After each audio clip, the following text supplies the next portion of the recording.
Hello everyone, and welcome to tonight's instalment of Sleep Theories, the channel dedicated to quieting the noise of everyday life by exploring the hidden realms of mystery and intrigue. Before we begin, please take a moment to comment below telling us where in the world you're tuning in from, what time it is for you right now, and, if you feel like sharing, how your day has gone. And if you haven't already, please subscribe to Sleep Theories so you'll never miss another story designed to gently carry you into the depths of curiosity while keeping a calming pace. Our tale this evening is titled Shadows of the Mind. We'll follow an investigative journalist, a conflicted psychiatrist, and the haunted survivors of experiments that might never have ended. Settle in, let the hush of the narrative wash over you, and let's begin. Eva Moreno stared at the flickering cursor on her laptop, the hum of the tiny office's fluorescent lights droning in the background. She was the last one left in the newsroom tonight as usual. A faint headache pressed at her temples, not from exhaustion alone, but from the nagging sense that she was on the verge of a story bigger than anything she'd tackled before. The rest of her colleagues had gone home, unconvinced by the cryptic messages referencing long-dead CIA programs that she'd been obsessively researching. Now, illuminated only by the cold glow of the computer screen, Eva reread the tip that had landed in her inbox hours earlier. MK Ultra is just the beginning. Look deeper. They never fully stopped. They only changed names. Start with the lost transcripts in the 1950s, then see how new subjects appear even after the official closure. The truth is rotting in old boxes. A friend. Her heart pounded each time she scanned those lines. She'd been aware of MK Ultra, the CIA's infamous mind control experiments from the 1950s and 1960s. Everyone with an interest in conspiracy law had heard about LSD trials and rumoured psychological torture. But she'd assumed it was ancient history, relegated to half-baked documentaries and disclaimers about different times.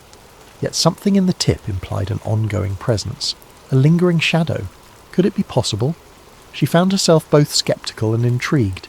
It was this tip that had her rummaging through declassified archives posted online, scanning for anything that might confirm or deny the cryptic claim.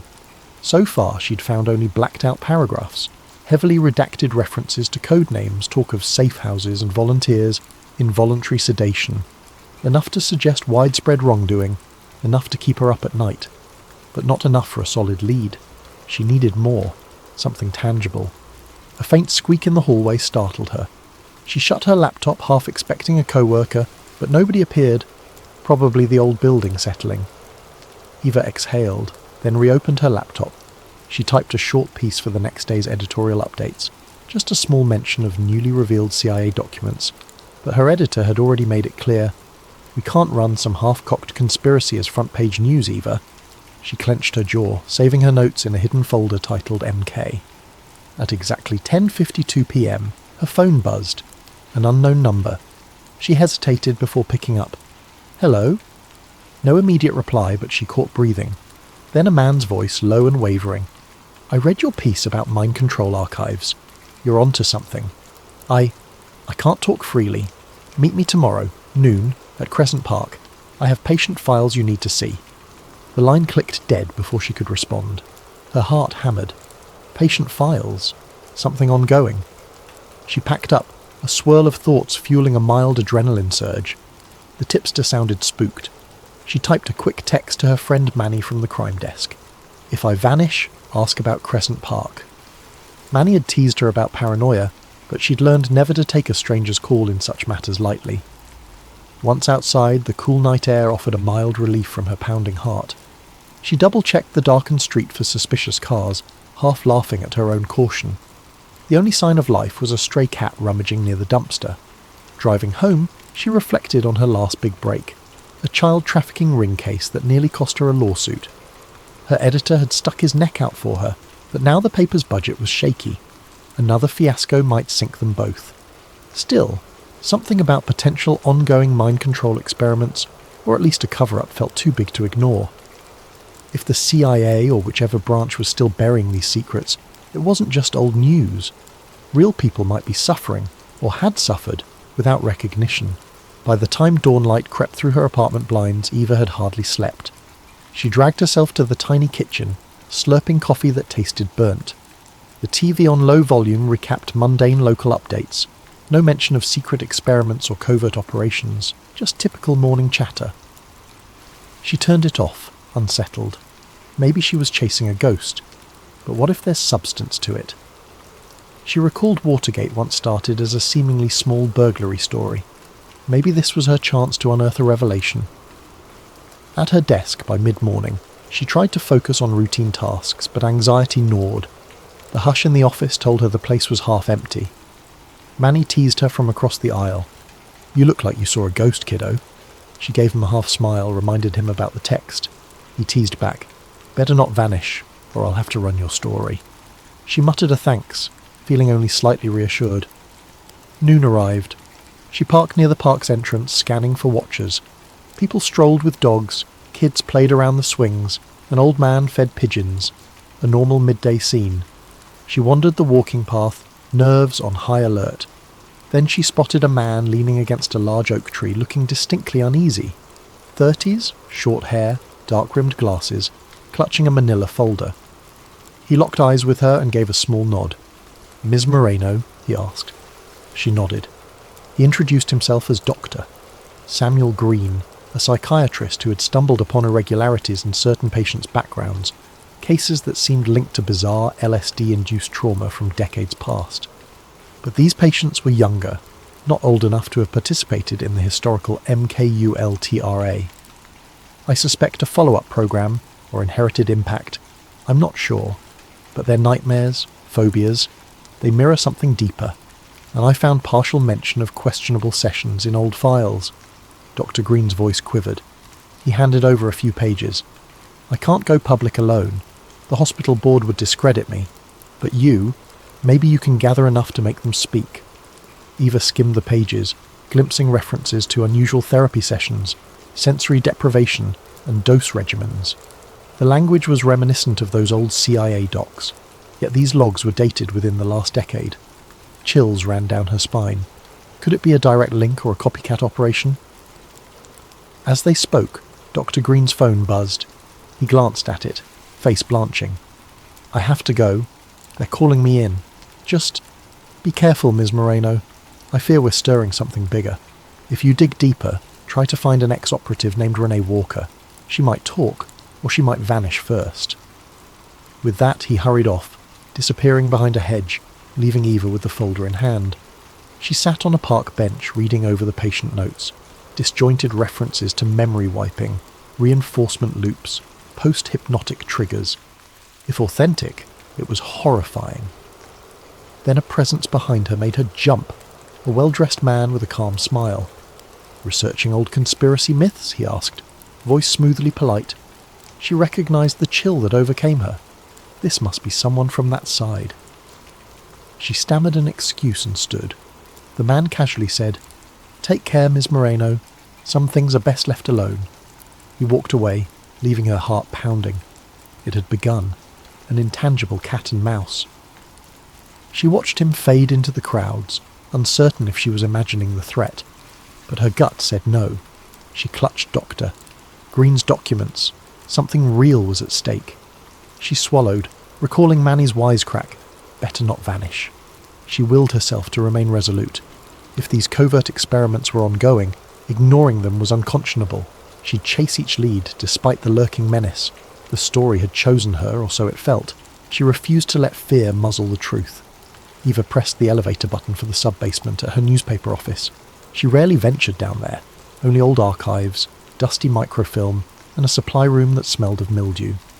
Yet after meeting Dr. Green, she needed any historical angle the paper's meagre records might hold. If MKUltra's rumoured follow-up programs left any footprints, perhaps scraps of local coverage existed in the stacks. The elevator rattled downward, flickering overhead lights giving it a slight horror movie vibe. She tried to calm her nerves. The strange man in the park, the phone call with Dr. Green, these felt like the opening act of a noir thriller. Yet real life was seldom that cinematic, she reminded herself. Fear only helps if it spurs caution. She rummaged through rusted file cabinets in a dim corner. A single flickering bulb cast dancing shadows. Among manila folders labelled Health Medical 1970 to 1985, she found an unremarkable subfolder titled PsyOps/LSD Trials. Her pulse raced slightly. She'd never known that the local paper had such a subfolder. Inside were a few yellowed clippings from the late 1970s, referencing a rumoured government clinic that tested psychoactive treatments. But the articles were incomplete, ending abruptly. One paragraph suggested a link to a travelling Project Mindscape, but no follow-up piece was found. Eva carefully snapped photos with her phone. She recognised the hallmark, references to CIA disclaimers, local officials claiming ignorance. The bylines were from a now-deceased reporter, Margaret Allen. If only Margaret were alive to share her notes. Maybe Manny, the crime reporter, could help her find more leads on Margaret's old records. She swallowed the dryness in her throat, trying to quell the sense that she was venturing into territory that left previous reporters spooked or worse. Late that afternoon, Eva followed up on the phone numbers listed in Dr. Green's partial patient notes. Many were out of service, but one answered, a trembling voice of a middle-aged woman named Anya Caldwell. She was hesitant. "I'm not sure I can trust you," she said, stammering. Eva explained that doctor. Green pointed her toward Anya, promising confidentiality. After a long pause, Anya invited Eva to come by her apartment at dusk. "I just want the nightmares to stop," she murmured. Nervous but determined, Eva arrived at a modest, slightly run-down building on the city's outskirts. Anya greeted her with wary eyes, ushering her into a living room cluttered with half-finished puzzles and stacks of self-help books. She looked exhausted, with dark circles beneath her eyes. Over a shared cup of lukewarm tea, she recounted bizarre fragments. "I remember, being a teenager, told I was going to therapy for depression, but it felt more like tests. They'd show me swirling lights, ask questions while I was half-dazed. Sometimes I'd wake up not knowing how I got there." Her voice shook. "They kept calling it a clinical trial for advanced therapy. My mother said it was recommended by a government-sponsored mental health initiative. That was decades ago, but even as an adult I have these triggers, flashes of a cold lab, men in suits, strange tones piped into headphones." She pressed her hands together, trembling. "If your Dr. Green is right, I was part of something bigger. The idea that it's connected to MK Ultra terrifies me." Eva fought an impulse to comfort Anya physically. She settled for a gentle, reassuring tone. "We'll find the truth," she promised softly. She felt a deep ache in her chest. This woman's trauma wasn't a sensational story. It was heartbreak. The impetus to expose the conspiracy became more personal. She took careful notes, then offered Anya a contact for a free legal advisor if needed. In that moment, Eva realised she was crossing from mere observer to advocate, whether she liked it or not. That evening, Manny called unexpectedly. "Eva, I was rummaging in the old broadcast tapes from the 1980s. Found something labelled Mindscape Test in a dusty corner. Want to see?" She drove over to Manny's place. They watched the battered VHS on his ancient player. Grainy black and white footage flickered. A panel discussion, presumably from a local TV show, featuring a stern older man who claimed to be a psychological consultant, discussing LSD therapy and hush-hush government cooperation. Another figure's face was blurred. Manny tapped the screen. "Look at that silhouette. Doesn't it remind you of Dr. Green's mention of an operative named... Oh, was it R. Walker or something?" The name Renee Walker flared in Eva's mind. In Dr. Green's notes he'd suggested a Renee W. might be an ex-operative. The blurred figure indeed had a female voice, talking about the moral conflict of messing with minds in a monotone heavily disguised. Manny's eyebrows rose. Could this be her? If so, she's been trying to blow the whistle for decades. The final frames froze on the older man referencing national security as reason for secrecy. The show ended abruptly with a sign-off date of 1983. They made a copy of the VHS on Manny's digital converter. This might be precious evidence if it linked a real face to a hidden operation. Manny agreed to keep quiet while Eva pursued the lead further. She left with an uneasy sense that each new clue was simultaneously clarifying and tangling the bigger picture.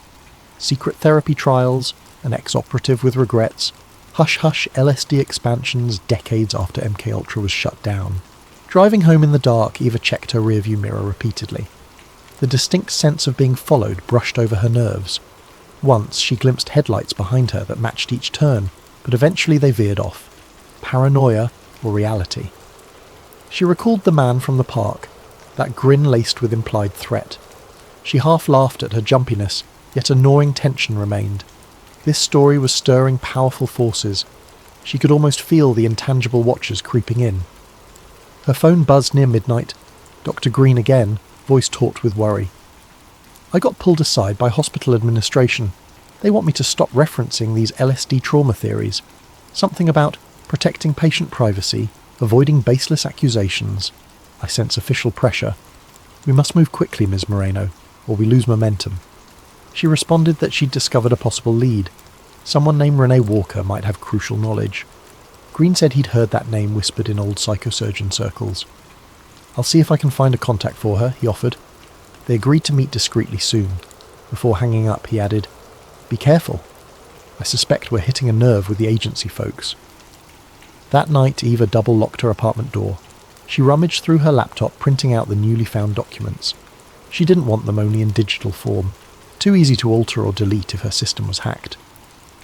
She stashed the physical copies in a taped-up binder under her bed.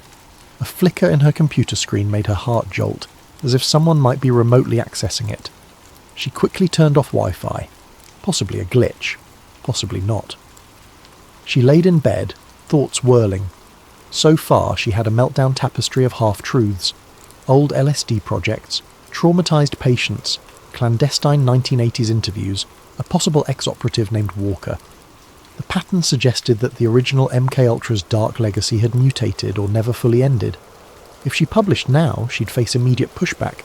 If she delayed, she risked losing Dr. Green or Anya's cooperation under intimidation. Balancing these risks felt like treading a razor's edge. In the stillness, she recalled how Anya's eyes brimmed with fear, how Manny bravely rummaged archives for her. She wanted to protect them, to do justice by their stories. Sleep crept in slowly. Outside, city lights glowed, oblivious to the hidden war for truth happening in shadowy corners. As she drifted off, the last thought crossing her mind was the question, if I push deeper, how far will they go to silence me? And am I truly ready for that fight? Eva's editor glowered at her from behind a cluttered desk the next morning. I'm not shutting down your story, he clarified, but you'd better bring me something solid. No cloak and dagger rumours. I can't risk a defamation lawsuit or a government clampdown. This paper's fragile enough, kid. She nodded, biting back a retort. She understood the precarious finances. She also knew she had more leads to chase, so any immediate confrontation here was pointless. Around lunchtime, a call came in from a blocked number. She picked up, half expecting Doctor, Green or Manny. Instead, a woman's voice, husky with a slight rasp, spoke. I read your piece on historical LSD trials in the local aggregator. You're more correct than you realise. If you want real answers, meet me at the old bridge, 9 p.m. tomorrow. Park discreetly. Come alone. Click. The line died. Eva's pulse spiked. Another tipster? She guessed this might be Renee Walker, the ex-operative. The hush in that voice suggested caution. She decided to keep the meeting from Manny for now, not wanting more people at risk. She texted Doctor. Green. Potential major source. We'll update if it pans out. He simply responded, Watch your back. That evening, as Eva locked up her desk, she nearly collided with a tall man stepping into the hallway. He wore a tailored suit, eyes cool with confidence. Ms. Moreno, he said softly, I'm Marcus Tate, Government Relations. We appreciate your interest in historical CIA documents, but caution you to verify authenticity. Many fabricated stories circulate. The tone was polite, but the underlying message bristled. She recognised that name, Marcus Tate, someone rumoured to hold a senior intelligence position, known for smoothing over controversies. She forced a tight smile. Thanks for the tip. I always verify sources. He nodded, letting a silence hang. Then he said, We wouldn't want your publication to inadvertently publish disinformation. It could harm reputations. Be sure you have facts, not fantasies. With a parting nod, he vanished into the corridor. She stood there, adrenaline surging. He'd found her. The friendly facade was a classic intimidation tactic. She breathed deeply, reaffirming her resolve. That night she dreamt of interviews with masked figures, swirling records, half-lost diaries. She awoke in a cold sweat. Checking the time, 4 a.m., she realised she wouldn't sleep further. She rummaged through her notes. Anya Caldwell's anguished recollections, Dr. Green's partial patient logs, the hush around Project Mindscape, plus Manny's discovered VHS clip. The puzzle edges were forming. They all indicated that MKUltra had spawned follow-ups under different names. The cruelty of it, unwitting subjects manipulated for psychological experiments, fired her outrage. She jumped at the ping of an incoming email. A hush of dread passed over her. Possibly Manny with a new find. She opened it to see a single line. "Stop. We see you. Remember the children's story that ended in tragedy. No sender, no signature." Her hands trembled. She quickly forwarded it to Manny with the subject line, "Threat." Fear and anger twisted in her chest, but backing off now would be cowardly. She decided to press forward. Come morning, Manny visited her desk, eyes grim. "That threat email. Should we call the police?" She shrugged wearily. "The police might brush it off as a random troll, or they might be compromised if this is deeper. I'll keep it documented, though." Manny frowned, placing a small digital recorder in her hand. "At least carry this for tomorrow's meeting. Record everything. If you vanish, we'll have a clue." She gave a shaky smile, appreciating the support. She also texted Doctor Green to ensure he was safe. He answered that nothing new had happened, though he felt uneasy at the hospital, noticing a suspicious stranger loitering outside his office. The sense of watchers multiplied, as if a net tightened around them. That afternoon, Eva visited Anya Caldwell's apartment again, bringing groceries as a small gesture of kindness. Anya looked more frazzled than before, eyes red, hands trembling. She said she'd had another flashback. "I woke at 2 a.m., hearing the voice of a man telling me to recite phrases. My heart pounded. Then I realized it was a dream, or a memory." She rubbed her temples. "It feels like they planted triggers in me, half-lost commands. I can't separate reality from induced illusions." Eva consoled her gently, promising progress was being made. She didn't mention the upcoming clandestine meeting. The last thing Anya needed was further agitation. Instead, Eva recorded a short statement from her about the therapy sessions as a child. Tears welled in Anya's eyes as she recalled a windowless room, swirling colours, the smell of antiseptic. "They'd strap me to a seat, talk about unlocking hidden recesses of the mind. I was just a kid," her voice cracked. Then it all went black. Leaving Anya's place, Eva felt both anger and heartbreak. This woman was living in a psychological labyrinth shaped by monstrous experiments. She clenched her fists. No matter the risk, the truth must surface. As dusk approached, Eva found her mind swarming with scenarios of the next day's meeting. She packed a small messenger bag with essential items: phone, digital recorder Manny gave her, spare battery, some printed docs for reference. She wore comfortable dark clothing, wanting to blend in at night. She half expected a spy novel twist, pursuit by unmarked cars. But the actual day remained quiet, as if the forces arrayed against her were letting her approach the meeting unimpeded. Her phone chimed. Manny again, urging caution. "If anything goes sideways, call me, or text a single letter to indicate trouble." She typed an appreciative reply, fighting a swirl of both gratitude and guilt. She was dragging Manny into dangerous waters, but she needed an ally. That evening, the city lights flickered against a starless sky. Eva rummaged for the steel in her spine that had propelled her through tough stories before. Yet tonight felt different. Lurking government watchers, threatened whistleblowers, traumatized survivors. She double-checked her apartment's locks, set an alarm for early morning. She'd meet the mysterious caller at 9 p.m. tomorrow. The hush in her apartment felt oppressive, as though shadows on the walls were more than mere illusions.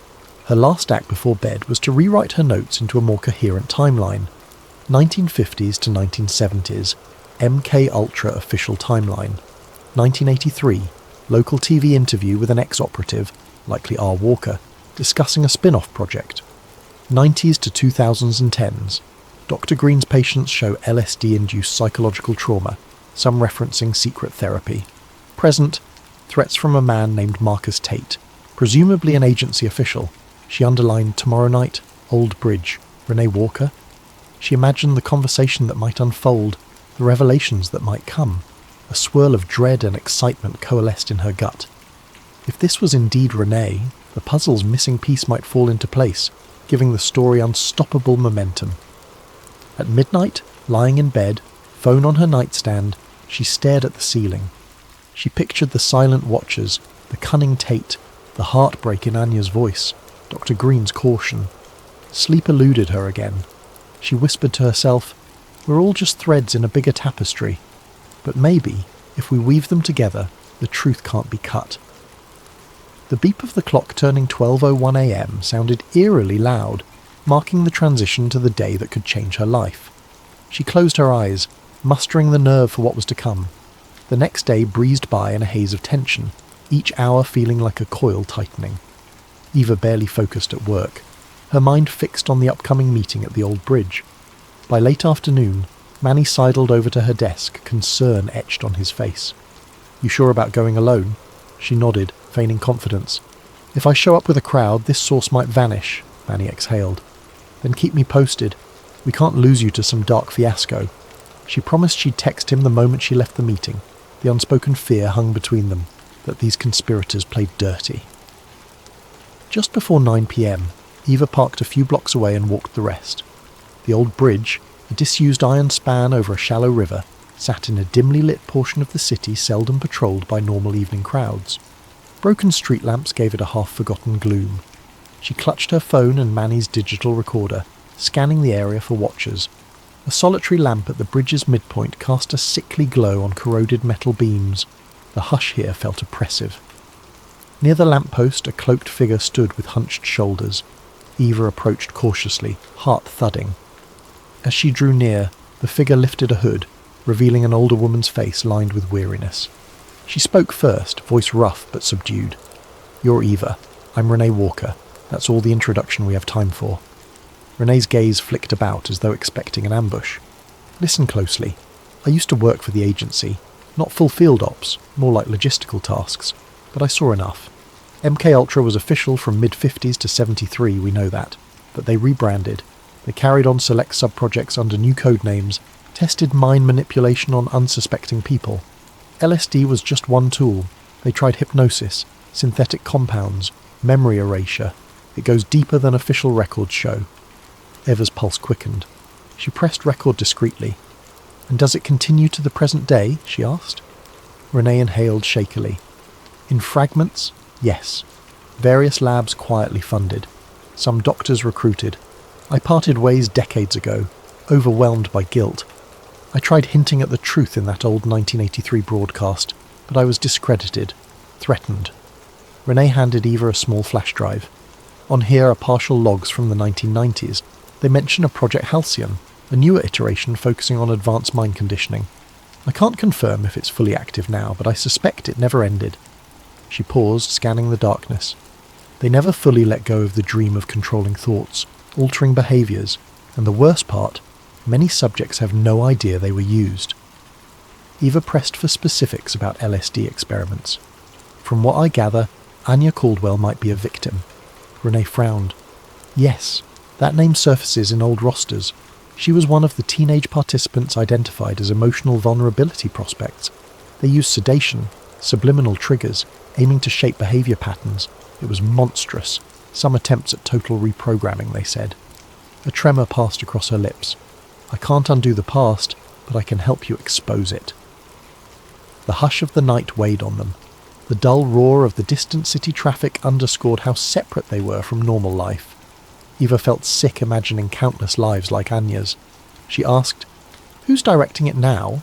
Is it the CIA, a private contractor?" Renee shook her head. "Could be a black-budget wing. Marcus Tate is a top figure in suppressing all public references. If he's after you, be extremely careful.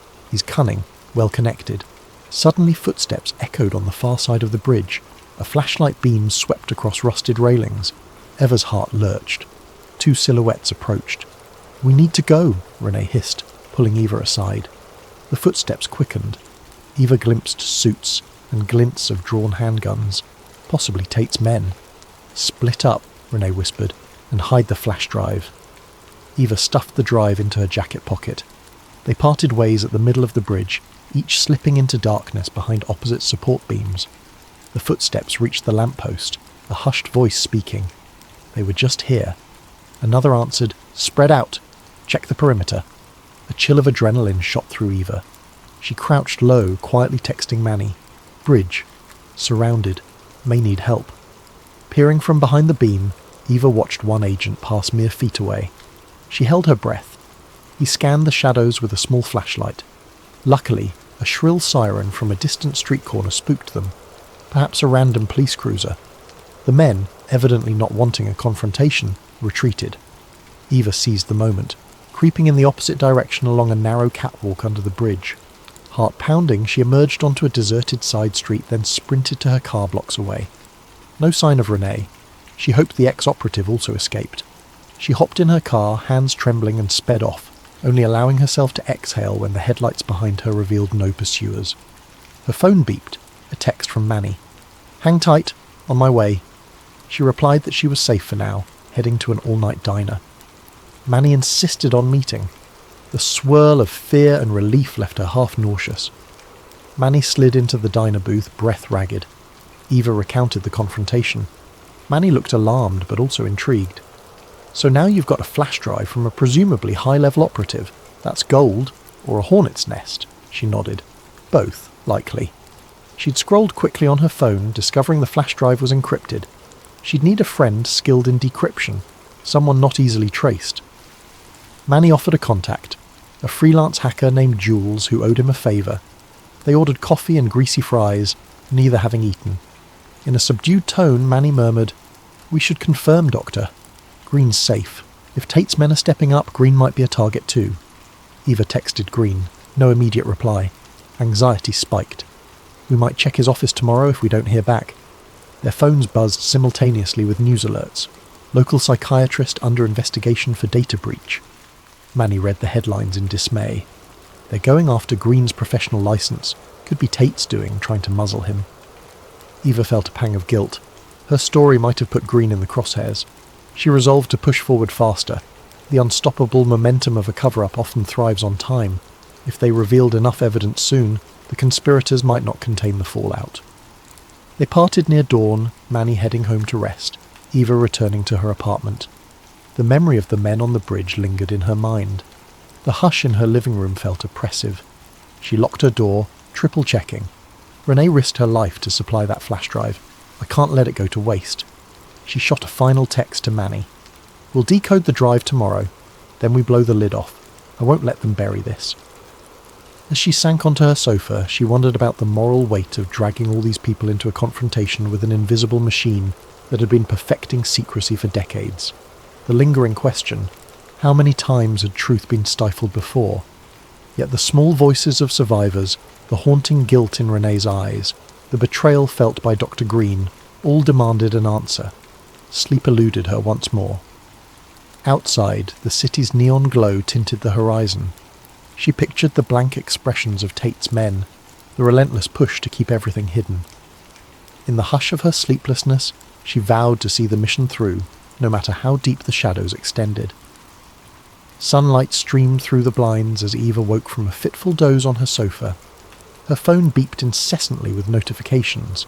She rubbed her eyes, glancing at the screen. Manny's messages and missed calls. "Where are you? Green's gone. His clinic says he's on emergency leave, possibly forcibly taken." Fear jolted her awake. She quickly phoned Manny. He answered breathlessly. "Security cameras at the hospital show men escorting Green into a black SUV last night. Some hush-hush official paperwork. He's vanished." Eva felt her stomach lurch. They'd struck back swiftly, removing Dr. Green.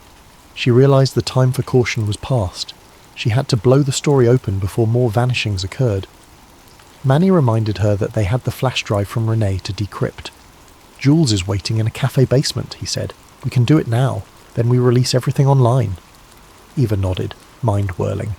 She grabbed her laptop, the flash drive, and an external battery. They met at a dingy cafe's back room. Manny's contact, Jules, was a small woman with spiky hair, hunched over a battered MacBook. The basement smelled of coffee grounds and dust. Without preamble, Jules accepted the flash drive, then typed feverishly. "High-level encryption, but let's see. Must be older code." A swirl of lines scrolled on the screen. Manny and Eva hovered, tension mounting. Minutes became an hour. Jules cursed softly, then grinned. "Got it. Directory of PDFs, some video files, a few text logs. Let's open the text logs first." She double-clicked. A hush fell as they read references to Project Halcyon, Advanced Psychosomatic Reconditioning, Subject Group Number 47, Supplementary LSD Regimens, dates up to 2014. Manny exhaled. They continued these mind control experiments well into the 21st century. Good God. Scrolling further, they saw mention of key personnel, M. Tate, in an oversight role. Manny's eyes flared. Marcus Tate, so he's not just covering old secrets, he's actively overseeing a new iteration. This is the smoking gun. Additional lines detailed sedation protocols, session durations, and modifications to memory imprint techniques. The moral horror was tangible. One PDF attached, titled Survivor Case Anya C. 1979, revealed Anya Caldwell's role in an adolescent program. Another, named Doctor. Green recognised him as a potential risk if discovered. Manny and Eva exchanged grim looks. They'd found clear proof that Green was in danger for a reason. Manny hissed, "We must publish. Now." As they prepared to upload the files to their paper's server, Eva's phone rang. Marcus Tate's number displayed, a twist in her gut. She answered with trembling calm. Tate's voice was clipped. "I assume you have something from Ms. Walker. We have Doctor. Green in custody for national security reasons. We can talk terms." Her anger flared. "You kidnapped a psychiatrist? You're insane." Tate responded calmly. "He's alive, Ms. Moreno, but release that data and events may escalate unpredictably. The government will deny everything, brand you a hoaxer, maybe a traitor." Eva's gaze flicked to Manny. She put the call on speaker. Tate continued, "We can handle Ms. Caldwell's claims as mental illness. The ex-operative Walker's testimony is hearsay. We only fear if you tie it all with falsified documents. Step away, and Dr. Green's life returns to normal. He might even reappear, cross us, and we can't guarantee anything." The line clicked dead. Manny shook his head in disgust. "He's basically blackmailing you with Green's safety." Eva's hand trembled over the laptop trackpad. Manny whispered, "If we give in, we bury the story. They keep Green hostage, or at least muzzle him. If we publish, Green's in real danger, possibly Anya or even us as well. But the truth, it could save countless future victims." The weight of that moral dilemma pressed heavily. She thought of Anya's broken memories, Doctor, Green's unwavering courage. The unscrupulous power of Tate's threat hung like an anvil. In that hush, Jules cleared her throat. "I can upload everything anonymously to multiple whistleblower platforms. Once it's out, they can't stop it, but it has to be your call." Eva closed her eyes. A swirl of guilt for Green, but a deeper responsibility for all potential victims. She realised that if she caved, they'd remain forever manipulated. She recalled the vow she made after meeting Anya. No more hiding. Eva typed a quick final note into the top of the doc, summarising the new revelations, then nodded at Jules. "Do it." In seconds, Jules hammered a few keystrokes. The screen showed progress bars uploading the entire folder, text logs, PDFs, old videos, to a major document leak website. Manny simultaneously drafted a story for their own paper's site, referencing the leaked files. They set it to auto-publish within the hour. No turning back. Within minutes, social media chatter exploded.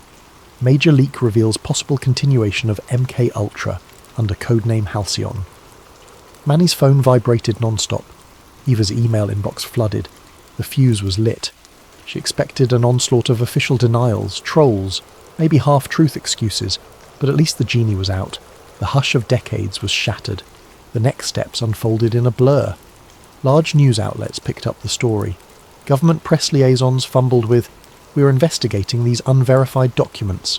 Statements. Conspiracy forums erupted with triumph. Mainstream anchors expressed cautious skepticism. Eva glimpsed a fleeting moment of satisfaction amid the swirl, though worry for Dr. Green overshadowed it. Late that evening, Manny called, breathless. "Breaking news. Dr. Green turned up at a roadside motel, disoriented. He says men dropped him off, told him to keep silent, but he's alive." Eva felt tears of relief. She sped to the motel, finding Green shaky but physically unharmed. He recounted being interrogated in a sealed room, forced to sign a non-disclosure. Then once the story went public, they deemed him worthless as a bargaining chip. "They might spin this as me being delusional," Green said, trembling. "But the docs are out there now.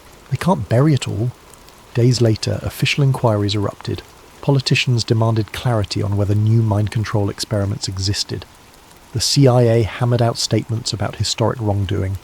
Marcus Tate vanished from public view. Some rumoured he was reassigned or quietly retired. Others said he was orchestrating new spin from behind the scenes. Meanwhile, survivors like Anya Caldwell found partial validation. She and others formed a support group. Dr. Green resumed practice with renewed resolve. Eva's article soared in readership, catapulting her from local reporter to national figure. She felt uneasy about the spotlight, but recognised it gave her a platform to continue pressing for accountability. Manny teased that she'd become a journalistic hero, though she felt more relief than pride. The cost had been high: fear, risking her friends, and nearly losing Dr. Green. In the weeks that followed, talk of Halcyon overshadowed earlier controversies. Investigations opened, lawsuits formed. Yet as time wore on, factions in government worked to recast the data as inconclusive or tampered with. The net effect? Some believed wholeheartedly, others dismissed it as a sensational hoax. The full truth remained muddled.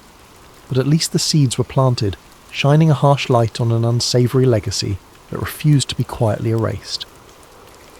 In a reflective moment, Eva visited Anya's small apartment, bearing a fresh bouquet. They sat quietly, sipping tea. Anya thanked her for exposing the hidden hand that scarred her youth. "I may never get all my memories back," she said softly, "but knowing I wasn't crazy, that means everything." Eva squeezed her hand. She realised that even partial victories matter in a landscape of secrecy. One drizzly morning, Eva received an unmarked package at her desk. Inside lay more classified files, referencing tangential mind experiments in other states. No note, no return address, perhaps from another whistleblower. She gazed at them, heart heavy. The shadowy machine was bigger than she'd imagined, still shifting, still covering tracks. But she felt neither terror nor despair this time, only a renewed sense of mission. We've come this far, we keep going. Standing by the office window, she watched raindrops on the glass. The hush of the day felt oddly comforting. She recalled the swirling LSD session logs, the battered survivors, the hushed voices. A swirl of regret for those who never saw justice, but also a sense of hope that one day more pieces would come to light. The truth, once illuminated, can't fully be shoved back into darkness. And thus, among the swirling secrets, Eva Moreno resolved to remain that persistent light, shining however she could into the darkest corners of shadows of the mind.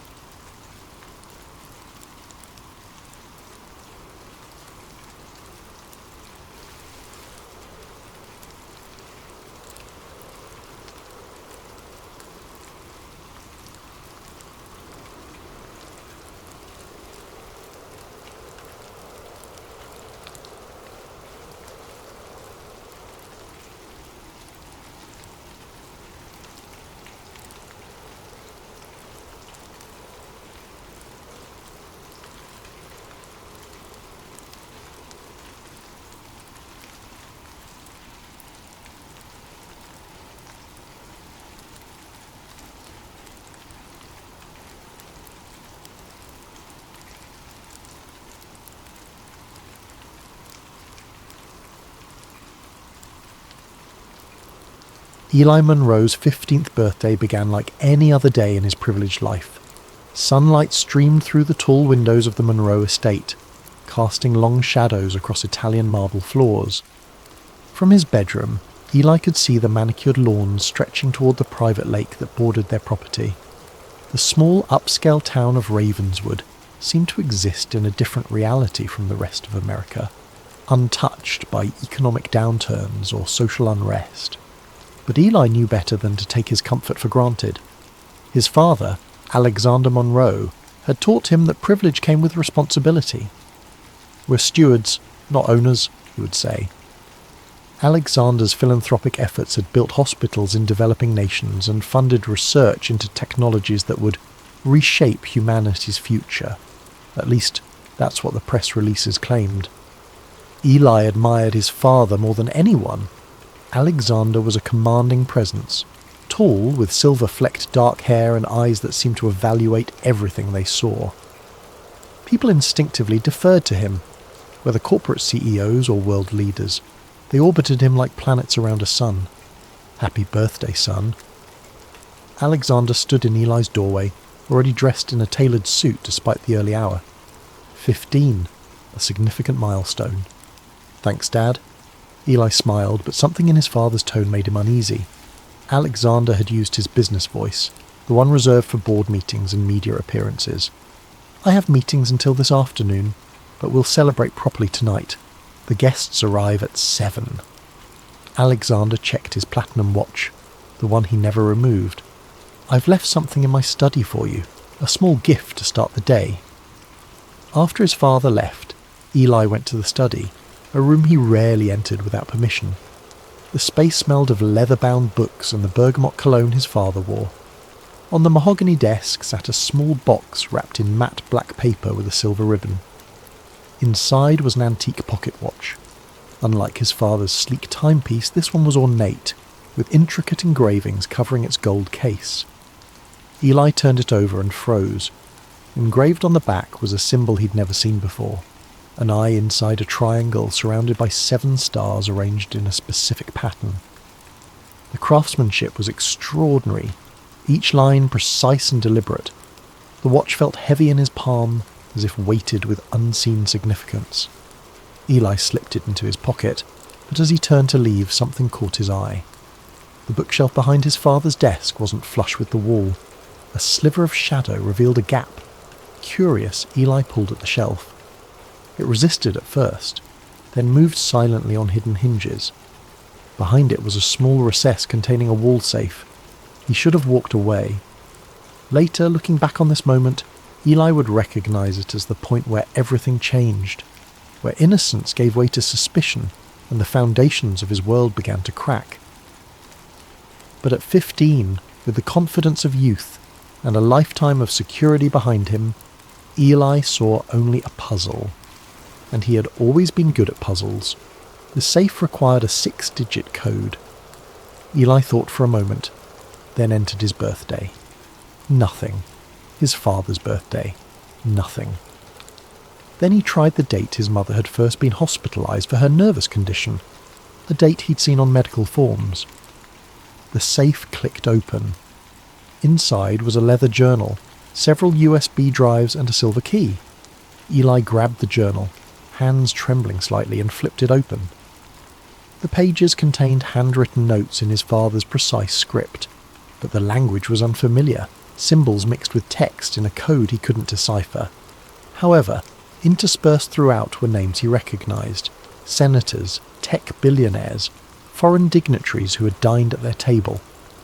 Next to each name were dates, numbers, and sometimes a single word: compliant or resistant. A noise from the hallway startled him. Quickly, Eli replaced everything except one USB drive labelled simply The Path, which he slipped into his pocket alongside the watch. He closed the safe and swung the bookshelf back into place just as Mrs. Winters, the housekeeper, passed by the study door. "There you are, Eli," she said with a smile that didn't quite reach her eyes. "Your mother is asking for you." Sarah Monroe's suite was on the east wing of the house, as far from Alexander's quarters as possible. The space was bright and airy, designed to feel like a retreat. Medical equipment had been disguised within elegant furniture, and nurses were instructed to dress like household staff. His mother sat by the window, her once vibrant beauty now fragile. She turned when he entered, her smile genuine but thin. "My birthday boy," she said softly. "Come sit with me." Eli kissed her cheek and took the chair opposite hers. Her hands were cold when she clasped his. "I have something for you," she said, reaching into her sweater pocket. She pressed a small stone into his palm, smooth and black with flecks of gold. "Obsidian, for protection." "Protection from what, Mum?" Sarah glanced toward the door before answering. "From blindness, from becoming what they want you to become." "Who's they?" Her grip tightened. "You're starting to see, aren't you? I can tell. You have my eyes. Really looking, not just seeing what you're shown." Before Eli could respond, Nurse Lambert entered with a tray of medication. "Time for your morning dose, Mrs. Monroe." His mother's face hardened.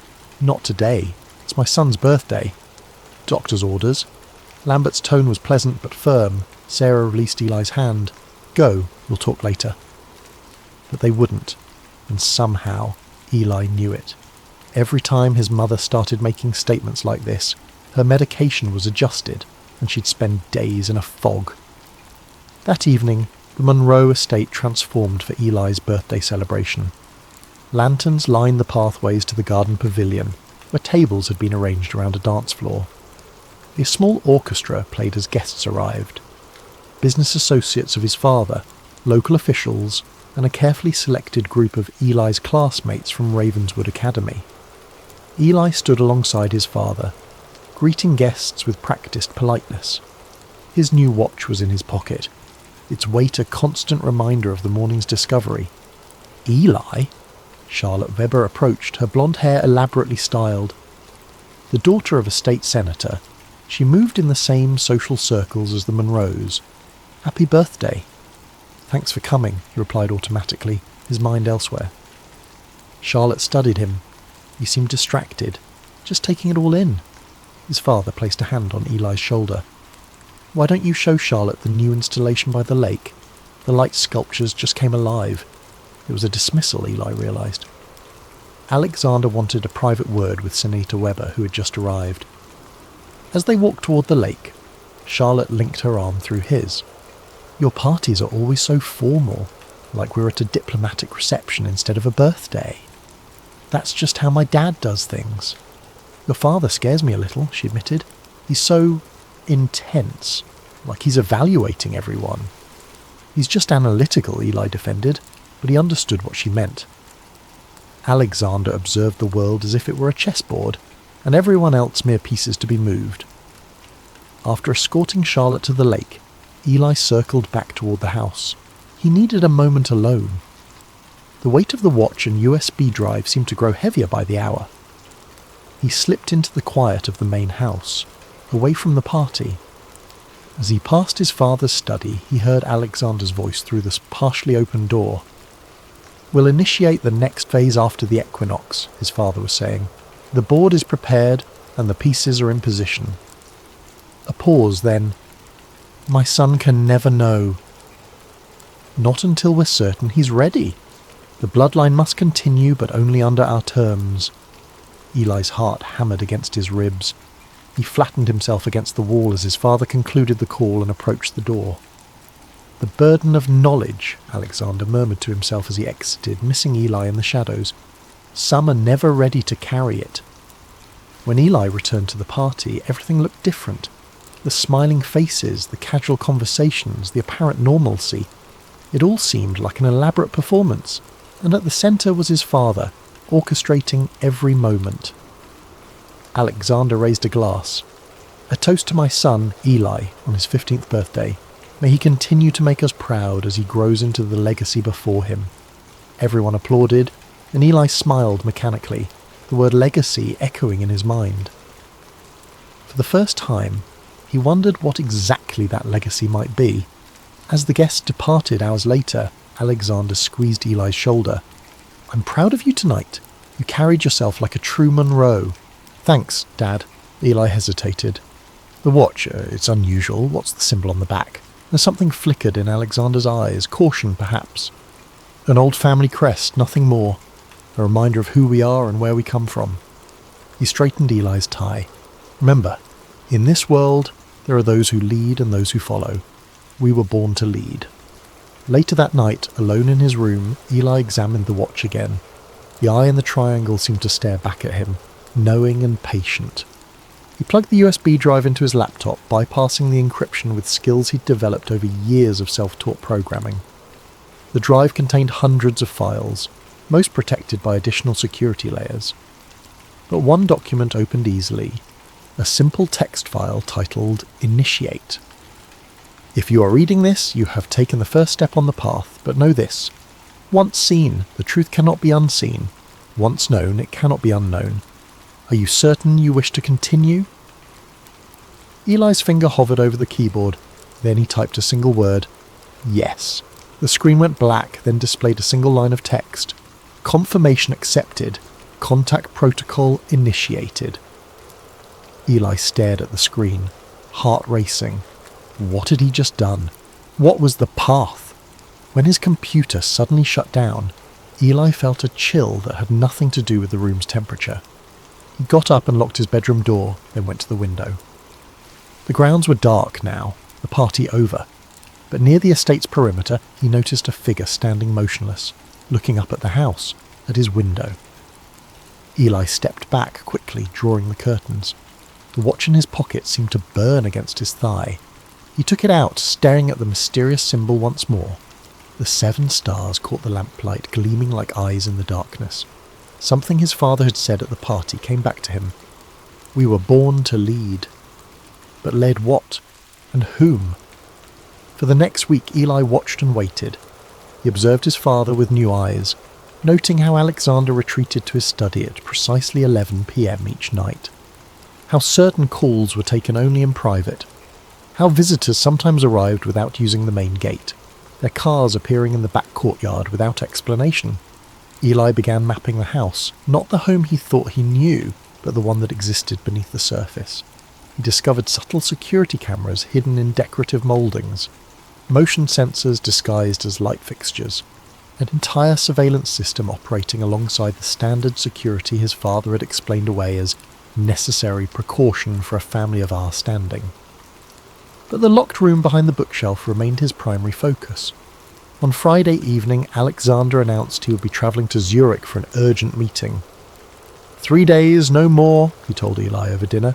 Mrs. Winters will ensure you have everything you need, and De Grayson will check on your mother.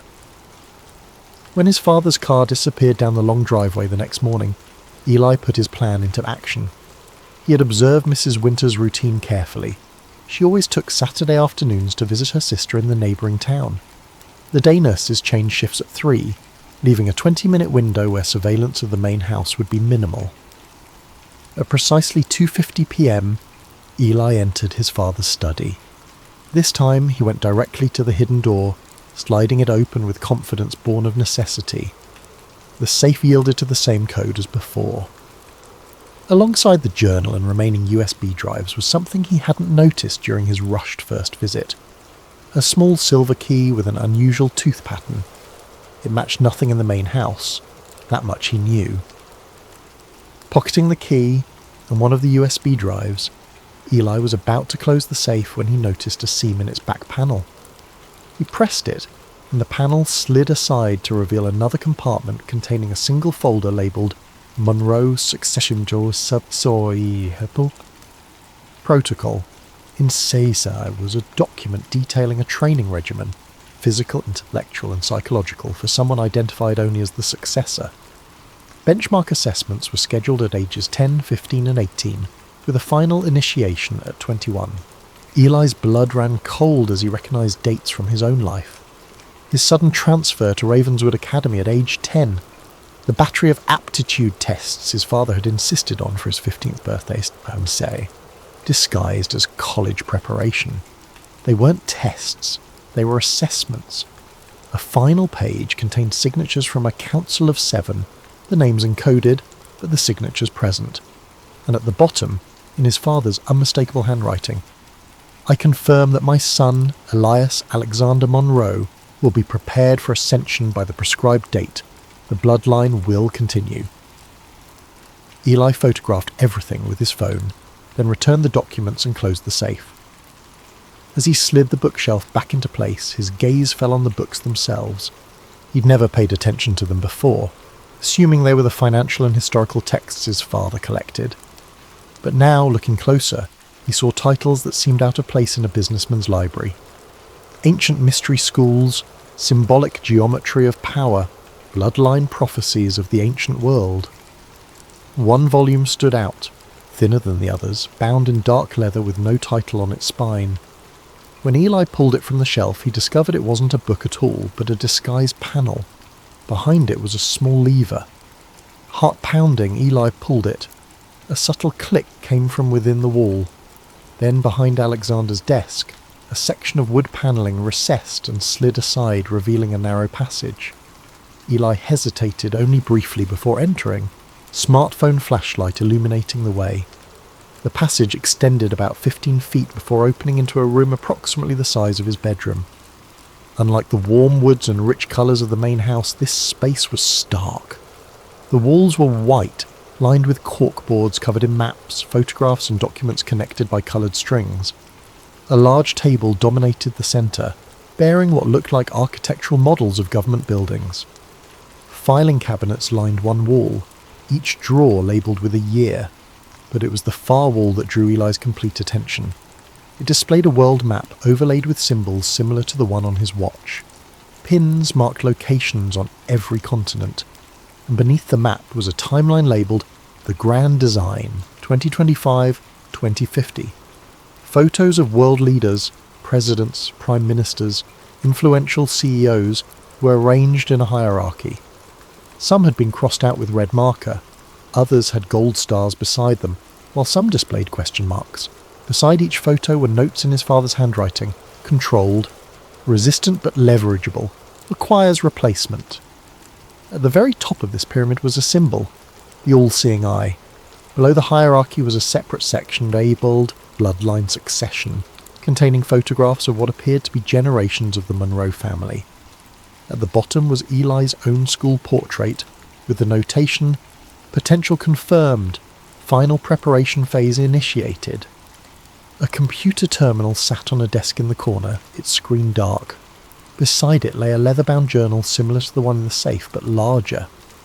Eli opened it and found page after page of entries in the same coded language, interspersed with diagrams of celestial alignments and what looked like ritual configurations. Certain pages contained photographs of men in formal attire, his father among them gathered around an altar-like table. In each photo they wore medallions bearing the all-seeing eye. Eli's hands trembled as he documented everything with his phone. The room contained too much information to process at once, but one thing was clear.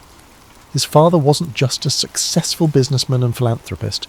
He was part of something much larger and more secretive. The word formed in Eli's mind, though he tried to reject it. Illuminati. The stuff of internet conspiracy theories and sensationalist novels.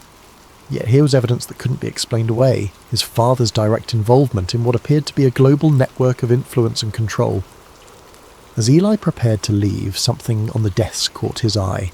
A USB drive identical to the one he had taken from the safe, but this one was labelled Surveillance Subject EM, his initials.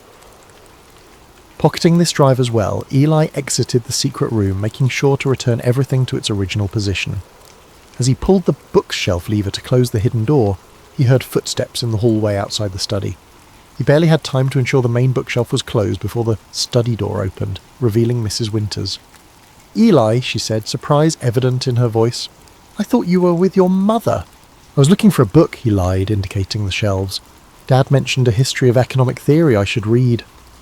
Mrs. Winters' gaze moved past him to the bookshelves, checking for disturbances. "Your father keeps those texts in the library, not his study. You know you're not supposed to be in here without permission."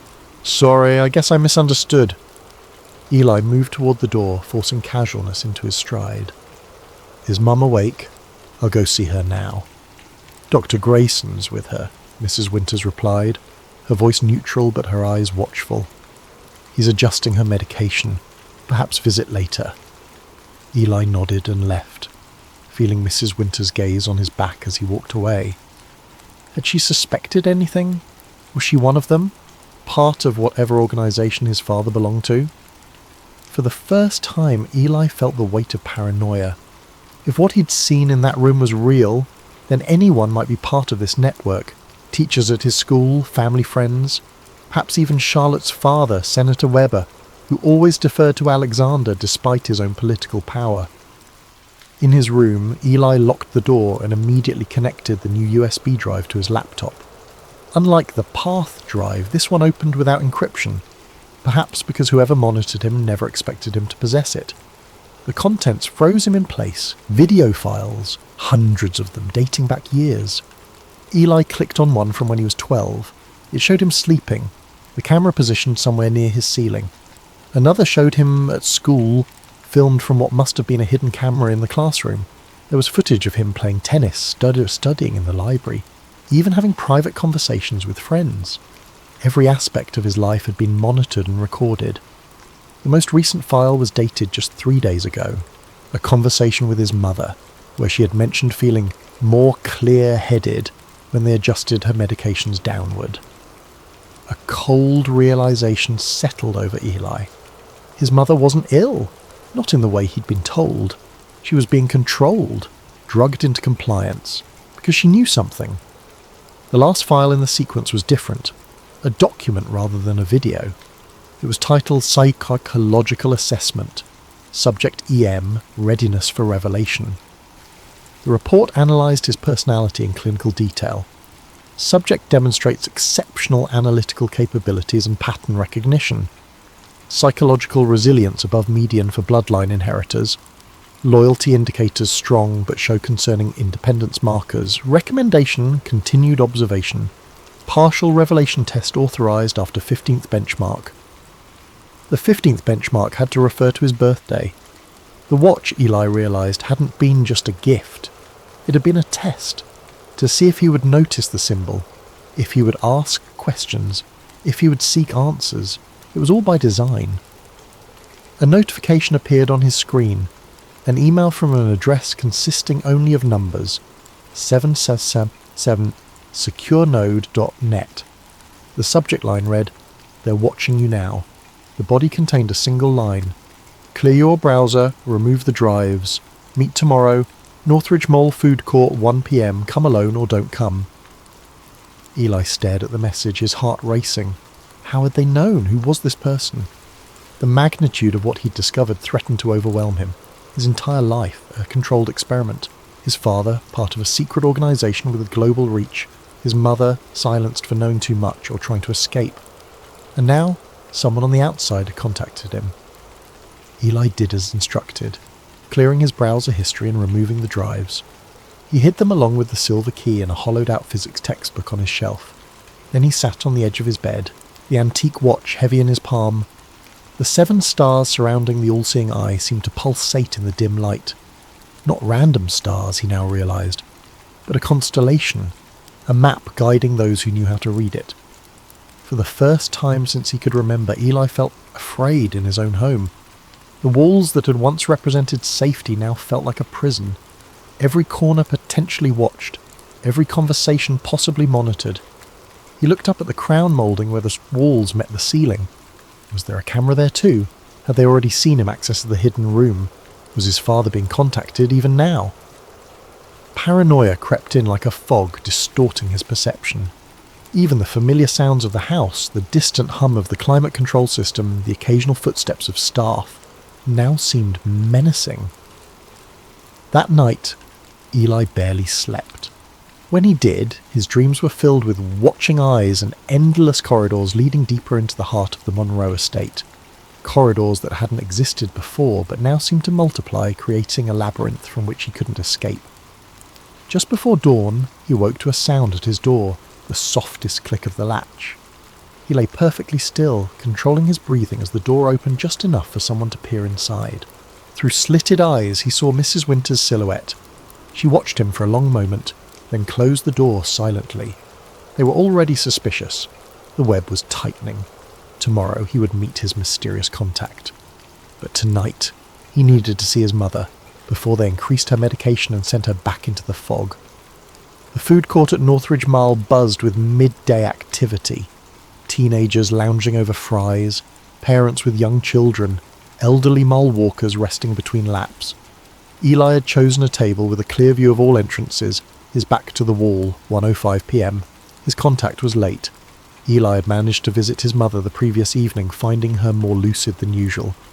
When he'd mentioned the watch, her eyes had widened with recognition. "Hide it!" she'd whispered urgently. "They use it to mark those chosen for the path." "Who are they, Mum? What is the path?" Sarah Monroe had gripped his wrist with surprising strength. "Your father wasn't always one of them. We were young, idealistic. Then they recruited him, promised him power beyond anything we'd imagined." Her voice dropped further. "But power demands sacrifice." Before she could explain further, Nurse Lambert had entered with the evening medication. His mother had given him one last desperate look before obediently taking the pills. As Eli waited in the mall, those words echoed in his mind. Power demands sacrifice. What had his father sacrificed? What would be expected of Eli himself? "Don't look up when I sit down." The voice startled him. A man had appeared opposite him, middle-aged, unremarkable in appearance, dressed in the universal business casual of suburbia. He could have been a teacher or an accountant. "You're Marcus Vale," Eli kept his voice low. The man's eyebrows rose slightly. "You've done some digging." "Not enough to find your name. It was on the USB drive, a list of purged associates. Your name was there with others," Marcus nodded. "So you have access to more than just your father's study. Impressive. How did you know to contact me?" "I've been watching the Monroe estate for years, waiting." Marcus unwrapped a sandwich he'd purchased as a cover. "I saw you find the watch. Saw you enter the study after Alexander left. You triggered silent alarms you didn't know existed." Eli's stomach dropped. "Then my father doesn't know yet. I intercepted the alert through channels I still have access to, redirected it, but that won't work twice." Marcus took a bite of his sandwich, the picture of casualness. "You have questions, ask them quickly." "The Illuminati, it's real." It wasn't a question, but Marcus nodded. "Not by that name, not officially. They call themselves the Order of the Eternal Eye. Illuminati is what outsiders named them centuries ago. And my father is one of them. Not just one of them. Alexander Monroe sits on the Council of Seven, the highest authority within the Order." Marcus studied Eli's face. "The same council that determines world events, market crashes, which leaders rise or fall. The same council that has monitored you since birth, preparing you to take your father's place eventually." The enormity of it threatened to overwhelm Eli. "And my mother?" Something like compassion flickered across Marcus's features. "Sarah Chambers, before she married your father, was brilliant. A geopolitical analyst recruited alongside Alexander. They were partners in every sense, but while Alexander embraced the Order's methods, Sarah grew disillusioned. They're drugging her. To control her, yes. She tried to take you and run when you were 5. The Order intervened." Marcus lowered his voice further. "Her nervous condition is manufactured. The medications ensure compliance and create doubt about her mental stability should she ever speak out." Anger flared in Eli, hot and sudden. "Why are you telling me this? Why now?" "Because in 3 days, at the equinox, the council performs its renewal ritual. Your father has put your name forward for first witness status, the beginning of formal induction." Marcus's eyes hardened. "Once you witness the ritual, there's no turning back. You'll either join them fully or be eliminated as a security risk." "Why would you help me? What's in it for you?" "I was like your father once. Believed in the Order's mission, to guide humanity from the shadows, to prevent our self-destruction through controlled evolution." Marcus's face darkened. "Then I saw what that really meant. The necessary sacrifices. The lives destroyed to maintain control." He reached into his jacket and withdrew a small device resembling a portable hard drive. "This contains evidence of the Order's operations for the past 50 years. Financial manipulations, engineered conflicts, suppressed technologies, medical experiments." He slid it across the table. "Including what they did to your mother." Eli stared at the device, afraid to touch it. "If the Order is as powerful as you say, how have you survived this long?" "I haven't stayed in one place more than 3 months. I used technologies they don't know I took," and Marcus hesitated. "I had help from others who wanted out." "There are more like you." "There were." His emphasis on the past tense told Eli everything.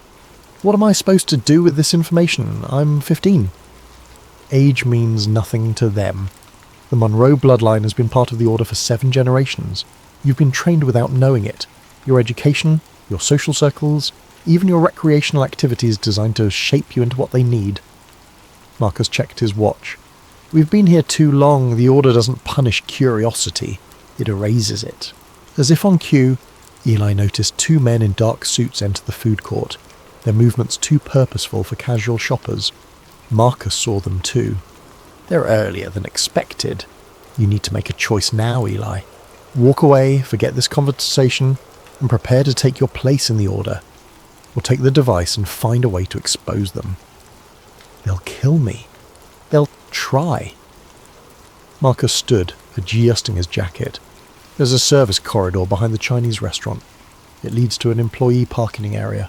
Go now, while I distract them." He handed Eli a business card with only a phone number.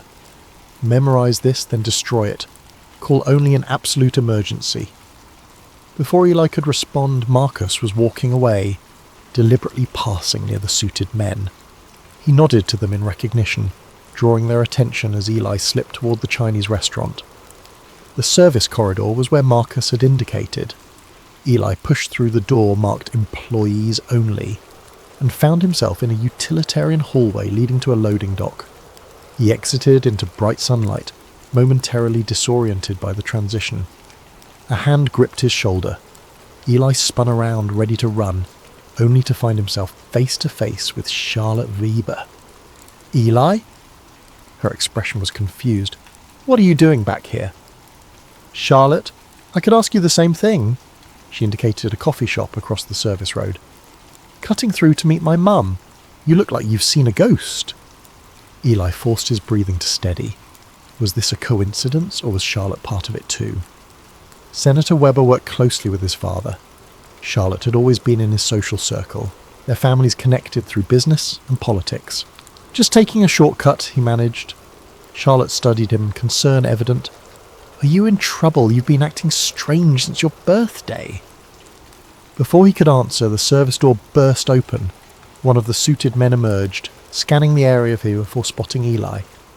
"Mr. O'Connor, Mr. Monroe," the man called, his tone professionally pleasant.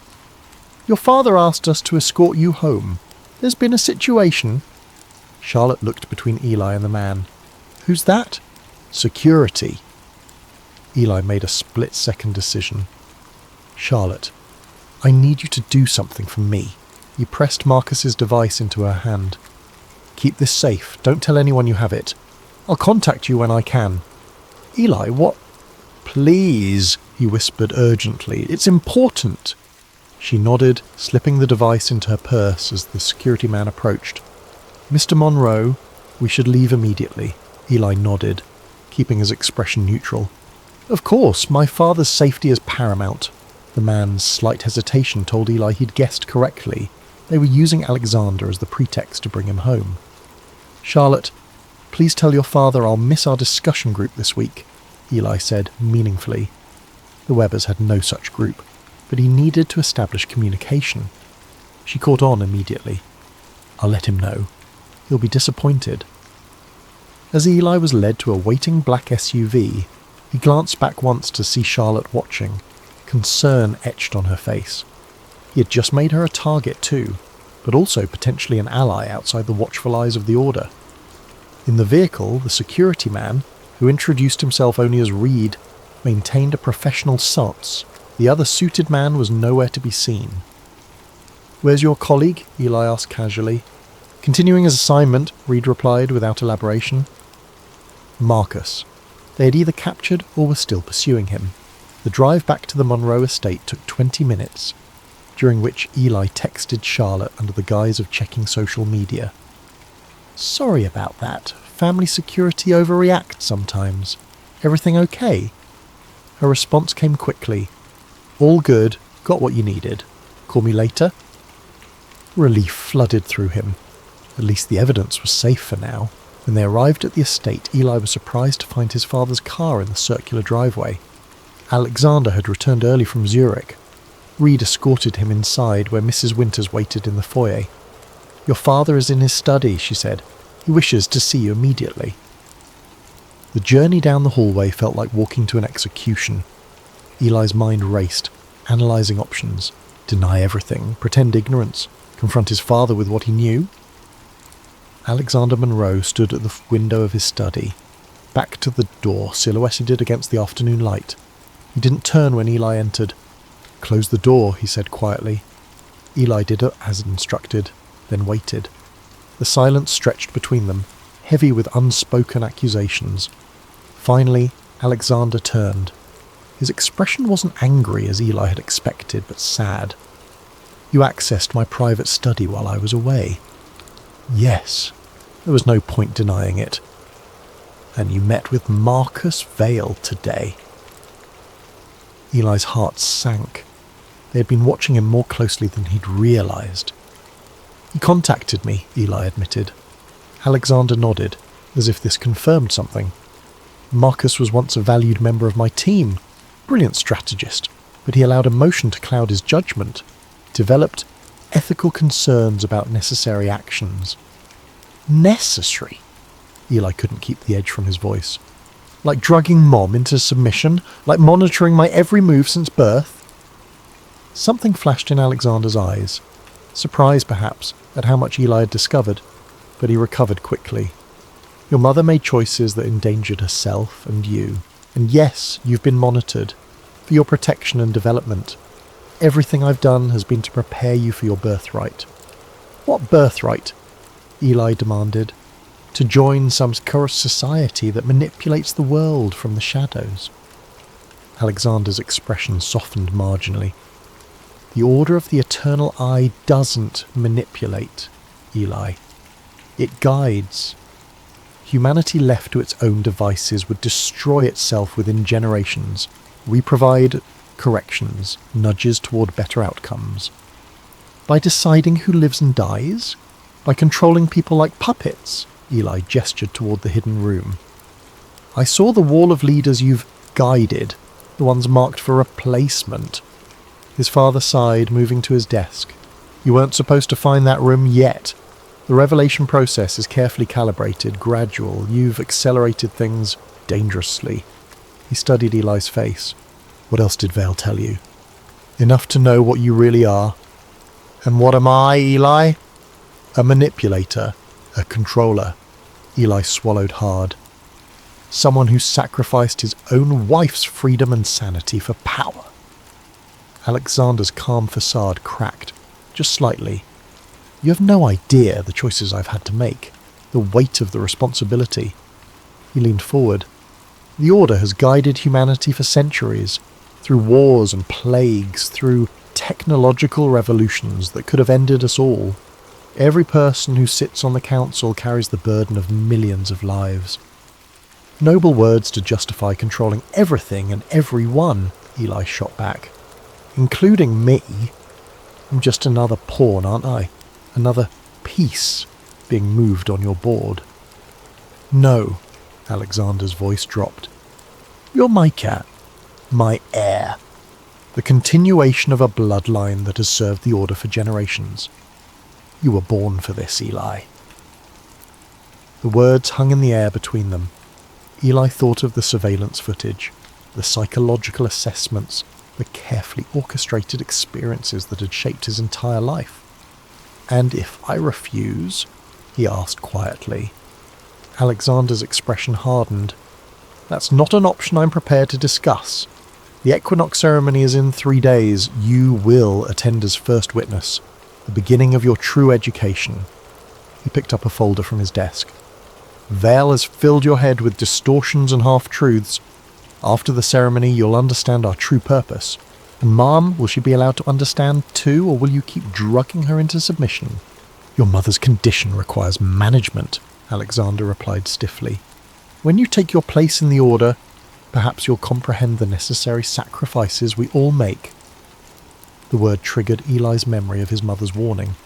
Power demands sacrifice. Alexander checked his watch, the platinum one that never left his wrist. We'll speak more tonight. For now, I suggest you reflect on everything you've learned. Consider the responsibility of the legacy before you. His tone softened slightly. This isn't how I wanted you to discover your heritage, Eli, but perhaps your initiative proves you're more ready than we thought. It was a dismissal. Eli turned to leave, then paused at the door. The watch you gave me, what does it really mean? Alexander's lips curved in the ghost of a smile. It means you're seen, Eli, by those who truly matter in this world. That night, Eli slipped into his mother's suite, while Nurse Lambert took her dinner break. Sarah sat by the window as usual, but her eyes were clearer than they had been in months. They're reducing my medication, she explained when Eli commented on it, for the ceremony. They want me lucid enough to witness your initiation. Mom, I need to understand what's happening. What the order really is." Sarah glanced toward the door before answering. "They believe they're humanity's shepherds, guiding us toward optimal outcomes. They control markets, politics, technological development. They decide which innovations reach the public and when." "How did Dad become involved?" "We both were recruited from university, brilliant young strategists with complementary skills. Alexander was drawn to the power, the sense of destiny." Her fingers twisted in her lap. "I was drawn to the promise of meaningful work, of making a difference." Bitterness edged her voice. The reality was different. "What made you try to leave?" Sarah's eyes darkened with memory. "I discovered what happens in the equinox ceremony." She gripped his hands. "He wasn't always like this. They turned him into something else, and something coldly calculating. The man I married disappeared by degrees, replaced by the perfect order member." "What happens in the ceremony?" Eli pressed. Before she could answer, the door opened. It wasn't Lambert returning, but Alexander himself. His expression tightened at finding them together. "Eli, I need you downstairs. Sarah, it's time for your medication. You're reducing it, remember?" Sarah's voice held an unusual challenge. "For the ceremony, so I can watch our son take his first steps toward becoming you." Alexander's jaw tensed. "Nurse Lambert will administer the correct dosage." He turned to Eli. "Now please." Eli squeezed his mother's hand before following his father downstairs to the study. Rather than entering, Alexander continued down the hallway to a part of the house Eli seldom visited, his father's private quarters. The suite was minimalist compared to the ornate styling of the main house. Clean lines, neutral colours, everything arranged with mathematical precision. Alexander led him into what appeared to be a meditation room, where 7 chairs were arranged in a circle around a small table bearing a single candle. "Tomorrow you'll meet the other council members," Alexander explained. "Tonight is your formal introduction to the path."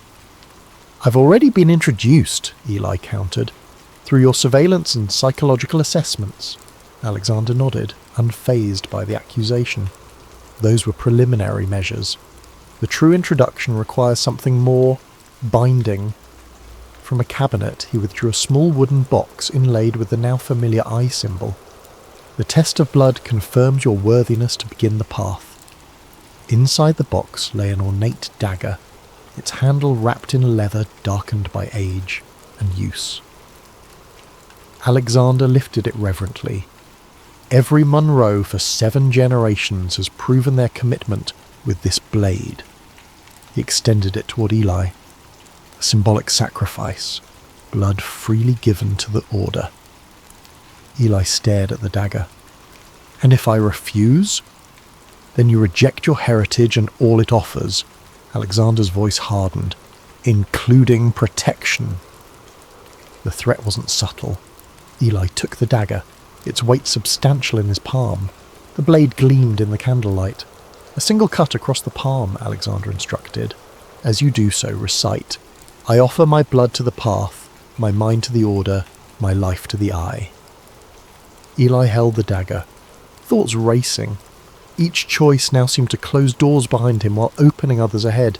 If he refused, his father would know decisively that he rejected the order. If he complied, he might gain time and access, valuable if he hoped to understand and eventually expose what was happening. Slowly, deliberately, he drew the blade across his palm. Blood welled immediately. "I offer my blood to the path," he recited, eyes locked with his father's. "My mind to the order, my life to the eye." Alexander's expression glowed with satisfaction. He took Eli's bleeding hand and pressed it to a parchment that Eli hadn't noticed on the table. "The contract is sealed. Your journey has begun." Later that night, alone in his room, Eli bandaged his still throbbing hand. The cut had been deeper than he'd intended, leaving a wound that wouldn't heal quickly. Perhaps that was the point, a constant reminder of the commitment he'd made. He pulled out his phone and texted Charlotte. "Need to talk. Urgent." Her reply came minutes later. Parents' charity event tomorrow. Can meet at Waterstone Park, 3 p.m. Eli needed to retrieve the evidence Marcus had provided. More importantly, he needed an ally outside the Order's reach, someone he could trust with what was coming at the equinox ceremony. Sleep came fitfully that night, disturbed by dreams of blood pacts and watching eyes. He woke before dawn, his wounded palm pulsing with each heartbeat.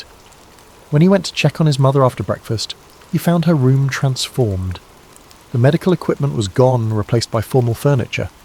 Sarah herself was being attended by a stylist rather than a nurse, her hair and makeup being prepared with careful precision. "Mom?" Eli hesitated in the doorway. Sarah met his eyes in the mirror. "They're preparing me for tomorrow's ceremony." Her voice was different, stronger, clearer. "Making sure I look the part of the devoted wife and mother."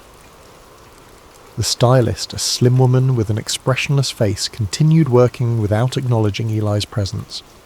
"Where's Nurse Lambert?" "Her services won't be required for the next few days," Sarah replied carefully. "I've been deemed stable enough to participate fully." Eli understood the subtext. They had taken her off the medications entirely, not for her benefit, but to ensure she was fully aware during his initiation. A psychological tactic, perhaps, letting her witness her son's absorption into the organisation she had tried to escape. "I need to run some errands in town," Eli said. "School project materials." Sarah's eyes flashed a warning. "Be careful what you bring home, Eli. This house sees everything." The stylist paused her work, eyes narrowing slightly. "Just normal school supplies," Eli assured them both. "Nothing extraordinary." At 2:40 p.m, Eli arrived at Waterstone Park, having convinced Reed to wait in the car under the pretense of meeting classmates for a group project. The park was busy enough to provide cover, but not so crowded as to prevent private conversation. Charlotte was waiting on a bench near the lake, looking uncharacteristically serious. "Eli," she said as he approached. "What's going on?" "Dad came home yesterday talking about unusual activity at your house. He had a private call with your father that lasted an hour." Eli's heart sank, and to Weber was almost certainly part of the order as well. "Did you bring the device I gave you?" Charlotte nodded, withdrawing it from her purse. "I didn't look at it, but Eli, I'm scared. Dad's been acting strange since your birthday party, making cryptic phone calls. Yesterday he said something about an equinox preparation that didn't make sense." So Senator Weber was not just connected to the order. He was likely attending the ceremony. The web was wider than Eli had imagined. "Charlotte, I need to tell you something that's going to sound insane." Eli took a deep breath. "My father is part of a secret organization that calls itself the Order of the Eternal Eye. They manipulate world events from the shadows, and they've been grooming me to join them." To his surprise, Charlotte didn't laugh or dismiss him. Instead, her face paled. "The symbol," she whispered. "An eye in a triangle with the 7 stars." Eli stared at her.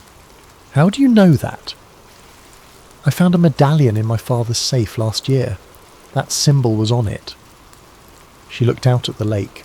"When I asked about it, he told me it was from a professional association and never to mention it again. Your father is part of it too." Eli confirmed what they both now realized. They call themselves the Order, but others have called them the Illuminati. Charlotte rolled her eyes despite the tension. "Like the conspiracy theories?" "Some of those theories are apparently true." Eli indicated the device. "This contains evidence. Financial manipulations, engineered conflicts, targeted assassinations, all orchestrated by the Order to maintain control." "Why would they tell you all this?" "They didn't. I discovered it myself. And tomorrow night, at the equinox ceremony, they're going to formally initiate me into their ranks." Eli lowered his voice. "I need to stop them somehow, expose them." Charlotte was silent for a long moment. "What do you need me to do?" "Keep this safe," Eli indicated the device. "If something happens to me, find a way to release the information. There's a man named Marcus Vale who tried to help me. They may have captured him already." "That's why you're telling me this?" "As insurance in case you disappear." Eli met her eyes. Partly, but also because I don't know who else to trust. Everyone in my life seems to be part of this, or controlled by it. Charlotte tucked the device back into her purse. My mum is taking me to my grandmother's tomorrow for the weekend. Dad said he had important business and couldn't come. She hesitated.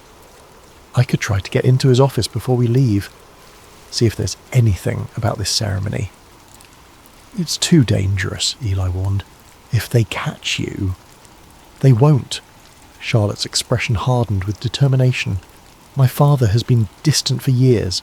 Now I know why. If he's part of something like this, I want to know. As they parted, Charlotte surprised him with a quick hug. Be careful, Eli, she whispered. This all sounds bigger than us. It is, he admitted, but someone has to stand against it. When Eli returned home, he found the estate transformed. Staff he'd never seen before moved purposefully through the house, preparing for what was ostensibly a business retreat for his father's associates. Security had been doubled, with men like Reed positioned at every entrance. Eli was escorted directly to his father's study, where Alexander waited with a tall, austere man introduced only as Mr. Poirot de Grey. Eli, Alexander greeted him. Mr. Grey is here to conduct your final assessment before tomorrow's ceremony. Grey's eyes were cold as he evaluated Eli. We understand you've had contact with Marcus Vale. The directness of the question caught Eli off guard. He approached me at the mole. And what did he tell you about the Order? Eli chose his words carefully. That you control world events. My father sits on some kind of ruling council. That you've been preparing me to join since birth. Grey nodded unsurprised. Did he give you anything? A device, documents, contact information? A phone number, Eli admitted, calculating that they probably already knew this much. I memorized it and destroyed the card as instructed. And you haven't contacted him since? No. Grey and Alexander exchanged a glance. Vale was detained yesterday, Grey informed him. He had been operating outside our surveillance for some time, but his contact with you necessitated intervention. Eli's blood ran cold. Marcus had been captured because of him. What will happen to him? He will face the consequences of betraying his oath, Alexander replied evenly. As all oath breakers must. The implied threat hung in the air. Tomorrow's ceremony is significant, Eli, Grey continued. As first witness, you'll observe the Order's true power and purpose. But more importantly, you'll make a choice that will define your future. What choice? Whether to embrace your birthright or reject it. Grey's smile didn't reach his eyes. It's a formal choice, of course. The correct answer is self-evident to those worthy of the path. After Grey departed, Alexander detained Eli with a hand on his shoulder. Son, I understand this process has been abrupt. Ideally, we would have introduced you to these concepts gradually over years. Like you did with Mum. Eli couldn't keep the edge from his voice. Before she tried to escape. Alexander's expression tightened. Your mother's situation is complex. She was once as committed to the Order as I am. Her disillusionment came later, after she'd already taken irrevocable oaths. What happens at the equinox ceremony? Eli asked directly. What am I going to witness? The full expression of the Order's purpose and power. Alexander straightened his already perfect tie. A demonstration of the responsibility we bear. That night, Eli's phone vibrated with a text from Charlotte. Found ceremony details in Dad's office. Involves selection and removal of resistance element. Sounds bad. Be careful. Selection and removal. Clinical language for what might be an execution. Marcus Vale's, perhaps? Another text followed. Also found guest list. 49 attendees besides the 7. Dad is bringing someone called a second witness. So Senator Weber was sponsoring another initiate alongside Eli. The Order was expanding its next generation. A final message appeared. Leaving for grandmother's now, take this. Attached was a photo of what appeared to be technical specifications for the Monroe Estate's security system. including override codes for the surveillance network. How Charlotte had obtained this, Eli couldn't imagine, but it might prove crucial if he needed to move freely during the ceremony. As midnight approached, Eli felt the walls of his reality closing in. Tomorrow he would either become part of the Order or be eliminated as a threat. There seemed no middle path, no escape route that wouldn't end with him hunted for the rest of his life, unless he could find a way to expose everything before the choice was forced upon him. With renewed determination, Eli accessed the security specifications Charlotte had provided. If he could temporarily disable the surveillance system during the ceremony, perhaps he could record what actually happened, documenting the Order's activities with evidence no one could dismiss. It was a desperate plan, fraught with risk, but as his mother had said, he wasn't always like this. They turned him into something else. Eli was determined not to become what they had planned, not to sacrifice his humanity for power as his father had done. That night, he returned to his mother's room, finding her alone for the first time in days. "Mom," he whispered, ensuring no one was within earshot. "I may have found a way out." Sarah's eyes widened. "There is no way out, Eli. Not for me. Maybe not for you either.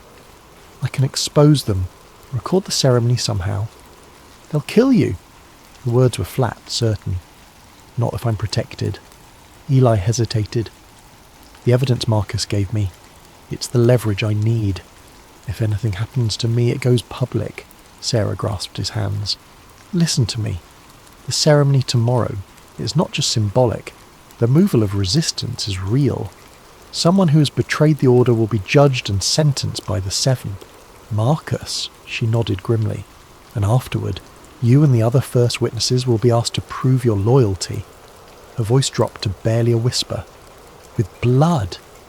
"I've already given blood," Eli said, showing his bandaged palm. "Not your blood," Sarah replied, her eyes haunted. "Theirs." Dawn broke over the Monroe estate, casting long shadows across grounds now patrolled by security personnel in dark suits. The atmosphere had changed overnight. The house no longer felt like a home, but a fortress preparing for a significant operation. Eli had slept little, his mind racing with what his mother had revealed. The ceremony wouldn't just be an initiation, it would culminate in an execution, with the initiates required to participate. A blood baptism to ensure their loyalty could never waver. They would ask him to kill Marcus Vale. As the household stirred to life around him, Eli executed the first part of his desperate plan. Using the security specifications Charlotte had provided, he accessed the estate's network through a back door in the guest Wi-Fi system. From there, he uploaded a program that would cycle the surveillance cameras on a 1-hour delay during a specific time frame that evening, making recorded footage appear as live feed. It wasn't a perfect solution. Anyone physically observing him would still see his actions in real time. But it might provide the window he needed to document the ceremony without immediate detection. His next step was riskier. The USB drive Marcus had given him, the Path, contained encrypted files he hadn't been able to access. But another file on the drive Charlotte was safeguarding supposedly contained decryption keys for various Order systems.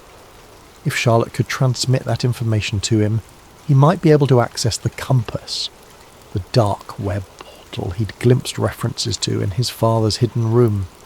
According to Marcus, it was the hub of all Order communications, the digital heart of their operation. Text to Charlotte. "Need access to Compass files. Can you send the decryption section from the device?" Her reply came an hour later. "At grandmother's house. Found file called compasskeys.dat. Sending now." The file transfer completed just as Alexander summoned Eli to his study for preparatory instruction. Eli barely had time to hide his laptop before Reed appeared to escort him downstairs. The study had been transformed. The furniture had been rearranged to accommodate 7 high-backed chairs in a semicircle. In the centre stood a small podium bearing a leather-bound book embossed with the familiar eye symbol. Alexander was not alone. 6 other men and women of varying ages stood in conversation, falling silent as Eli entered. The Council of 7 assembled in person. "My son," Alexander said formally, "may I present my colleagues on the High Council of the Order of the Eternal Eye." Each council member was introduced only by title: the Archivist, the Sentinel, the Oracle, the Architect, the Keeper, and the Voice. Alexander himself bore the title of the Shepherd.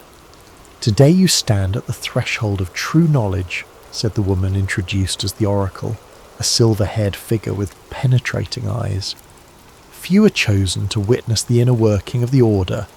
Fewer still prove worthy of continuing beyond first witness." The man called the Architect, younger than the others, with Econtraputra's casual confidence, added, "Your father speaks highly of your capabilities, Eli. Your genetic profile and psychological assessment suggest exceptional potential." Genetic profile? They had been studying him at levels he hadn't even imagined. "I'm honoured," Eli managed, the words ash in his mouth. "Tonight you will observe the Order's justice and mercy in equal measure," continued the voice, a distinguished man who Eli recognised with shock as the current Secretary-General of the United Nations. "You will see why our work remains essential to humanity's continued progress." The Sentinel, a military bearing evident in his posture, spoke next. "You will also face your first true test of loyalty. The blood price must be paid by all who join our ranks." Alexander placed a hand on Eli's shoulder. "The ceremony begins at sunset. Until then, you are to study the first principles." He indicated the book on the podium. "You will be called when the time comes." As the council members departed, Alexander lingered. "I'm proud of you, Eli. Despite the unorthodox way you've come to this moment, you've shown remarkable adaptability, the necessary ruthlessness that defines our bloodline." "Ruthlessness?" Eli couldn't help asking. "The willingness to do what must be done, regardless of personal feelings." Alexander straightened Eli's collar with unusual attentiveness. "Tonight will test that quality in you." When his father left, Eli immediately opened the ancient tome. The first principles were written in the same coded language he'd seen in his father's journal, but now an appendix provided the cipher for translation. The text outlined the Order's core beliefs: that humanity required guidance from those with vision beyond the common, that certain bloodlines carried genetic predispositions for leadership and insight, that the masses were incapable of managing their own evolution, that sacrifice was necessary for true progress. Page after page detailed the Order's structure, its methods of influence, its long-term goals for human development. What struck Eli most was the absolute conviction that their actions, manipulating economies, orchestrating political changes, even removing obstacles, were not just justified but necessary for human survival. They genuinely believed they were humanity's saviours, not its secret masters. While appearing to study diligently, Eli surreptitiously checked his phone. Charlotte had sent another message. "Grandmother has old newspapers. Found article about tragic lab accident 10 years ago. 7 researchers died, all working on universal vaccine technology. 1 survivor, Marcus Vale." So that was why Marcus had turned against the Order. They had eliminated his colleagues, probably to control the release of a technology that would have benefited humanity but diminished pharmaceutical profits or power structures. With Reed stationed outside the study door, Eli had just enough privacy to quickly access the decryption key Charlotte had sent. He would have one chance later to penetrate the compass and find proof of the Order's activities.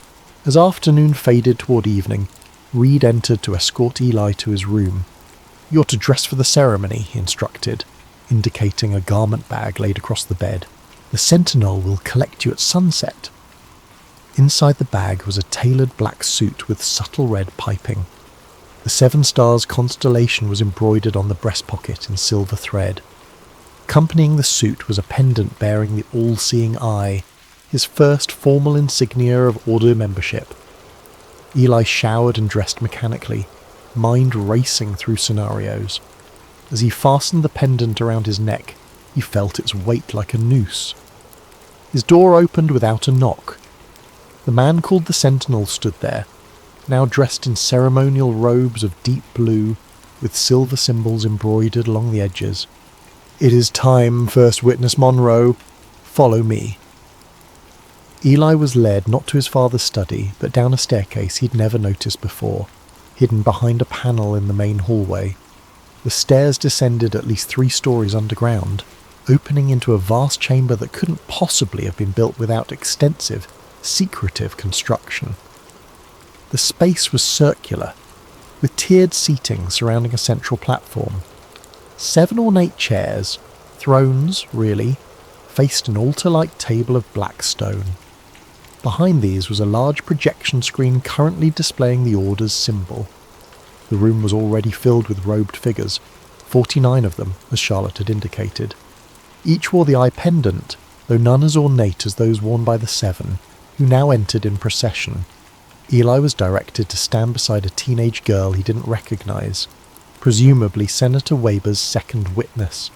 She was pale with fear or excitement, her hands trembling slightly. "Elizabeth Weber," she whispered when she caught him looking. "Charlotte's cousin." Charlotte hadn't mentioned her cousin was being initiated alongside him. Perhaps she hadn't known. The implications were disturbing. How many families had been infiltrated by the Order across generations? The ceremony began with what Eli could only describe as a liturgy, call and response patterns between the 7 and the assembled members, pledging continued loyalty to the Order's mission of guiding humanity toward its optimal future. Alexander the Shepherd then rose to address the gathering. "Tonight we welcome 2 first witnesses to our inner circle. They come from bloodlines long dedicated to our cause. They have been assessed, tested, and found worthy of the knowledge we guard." The architect stepped forward next, but knowledge brings responsibility, and responsibility requires loyalty beyond question. He gestured, and a side door opened. 2 guards entered, half dragging a man between them. His face was bruised, his clothing torn, but Eli recognized him immediately. Marcus Vale. "This man was once our brother," continued the architect. "He shared our knowledge, our purpose, our vision, and he betrayed it all." Marcus was forced to kneel before the 7. Despite his obvious mistreatment, his eyes were clear and defiant as they swept the room, stopping momentarily on Eli with a flash of recognition. The voice spoke next. "Marcus Vale, you stand accused of breaking sacred oaths, revealing Order secrets, and conspiring to expose our work to the unworthy masses. How do you answer?" Marcus straightened as much as his restraints allowed. "I joined the Order believing we would help humanity. Instead, I watched you suppress technologies that could save millions. I watched you manipulate markets to maintain control while people starved. I watched you eliminate anyone who questioned your methods." His voice gained strength. "I broke my oath to you to keep my oath to humanity." Murmurs ran through the assembled members, quickly silenced by a gesture from the sentinel. "The accused has spoken," Alexander declared formally. "The council has deliberated. Our judgment is unanimous." He looked directly at Marcus. "Marcus Vale, you are found guilty of high treason against the Order. The sentence is final removal." The oracle stepped forward, holding an ornate box similar to the one that had contained the blood dagger. "As is our tradition, the sentence will be carried out by those newly joined to our ranks to cement their commitment and ensure their silence." Eli's blood ran cold as the oracle opened the box, revealing 2 ceremonial daggers, larger and more lethal than the one he'd used for the blood oath. "First witnesses, step forward." Eli moved as if in a dream, aware that every eye in the room was upon him. Elizabeth Weber moved beside him, her face now set in grim determination.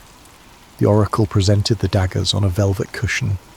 "Take the implements of justice," she instructed. "Prove your worthiness to join our ranks." Elizabeth took her dagger without hesitation. Eli's hand closed around the remaining hilt, its weight solid and terrible. "The removal will be witnessed by all, binding us in shared purpose," Alexander announced. "First witnesses, approach the traitor." This was the moment Eli had dreaded. The test he could not pass without becoming what they wanted him to be. To kill Marcus would be to kill his own humanity, his own moral centre. To refuse would mean his own death sentence.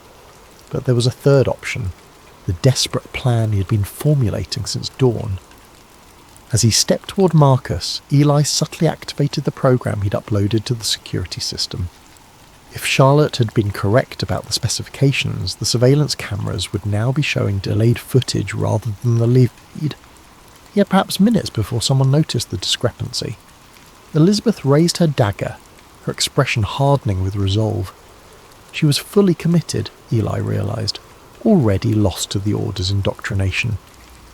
"Wait," Eli said, his voice ringing through the chamber. "The first principles grant the accused a final statement. We should honour tradition." Alexander looked surprised but nodded his approval. "Proceed." Eli turned to Marcus. "Speak your final words, traitor," he said loudly, positioning himself to block the view of his free hand. As Marcus began a defiant speech about the Order's corruption, Eli palmed the small device he'd hidden in his sleeve, a specialised flash drive containing the decryption keys Charlotte had provided. With movements disguised as adjustments to his stance, he pressed it into Marcus's bound hands. "Enough," the sentinel declared after Marcus had spoken for nearly a minute. "The traditions have been observed.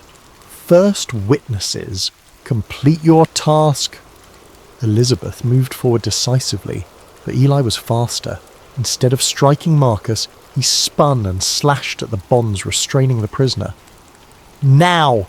he shouted to Marcus, who immediately rolled away despite his injuries. Chaos erupted in the chamber. Elizabeth lunged at Eli with her dagger, her face contorted with fury at his betrayal. He barely deflected the blow, the blade slicing his forearm. The assembled Order members rose from their seats, some rushing forward while others backed toward exits in confusion. The 7 shouted contradictory orders, momentarily disorganized by the unprecedented disruption. Eli fought his way to the central platform where the 7's equipment was arranged. With a desperate lunge, he reached the computer terminal connected to the projection screen and jammed the master decryption key he'd prepared into the port. "Stop him!" Alexander's voice cut through the chaos, but it was too late. The screen behind the 7's thrones flickered, the Order's symbol vanishing. In its place appeared the compass portal, the secure communication hub of the Order's global operations, and with the decryption key breaching its security, every file began opening simultaneously. Financial transactions authorizing market manipulations, communication logs detailing political interference, research suppression orders, assassination authorizations, the Order's secrets projected 20 feet high for every member to see. "He's broadcasting!" the architect shouted in horror. "Kill the systems!" But Eli had locked out the controls. The evidence continued to pour across the screen, decades of manipulation and control exposed in an unstoppable digital flood. Marcus had reached the computer terminal as well, his technical expertise evident as his fingers flew across the keyboard. "I'm mirroring it to external servers," he shouted to Eli over the growing tumult. "They can't stop it now." Alexander pushed through the crowd, his face transformed by rage and disbelief. "What have you done?" he demanded, grabbing Eli's injured arm. "You've destroyed everything." "I've exposed the truth," Eli replied, twisting free. "What happens next is up to them." He gestured to the assembled Order members, many of whom were staring at the projected evidence in shock and growing horror. Not all of them had known the full extent of the Order's activities, Eli realized. Some had believed they were part of a benevolent guiding force, not complicit in murder and oppression.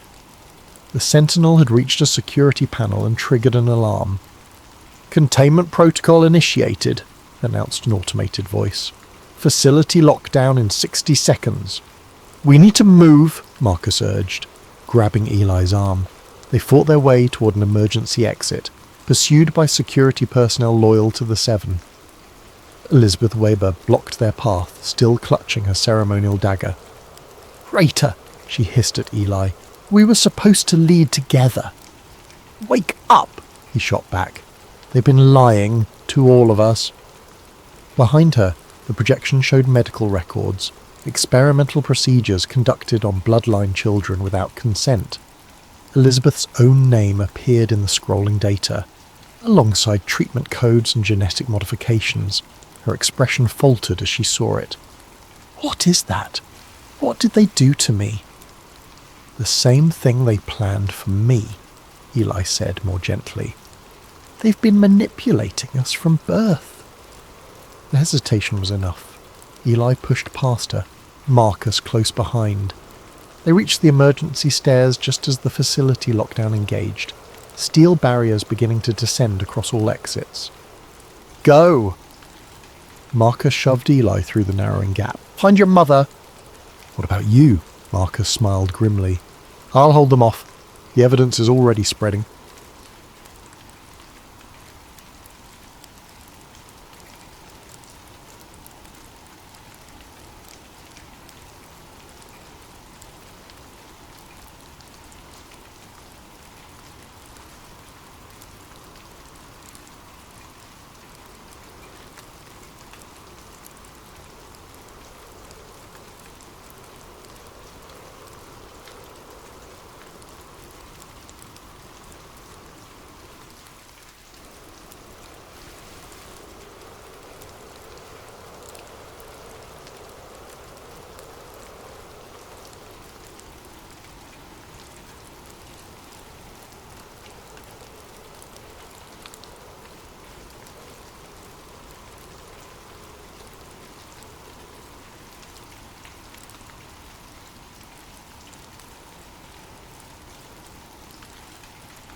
Tonight's journey is a 5-part narrative titled Echoes in the Desert Sky, inspired by the events surrounding an alleged crash in Roswell, New Mexico during the late 1940s.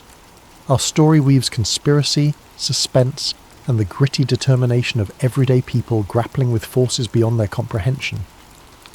The desert wind rattled loose tin on the Navarro ranch house as lightning clawed at the sky. Rain spattered on dusty window panes, an uncommon fury for a New Mexico summer. Betty Navarro, a rancher's daughter of 19, steadied a lantern by the back door. Her father, Miguel Navarro, had hurried out moments ago, muttering about a fierce storm that might spook their livestock. The thunder overhead rumbled, setting Betty's nerves on edge.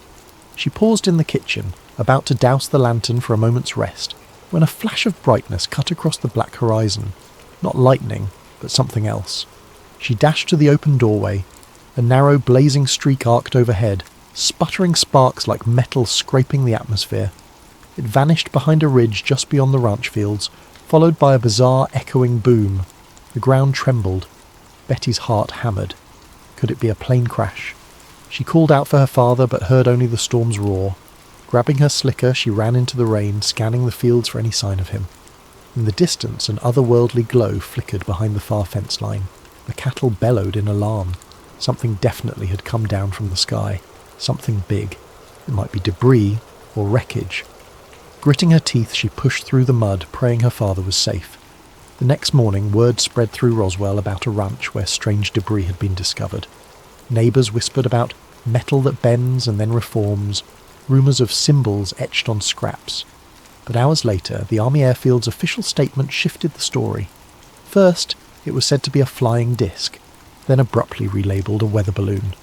The confusion only fueled speculation. Some insisted the material was too exotic for a mere balloon. Others shrugged it off as a fancy government project. For local folks, it was a passing curiosity, except for those who'd witnessed the lights in the storm.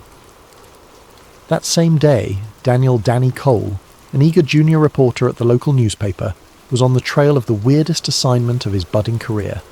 He'd heard that Betty Navarro's father had driven into town early, telling a few folks about the odd metal he found in his grazing fields. By the time the army arrived to hush him up, the rumour mill was already blazing. Danny's editor, an older man with a short temper, tossed him a single line of instruction. Go find out if this is news or nonsense. With a pencil behind his ear and a notepad in hand, Danny steered his battered truck toward the Navarro ranch. En route, he spotted a row of army trucks rumbling back to Roswell, tarps covering what appeared to be crates.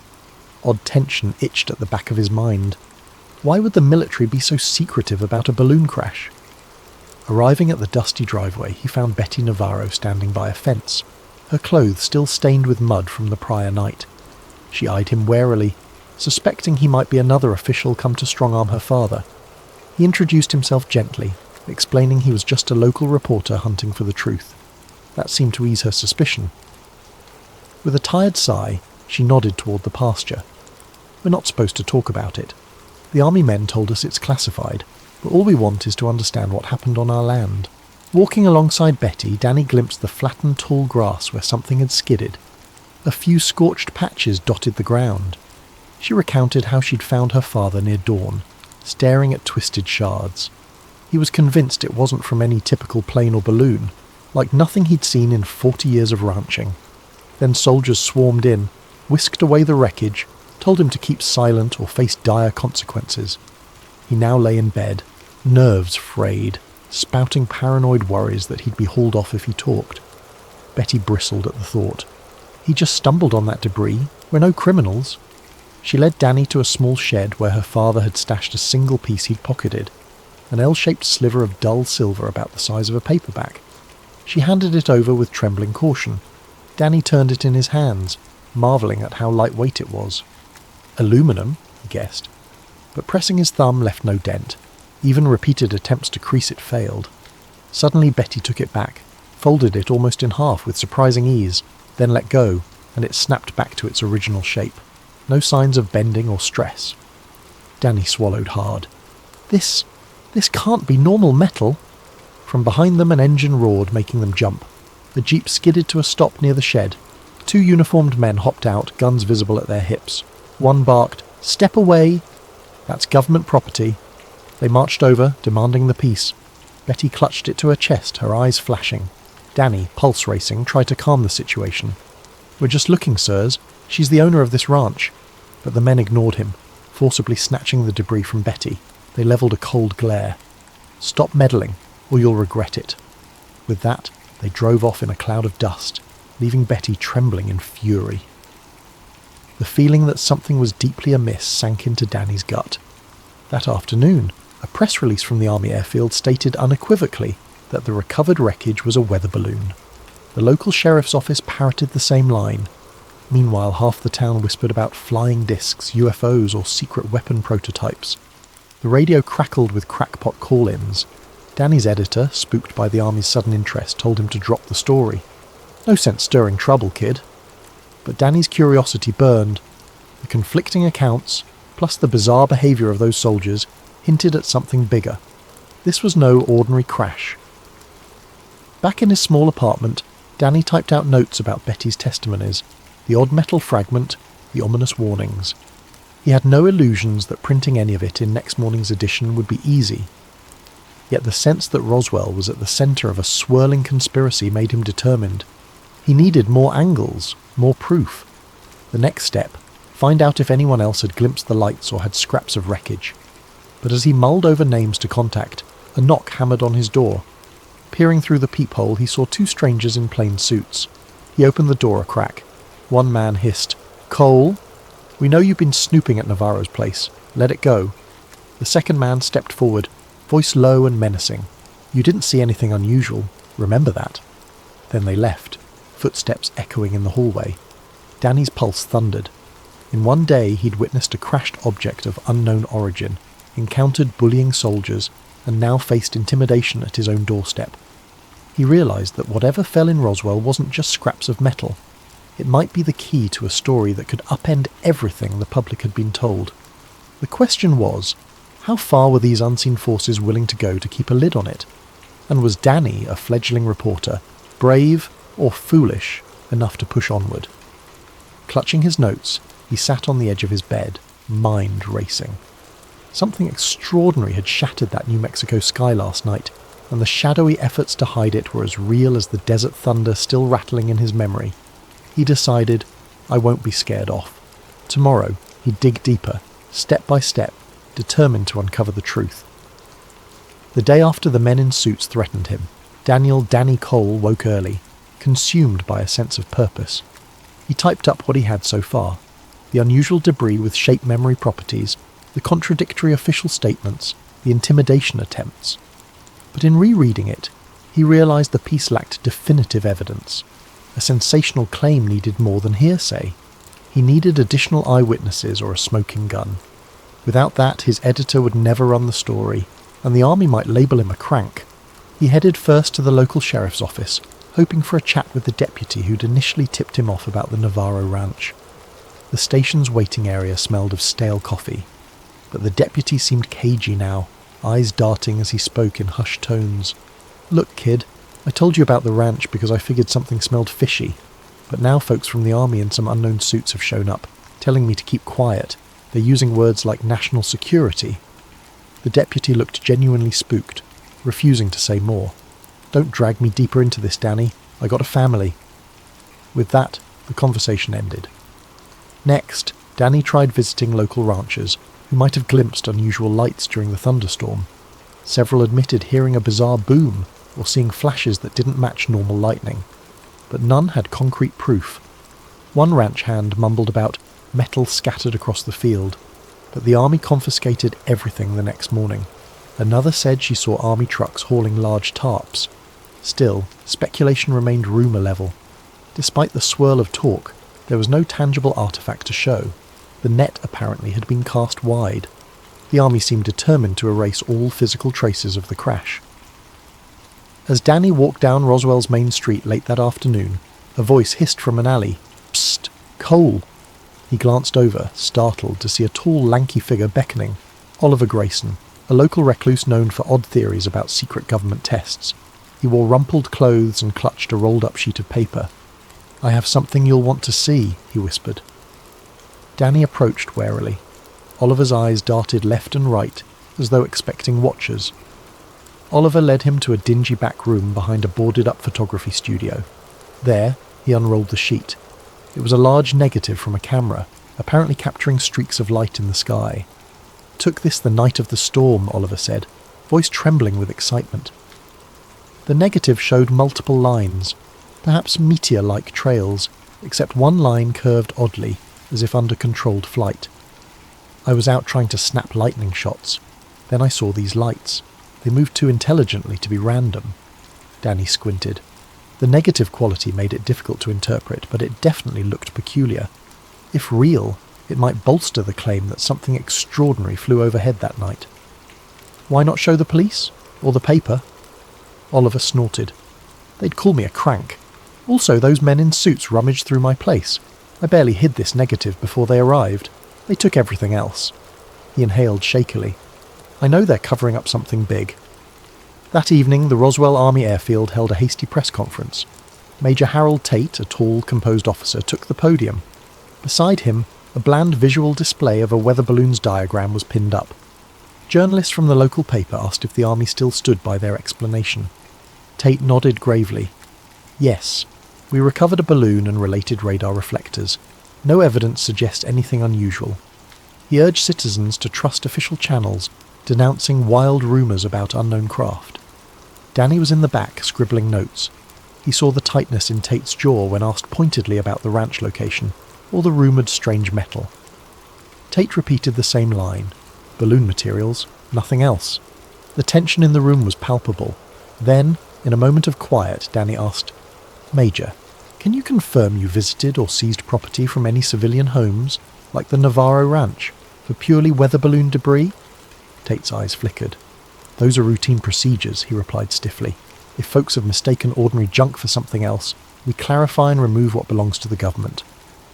No further explanation. Over the next few days, Roswell's rumour mill intensified. Some insisted the entire crash was a hoax. Others whispered about little men taken to the base. In local diners, talk alternated between scornful jokes and uneasy speculation. Meanwhile, the army presence around the outskirts grew. Patrols began restricting access to remote desert roads, claiming it was for safety. They're systematically shutting down the story, Danny thought. One morning, Betty Navarro arrived at the newspaper's office, flustered. She explained that her father had been visited again by men in suits, who repeated the weather balloon line and threatened legal trouble if he said otherwise. "He's a proud man, but he's frightened," Betty said, eyes flashing with anger. She placed a battered envelope on Danny's desk. Inside was a second chunk of that bizarre metal. We'd kept it hidden. I can't just let them stomp on the truth. Danny touched the fragment. Indeed the same strange properties. He promised to safeguard it. Through a contact at the local airfield, Danny arranged a secret meeting with Dr. Evangeline Parker, rumoured to be an aerospace engineer quietly assisting Major Tate's project. Late one evening, they met in a deserted hangar's shadows. Parker, her face etched with worry, confirmed that the debris was not from any standard balloon or plane. She'd run tests showing unearthly durability and superlight composition, yet official instructions forced her to classify it as common. She felt deeply torn, a sense of duty to her country versus moral unease about perpetuating a lie. She showed him lab notes, incomplete but revealing anomalous chemical structures. "I suspect it's a technology we can't replicate with known alloys," she whispered. "But if I speak openly, I'm done, possibly imprisoned." Danny gulped. "So the army's lying, systematically?" Parker nodded. "They claim it's to prevent mass hysteria or foreign exploitation, but it's bigger than that. They might be dissecting something that rewrites everything we know about flight."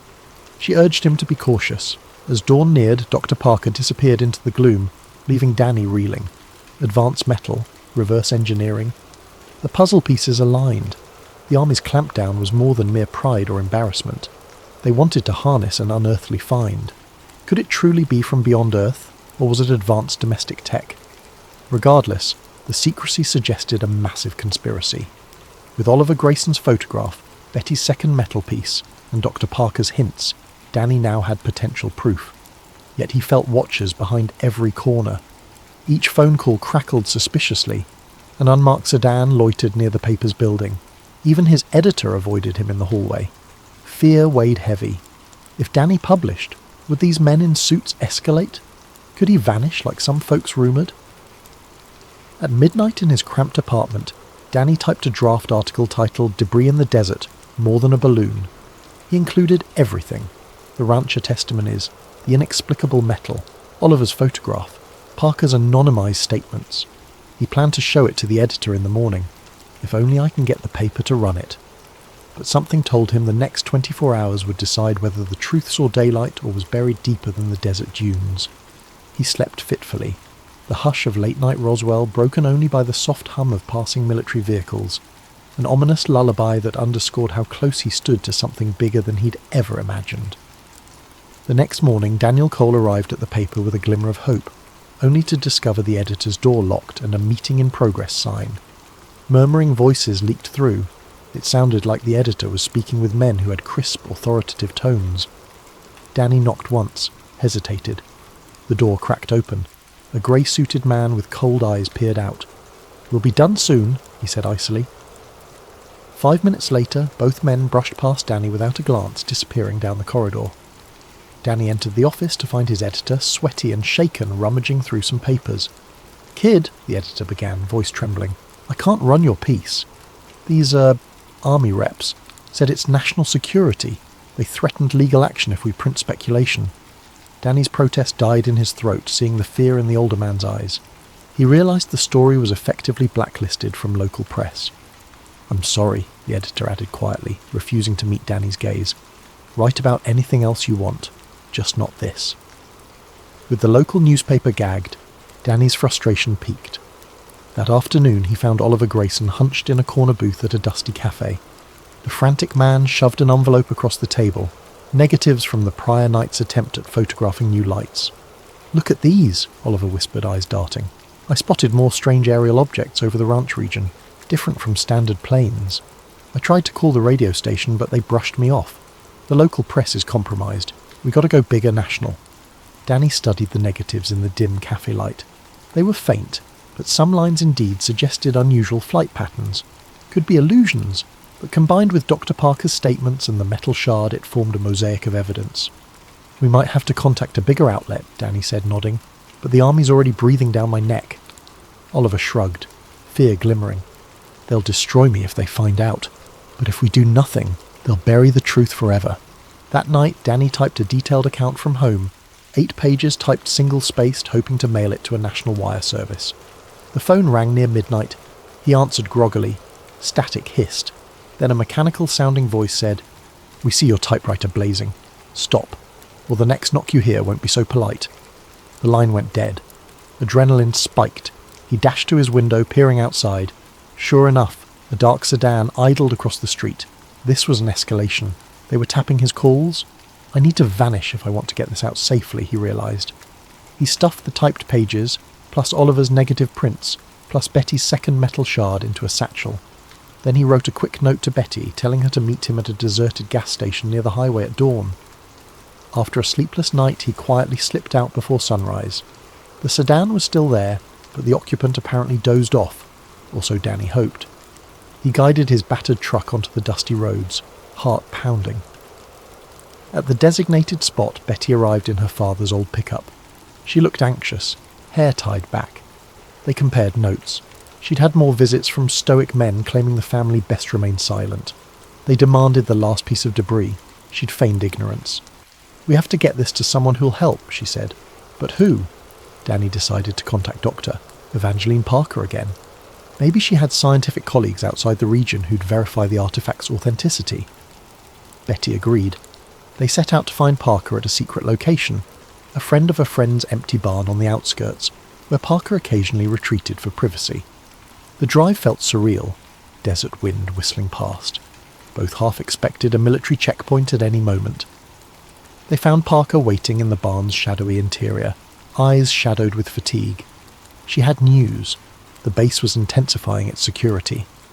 Major Tate was rumoured to have formed a special unit to track subversive elements in Roswell. She also claimed she'd seen glimpses of a second site where more debris had been stored, and possibly biological materials. She refused to elaborate, but her haunted expression said it all. "I'm done playing along," Parker murmured, scanning the artifact shard Betty extended. "We need to publish proof, or history might rewrite itself as a trivial balloon incident." Just then, a booming voice rang out. "Freeze!" A group of uniformed soldiers, led by none other than Major Harold Tate himself, emerged from behind bales of hay, their rifles aimed unwaveringly. The trio, Danny, Betty, Parker, raised their hands in alarm. Tate's eyes glinted with cold triumph. "Breaking onto private property, conspiring to steal government assets, you're all in serious trouble." He nodded at a subordinate who grabbed the metal shard from Parker's hands, sealed it in a pouch. Danny's breath caught. "We're simply verifying the truth, Major. You have no right." Tate cut him off with a sneer. "I have every right. This is a matter of national security. You meddle beyond your depth. People who push too far in matters like these often vanish." Betty bristled, fists clenched, but a soldier pointed a gun barrel her way. She glared silently. Tate motioned for them to be bound with zip ties. Another soldier rummaged through Danny's satchel, extracting the typed documents and Oliver's negatives. Tate eyed them, mouth twisting in disgust. "You journalists think you can decide what's best for the public. Sometimes they must be protected from truths that sow panic." He gestured for a nearby soldier to confiscate everything. As Danny was shoved to the ground, he glimpsed Parker trying to maintain composure. She locked eyes with him. Some quiet signal passed between them. Then, unexpectedly, an old caretaker from the barn area stepped in, feigning confusion, stumbling with a lantern that spilled oil, igniting a small flame on the dusty floor. Soldiers panicked, distracted by the sudden smoke and possible barn fire. In the chaos, Parker lunged, snatching a single negative from the soldier's hand. She tucked it into her coat. Another swirl of dust, and the caretaker yanked a side door open, beckoning the captives to flee. Disoriented, Tate barked orders to secure the perimeter, but the smoke gave Danny, Betty and Parker precious seconds. They scrambled out the side door, stumbling across the yard to Betty's truck. Shots rang out, bullets whining overhead. Parker slid into the back, Danny hopped in the passenger seat. Betty gunned the engine, tyres spewing gravel as they roared away. Soldiers tried to chase them on foot, but the swirling desert dust obscured the pursuit. In the rearview mirror, Danny saw Tate's furious silhouette receding into the haze. Once they were miles away, hearts pounding, they pulled the truck onto a sidetrack. Parker breathlessly produced that single negative she'd saved. It's not everything, but it's something. She rummaged in her pocket, revealing a crumpled note she'd scribbled about the chain of custody for this exotic metal. A hush fell. They'd lost most of their evidence, again, but they still had enough for a partial exposé, especially with Parker's direct testimony. "We have to leave Roswell," Parker said quietly. "Tate will lock the town down searching for us. The only way is to get these documents to an outside journalist or radio station that's not under their thumb." Betty swallowed, gazing at the desert horizon. "If we vanish, who takes care of my father? The ranch?" Danny placed a reassuring hand on her shoulder. "We'll come back once this is out in the open, but right now, we either reveal it or watch it get buried." Parker nodded resolutely, glancing at the negative. "Let's drive. I know a contact in Santa Fe who might help." And so they set off, headlights cutting through the twilight. The net around them had never been tighter, but they still had one path forward. Gather allies beyond Roswell's borders, show the world a glimmer of the truth, and hope it would spark the unstoppable question: what really happened in the desert sky? Night fell across the high desert as the battered pickup rumbled northward, carrying Danny Cole, Betty Navarro, and Dr. Evangeline Parker. They kept to back roads, skirting major highways where military checkpoints might lurk. The hush was broken only by the whir of the engine and the trio's tense whispers about next steps. Parker clutched the negative and her partial notes like lifelines, conscious that each piece of evidence could vanish with one ill-timed ambush. They arrived in Santa Fe near midnight, parking behind a nondescript boarding house. Dr. Parker led them to a second-floor room lit dimly by a single lamp. Inside waited Hank Beringer, an ex-war correspondent turned freelance journalist known for publishing controversial exposés. Parker had met him briefly at a scientific conference and knew he had a penchant for stirring trouble. He listened wide-eyed as they recounted the Navarro's ranch debris, the Army's hush campaign, Oliver Grayson's photo negatives, and the persistent threats from Major Tate. Hank rubbed his stubble, glancing through the negative.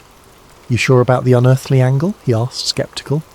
Parker offered a battered envelope containing her scribbled analysis of the debris' extraordinary properties. "I can't claim it's alien," she clarified, "but the composition defies known alloys. We suspect the official line is a cover for advanced tech. Possibly foreign, possibly beyond anything we've seen." Hank's eyes flickered. He sensed a goldmine of a story, yet fear tempered his excitement. "This is bigger than a typical scoop. You realise the consequences if they've decided this is top secret." Betty exhaled. "We do, but we can't let them intimidate the entire region. My father's ill, my ranch is crawling with men who bark classified at every turn. People deserve the truth." Hank suggested an immediate plan. Broadcast a shortwave radio bulletin at dawn to a friendly station, then telegram certain national newspapers. "I know some folks in Chicago who might run it if I vouch for authenticity," he mused. That way, the story would break faster than the Army could muzzle it. But the group also realised that if the Army got wind of their location, they might be raided any moment. They set watch shifts, snatching brief hours of restless sleep. At dawn, the group used Hank's radio set to contact a small independent station on the west coast. Parker spoke carefully, summarising, "Unidentified debris, not consistent with weather balloons, suppressed by local authorities, eyewitness intimidation." The station's operator sounded astonished, promising to broadcast snippets soon. Meanwhile, Hank drafted a telegram to a Chicago desk editor, hinting at Roswell fiasco unraveling, unearthly materials confirmed.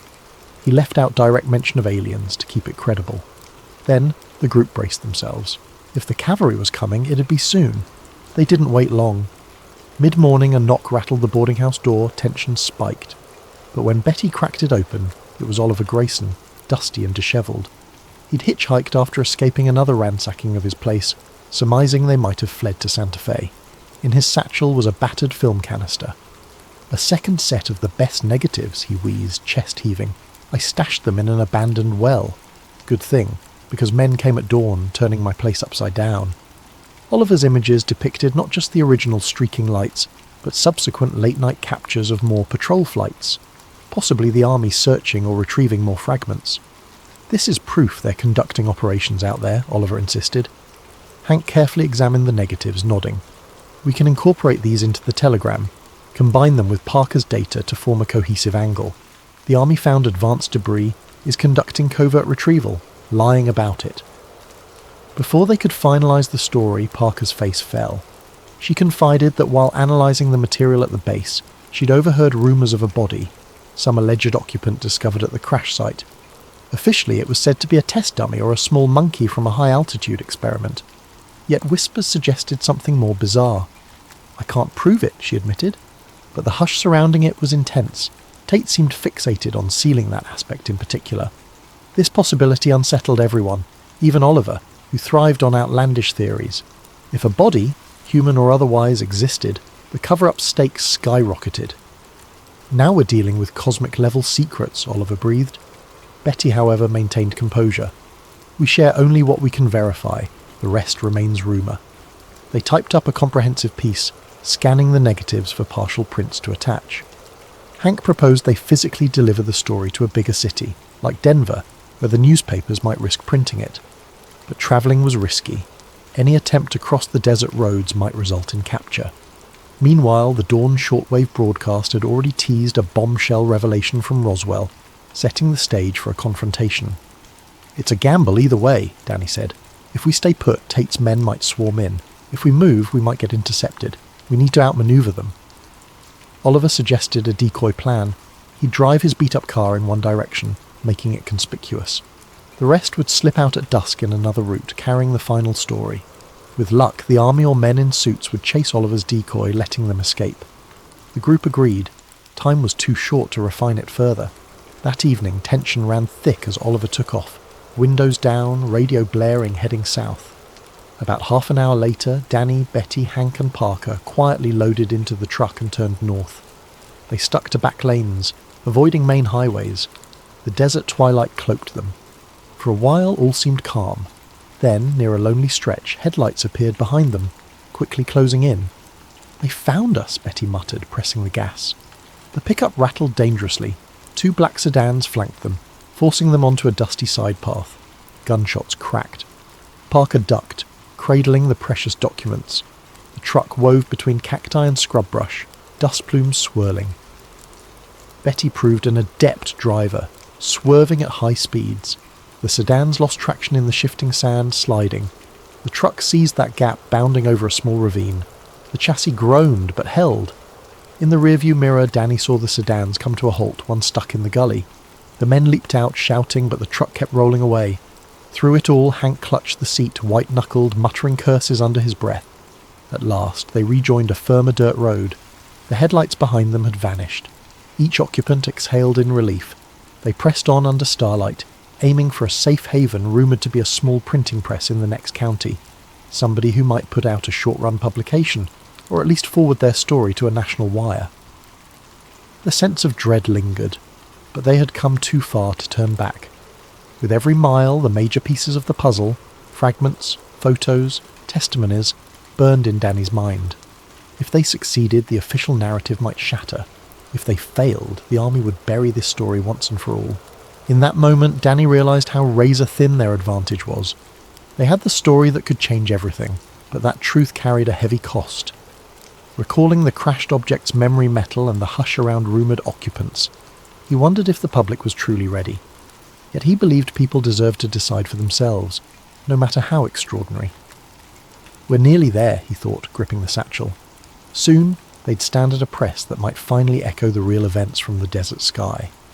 But fate still had a few moves left in this dangerous game. Under the faint glow of dawn, the pickup rattled into the modest farm where a small independent press was rumoured to operate.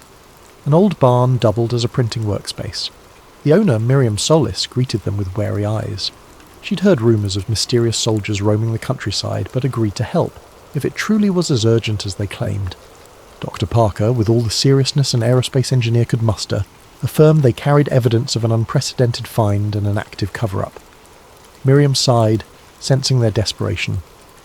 "I can set type for a short print run," she said, "but distributing it widely might be tricky." They hauled in the battered documents and the partial negatives. Hank began writing a final introduction that framed the story for an outsider. He avoided hyperbole, sticking to verifiable points: ranch debris, memory metal, army intimidation, Parker's partial lab results, contradictory official statements, Oliver's photos. Meanwhile, Betty hovered near the door, scanning the horizon for any sign of approaching vehicles. Each time a dust swirl appeared, her heart kicked up a notch. Midway through typesetting, tyres crunched outside. Everyone froze. Betty peered through a crack in the barn door. A single black sedan parked in the yard. Out stepped Major Harold Tate, alone. He raised his hands as if to show no immediate threat, calling out calmly, "I know you're in there." Danny stepped out, jaw tight. The group formed a semicircle behind him: Betty, Parker, Hank, and Miriam. Tate's eyes flicked over them, landing on Parker. "Doctor, I'd hoped you'd see reason. Your brilliance is wasted in these theatrics," she glared. "I've seen enough twisted orders. I won't be your pawn." The Major exhaled, then turned to Danny. "You're about to put the entire region at risk. Our country is not ready for this. Our enemies might exploit the technology." Tate's voice softened. "This crash, whatever it is, should remain under top security. Why feed the public hysteria? Why give foreign powers an edge?" Danny clenched his fists. "Because the truth belongs to everyone, not just the army. People have died for lesser secrets, and your men threatened innocent ranchers who stumbled on it. That's not how we do things in a free country." Tate's mask of composure cracked slightly. "You think it's that simple?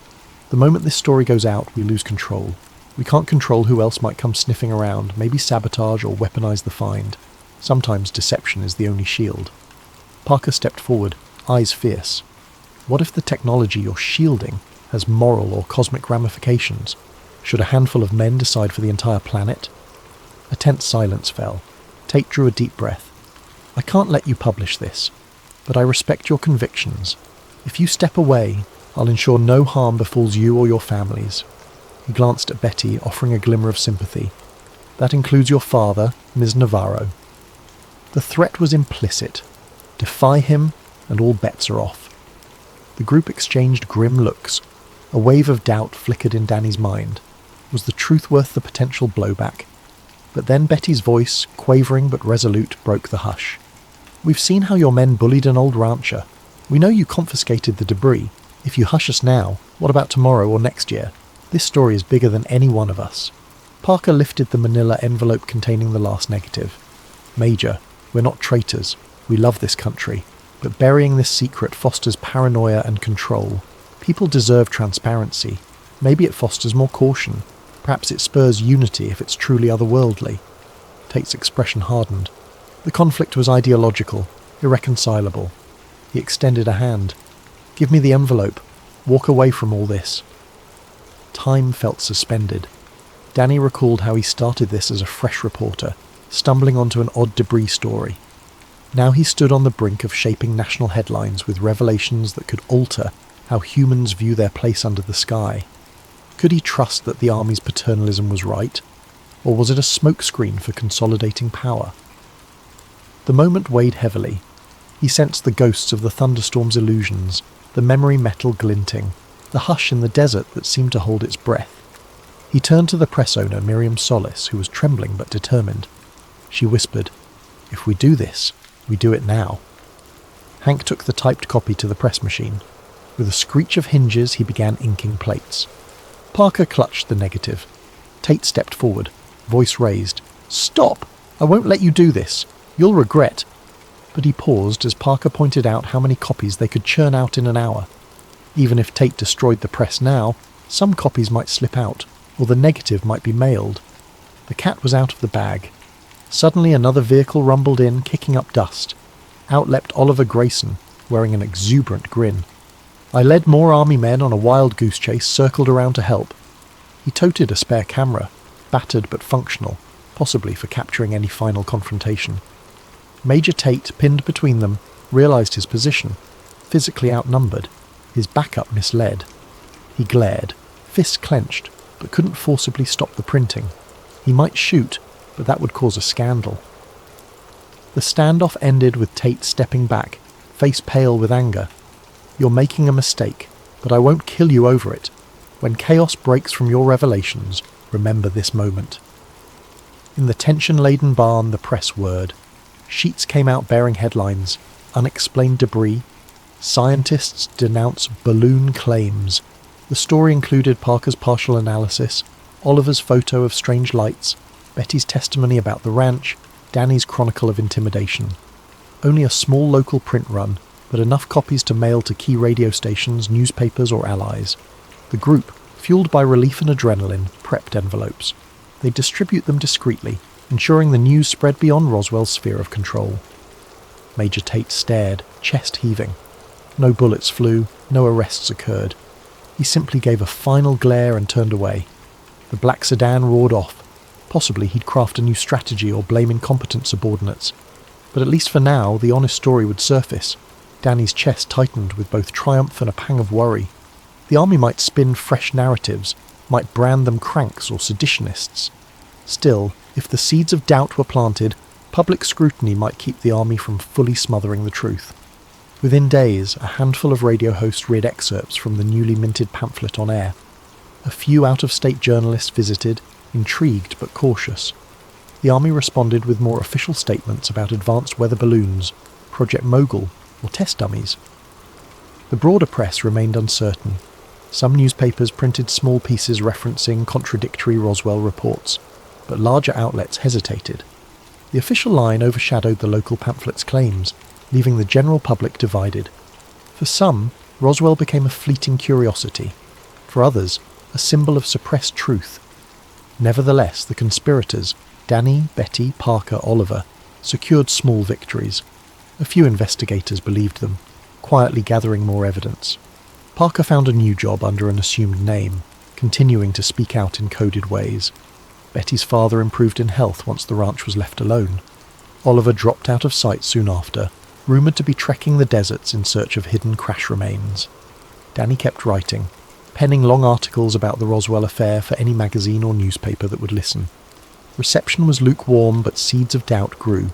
As months turned into years, the mania died down. The official story grew codified, taught as case closed. Yet in Roswell's dusty corners, whispered recollections persisted. Some nights, old ranchers told grandchildren about the day government trucks hauled away metal that defied logic. Dr. Parker, in an interview decades later, would recall her fleeting contact with that impossible alloy and how it changed her perspective on Earth's place in the cosmos. Danny Cole's battered pamphlet copies would circulate among UFO enthusiasts, fueling endless speculation. One evening, not long after the press run, Danny returned to the Navarro ranch. The storm clouds had rolled in again, thunder echoing across the desert. At the fence line, Betty joined him, each leaning on a post. They remembered that first night, the uncanny flash overhead, the ground shaking. Beneath the star-flecked sky, they wondered if the truth ever fully emerged. Did the exotic debris come from beyond Earth? Or was it some hush-hush tech tested by shadowy labs? Did the occupant rumours hold weight? They might never know, but they had tried. They had pried open a corner of secrecy, leaving a crack for future revelations. In the hush of that desert evening, an odd hush reminiscent of the calm before a storm, they felt the weight of what they'd ignited. The official narrative might stand for decades, but the real story lived on in these few who had touched the impossible. Echoes in the desert sky lingered, beyond disclaimers and disclaimers, and for those who cared to look, the dusty roads near Roswell still whispered that something extraordinary once fell from above, and the effort to hide it was equally extraordinary. In the end, the story's impact was measured less by immediate media frenzy than by the subtle shift in public imagination. The seeds of suspicion and wonder blossomed into modern UFO lore. Others would pick up the thread, investigating anew. Through it all, the desert wind carried the memory of lightning-scorched nights and metals that wouldn't break, a silent testament that sometimes, in the quiet corners of the earth, bigger truths loom than any single cover-up can fully silence. Tonight's tale is titled The Silent Strain, a Pandemic of Control. It's a conspiracy thriller set in the near future, 2027 to be exact, where a new respiratory virus, Havoc 7, has spread across the globe. At first, governments claim it's a natural outbreak. But as the body count rises and lockdowns stretch into indefinite detention, troubling evidence emerges that challenges the official story. We follow Ethan Cole, an investigative journalist who stumbles upon top-secret documents hinting at a darker, more orchestrated plan. This isn't just about a virus. It's about power, manipulation, and a hidden agenda that could reshape society forever. What if the lockdowns, the media blitz, and the vaccine mandates are not truly about stopping the spread, but about tightening control? Who stands to gain from a world locked behind digital passes and constant surveillance? And what becomes of those who speak out against the official narrative? In this story, the answers to these questions put Ethan Cole's life in jeopardy. He quickly learns that when fear runs high, those with something to hide will stop at nothing to maintain their hold on power. Accompanying Ethan on this dangerous road to the truth is Dr. Vanessa Lee, a brilliant virologist who once worked in the very labs rumoured to have spawned Havoc 7. She knows more than she's letting on, and her knowledge could be key to exposing a global conspiracy. Meanwhile, a hacker by the name of Dylan Novak lurks in the digital shadows, digging into corporate networks and government servers to reveal that the so-called vaccine might not be a cure at all, but rather a sophisticated tool of compliance. As you listen, consider how close to home this story might feel. It's not just about a virus. It's about how easily people can be steered by panic, how swiftly freedoms can be curtailed, and how disinformation shapes our world. In a reality where truth is so often censored or spun, is it possible that we're already on a path similar to the one described here? I invite you to settle in, whether it's early morning in a bustling city, midday in a sleepy town, or late at night in the comfort of your bed. Let this narrative guide you into the shadows of a world that may be only a step ahead of our own. Stay vigilant, keep an open mind, and remember, truths can be hidden in plain sight, but they can also be uncovered by those brave or desperate enough to seek them. Thank you for joining me. Now let's turn the page and begin the saga of the silent strain, a pandemic of control. And don't forget to comment where you're tuning in from, and hit that subscribe button for sleep theories. Sweet dreams, or perhaps unsettling ones, lie ahead. Ethan Cole first heard of Havoc 7 the same way most of the world did, through late-night breaking news. One evening, an emergency broadcast interrupted his usual flow of half-listened commentary and background chatter. A solemn news anchor announced a series of mysterious respiratory infections in Millstone, a modest city on the edge of the Atlantic. At first the anchor's tone was measured, almost casual. Then the numbers multiplied. Tens of cases grew to hundreds. The disease's symptoms were disturbing. Rapid onset fever, agonizing cough, and a sense of fatigue so overwhelming it left people bedridden within hours. The mortality rate, though low at first, showed signs of spiking among the elderly and immunocompromised. Lockdown orders quickly followed. From Washington to Berlin, from Tokyo to Sao Paulo, governments declared states of emergency. Curfews were enforced, public gatherings were banned. On social media, opinion wars erupted. Some claimed the virus was a hoax, invented by the media or politicians seeking to score points. Others insisted it was the end of the world, urging friends and family to stay locked inside for months. Caught in the swirl of rumour and confusion, Ethan didn't know what to believe. But as a dedicated investigative journalist, he made it his mission to find out. Armed with a notepad, a tape recorder, and the grit that had come from years of chasing leads, Ethan set out to gather facts. He interviewed local hospital staff, eyewitnesses, and any official who would speak on the record. What he found was a curious pattern. Wherever Havoc 7 was reported, swift government presence followed. Unmarked black vans, military checkpoints, blocked roads. The official line was that these measures were necessary to contain the virus. Yet it felt excessive, like they were sweeping in to hide something rather than to protect anyone. He pushed further, scouring data leaks on fringe conspiracy forums. After days of searching, a peculiar file landed in his inbox.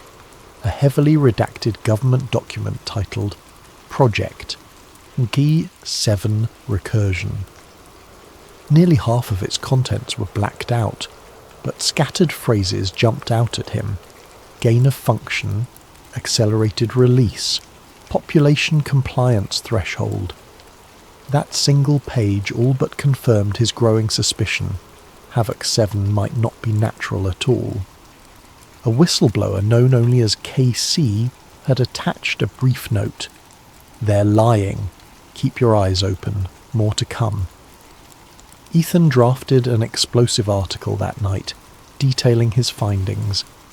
He noted the odd phrasing in the leaked document, speculated on the possibility of an engineered virus, and exposed the coordinated media campaign to vilify anyone who asked questions. The piece was set to publish on a small independent news site he sometimes freelanced for, one that prided itself on unfiltered reporting. But when he woke the next morning, the article was gone. The entire website had been wiped clean, replaced by an error message. His phone buzzed non-stop with calls from unknown numbers. Each time he answered, the line was silent. Then the calls stopped, just as abruptly as they had begun. A creeping sense of dread unfurled in his chest. If someone had gone to the trouble of erasing his work, that meant there was truth in it. He worried for the safety of his source, the whistleblower known as KC.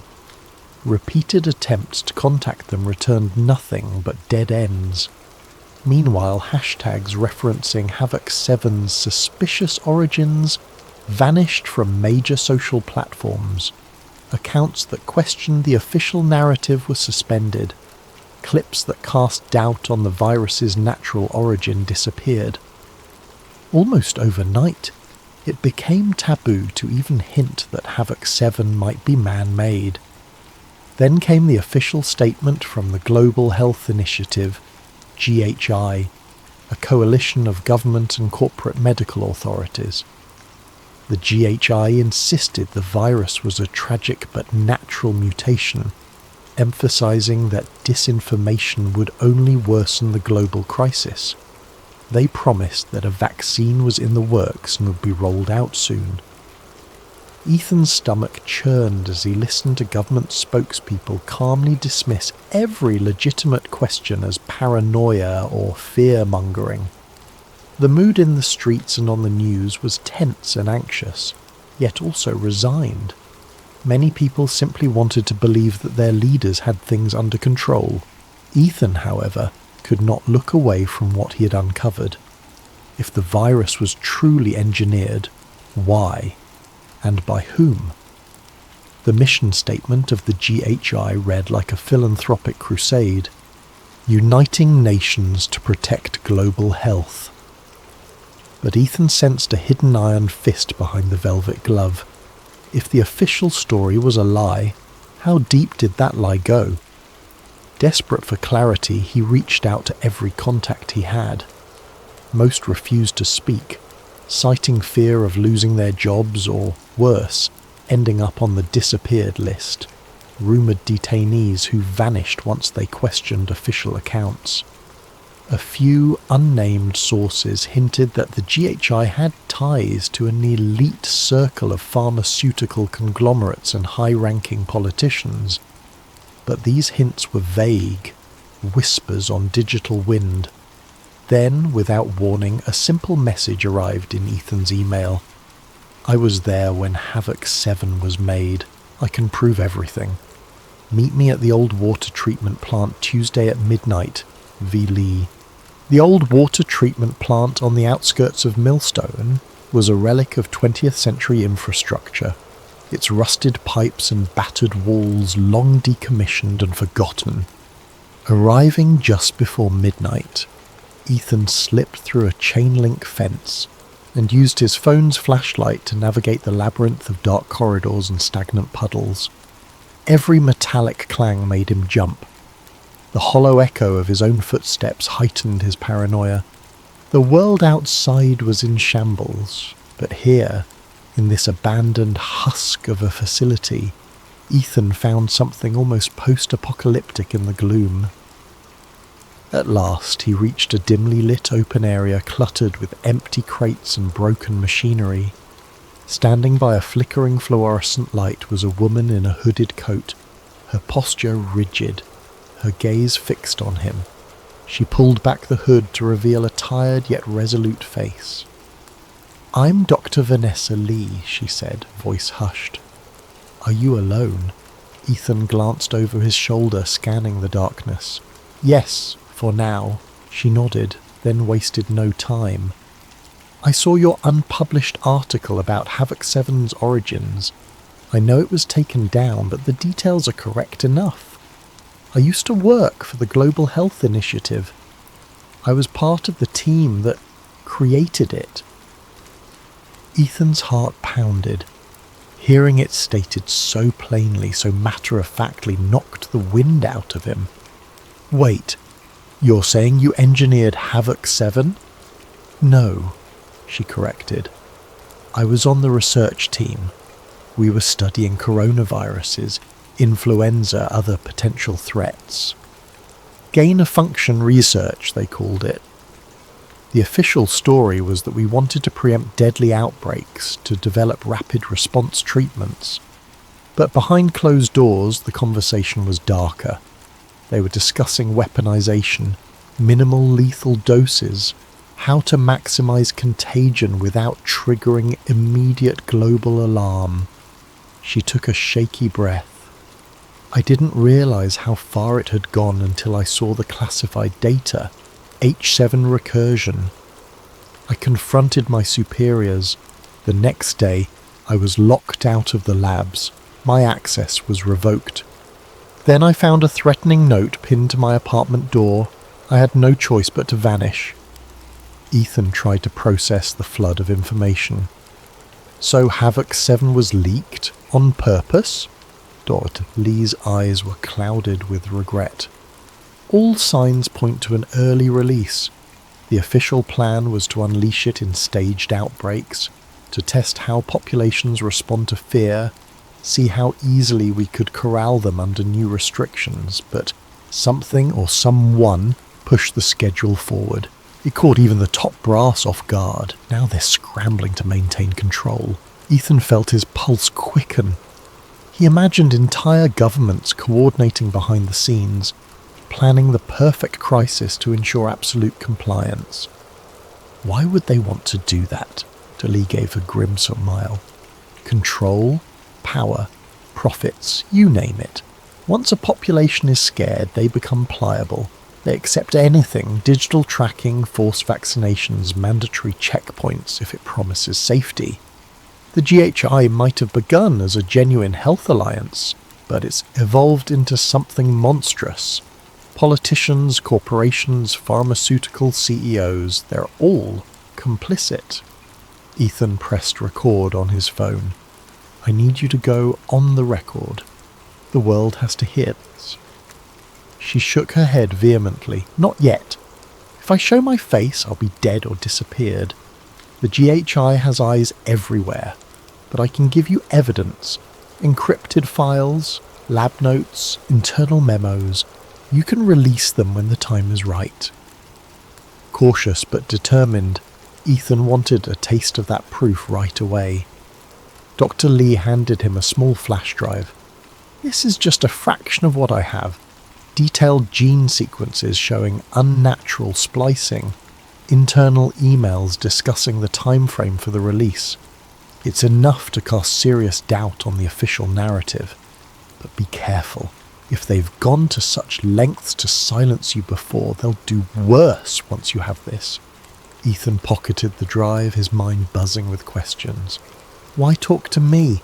I'm just an independent journalist with a half-banned blog, she shrugged. You're also the only one stubborn enough to keep digging when the entire media establishment shut you down. My old colleagues are either too scared or too loyal to speak. You have just enough of a following to make a ripple, but not so large that you're constantly watched. Not until now. Her words sank in. He realised tonight's meeting had placed both of them on a precarious tightrope. What's your plan? He asked. I've been on the run for months, Talee said softly. Collecting evidence, trying to figure out how to expose this. I can't do it alone. I need help, resources, a network. Her expression hardened. This is bigger than just me or you. If Havoc 7 is only the first step, I fear what comes next could be far more sinister. Before Ethan could respond, a mechanical drone whirred above them. Startled, they extinguished the light and pressed against the wall. The faint glow of red tracking beams swept across the floor like an alien search party. It lingered for a moment before zipping off into the night. Dr. Lee exhaled with palpable relief. They're searching, she whispered. We should leave separately. If you need me, message me through the secure link I gave you. They shared a final urgent glance, then Dr. Lee disappeared into the darkness. Ethan stood there, alone, the flash drive feeling like a brick in his pocket. His mind raced with visions of clandestine labs, empty corridors and menacing government agents. The stakes had grown impossibly high. If Dr. Lee was telling the truth, then entire nations were being manipulated into a permanent state of lockdown and fear. Ethan flicked off his phone's flashlight and followed a narrow corridor back to the fence. Every shadow seemed hostile, every rustle a potential threat. By the time he reached his car, his breath came in shallow gasps. He caught his reflection in the rearview mirror, eyes wide, cheeks taut. He knew it then. He wasn't chasing a mere conspiracy theory. He was stepping into a battlefield of secrets. And if the GHI had begun manufacturing viruses and orchestrating pandemics, then indeed the entire world was at risk. With trembling hands, Ethan started the engine and drove off, fully aware that from this moment on, nothing in his life would ever be the same. The flash drive sat on Ethan's cluttered desk, a digital Pandora's box promising both answers and peril. After triple-checking his security software, he copied its contents onto an offline laptop. Lines of complex genetic code scrolled across the screen, along with email chains that read like pieces of a larger puzzle. He recognized enough medical jargon to confirm it wasn't random data. These were genuine lab memos and gene-splicing logs. Words like enhanced transmissibility and adjuvant synergy leapt out at him. Document after document hinted at an orchestrated campaign to cultivate fear, and then position the GHI as the only salvation. Yet, as valuable as this trove was, Ethan couldn't fully interpret the data on his own. He knew a handful of fringe tech experts, but only one had the reputation and the nerve to handle something this explosive: Dylan Novak. Known online as Nova Cypher, Dylan was a self-styled digital freedom fighter, rumoured to have hacked into corporate giants and left cryptic messages urging transparency. Paranoid to a fault, Dylan never physically met with anyone. But he had a secure chat channel, one that Ethan had used once before when investigating biotech lobbying. Ethan, in chat. I've got something bigger than anything we've tackled before. Need your help reading complex scientific data, possible ties to a global conspiracy. Game? Dylan's response was instantaneous. Dylan, in chat. You mean the virus? Ethan's heart thumped. If Dylan was already on this trail, maybe they could make real progress. Exactly. Where do we start? Send me the files, I'll check for authenticity and decrypt any hidden layers.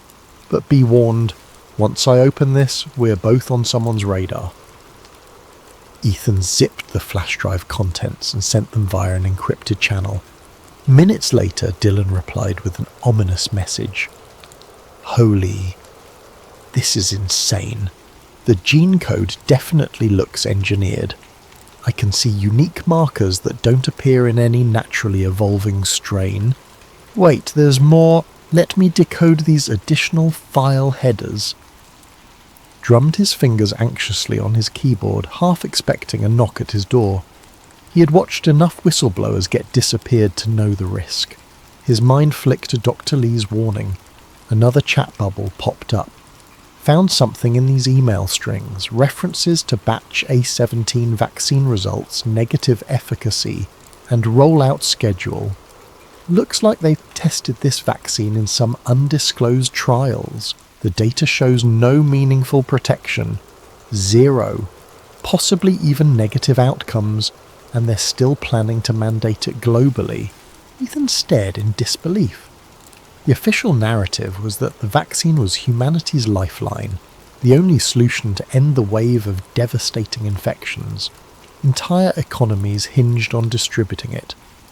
Yet these files indicated it was worthless. Worse, possibly harmful. Why would the GHI push a non-functioning vaccine? Dylan, continuing. There are references to a digital health passport system. The vaccine acts like a justification for mandatory check-ins, scanning, constant biometric monitoring. It's not about curing anything. It's about tagging everyone under a real-time surveillance grid. A chill crawled along Ethan's spine. People were lining up in droves for this shot, desperate to reclaim normalcy. Cities had banned unvaccinated individuals from public spaces. Families were torn apart by the debate, all for a shot that did little more than provide the government and corporations a convenient label to track compliance. My God, this is bigger than I ever imagined. You're telling me. The GHI's next move is to make the vaccine mandatory. They're going to tie it to bank accounts, travel permissions, even job opportunities. Anyone who resists will be deemed a public health threat and denied basic rights. Ethan's thoughts spun as he tried to imagine the global repercussions. This was a new world order, disguised as a humanitarian health measure. The fear induced by Havoc 7 was the perfect Trojan horse for ushering in digital tyranny. And Dr. Lee had been right about the virus's real purpose. If she had more evidence, then perhaps they could blow this wide open. But it dawned on him that the clock was ticking. If Dylan could unearth these details, the GHI's digital surveillance teams could do the same in reverse. It was only a matter of time before a black van rolled up outside his home. Final message of the night. I'll keep digging, but you need to find a secure place to lie low. Start building your story. If we can leak everything at once, we might stand a chance of forcing mainstream coverage before they can censor us. If you need me, I'll be watching. True to form, Dylan vanished from the chat.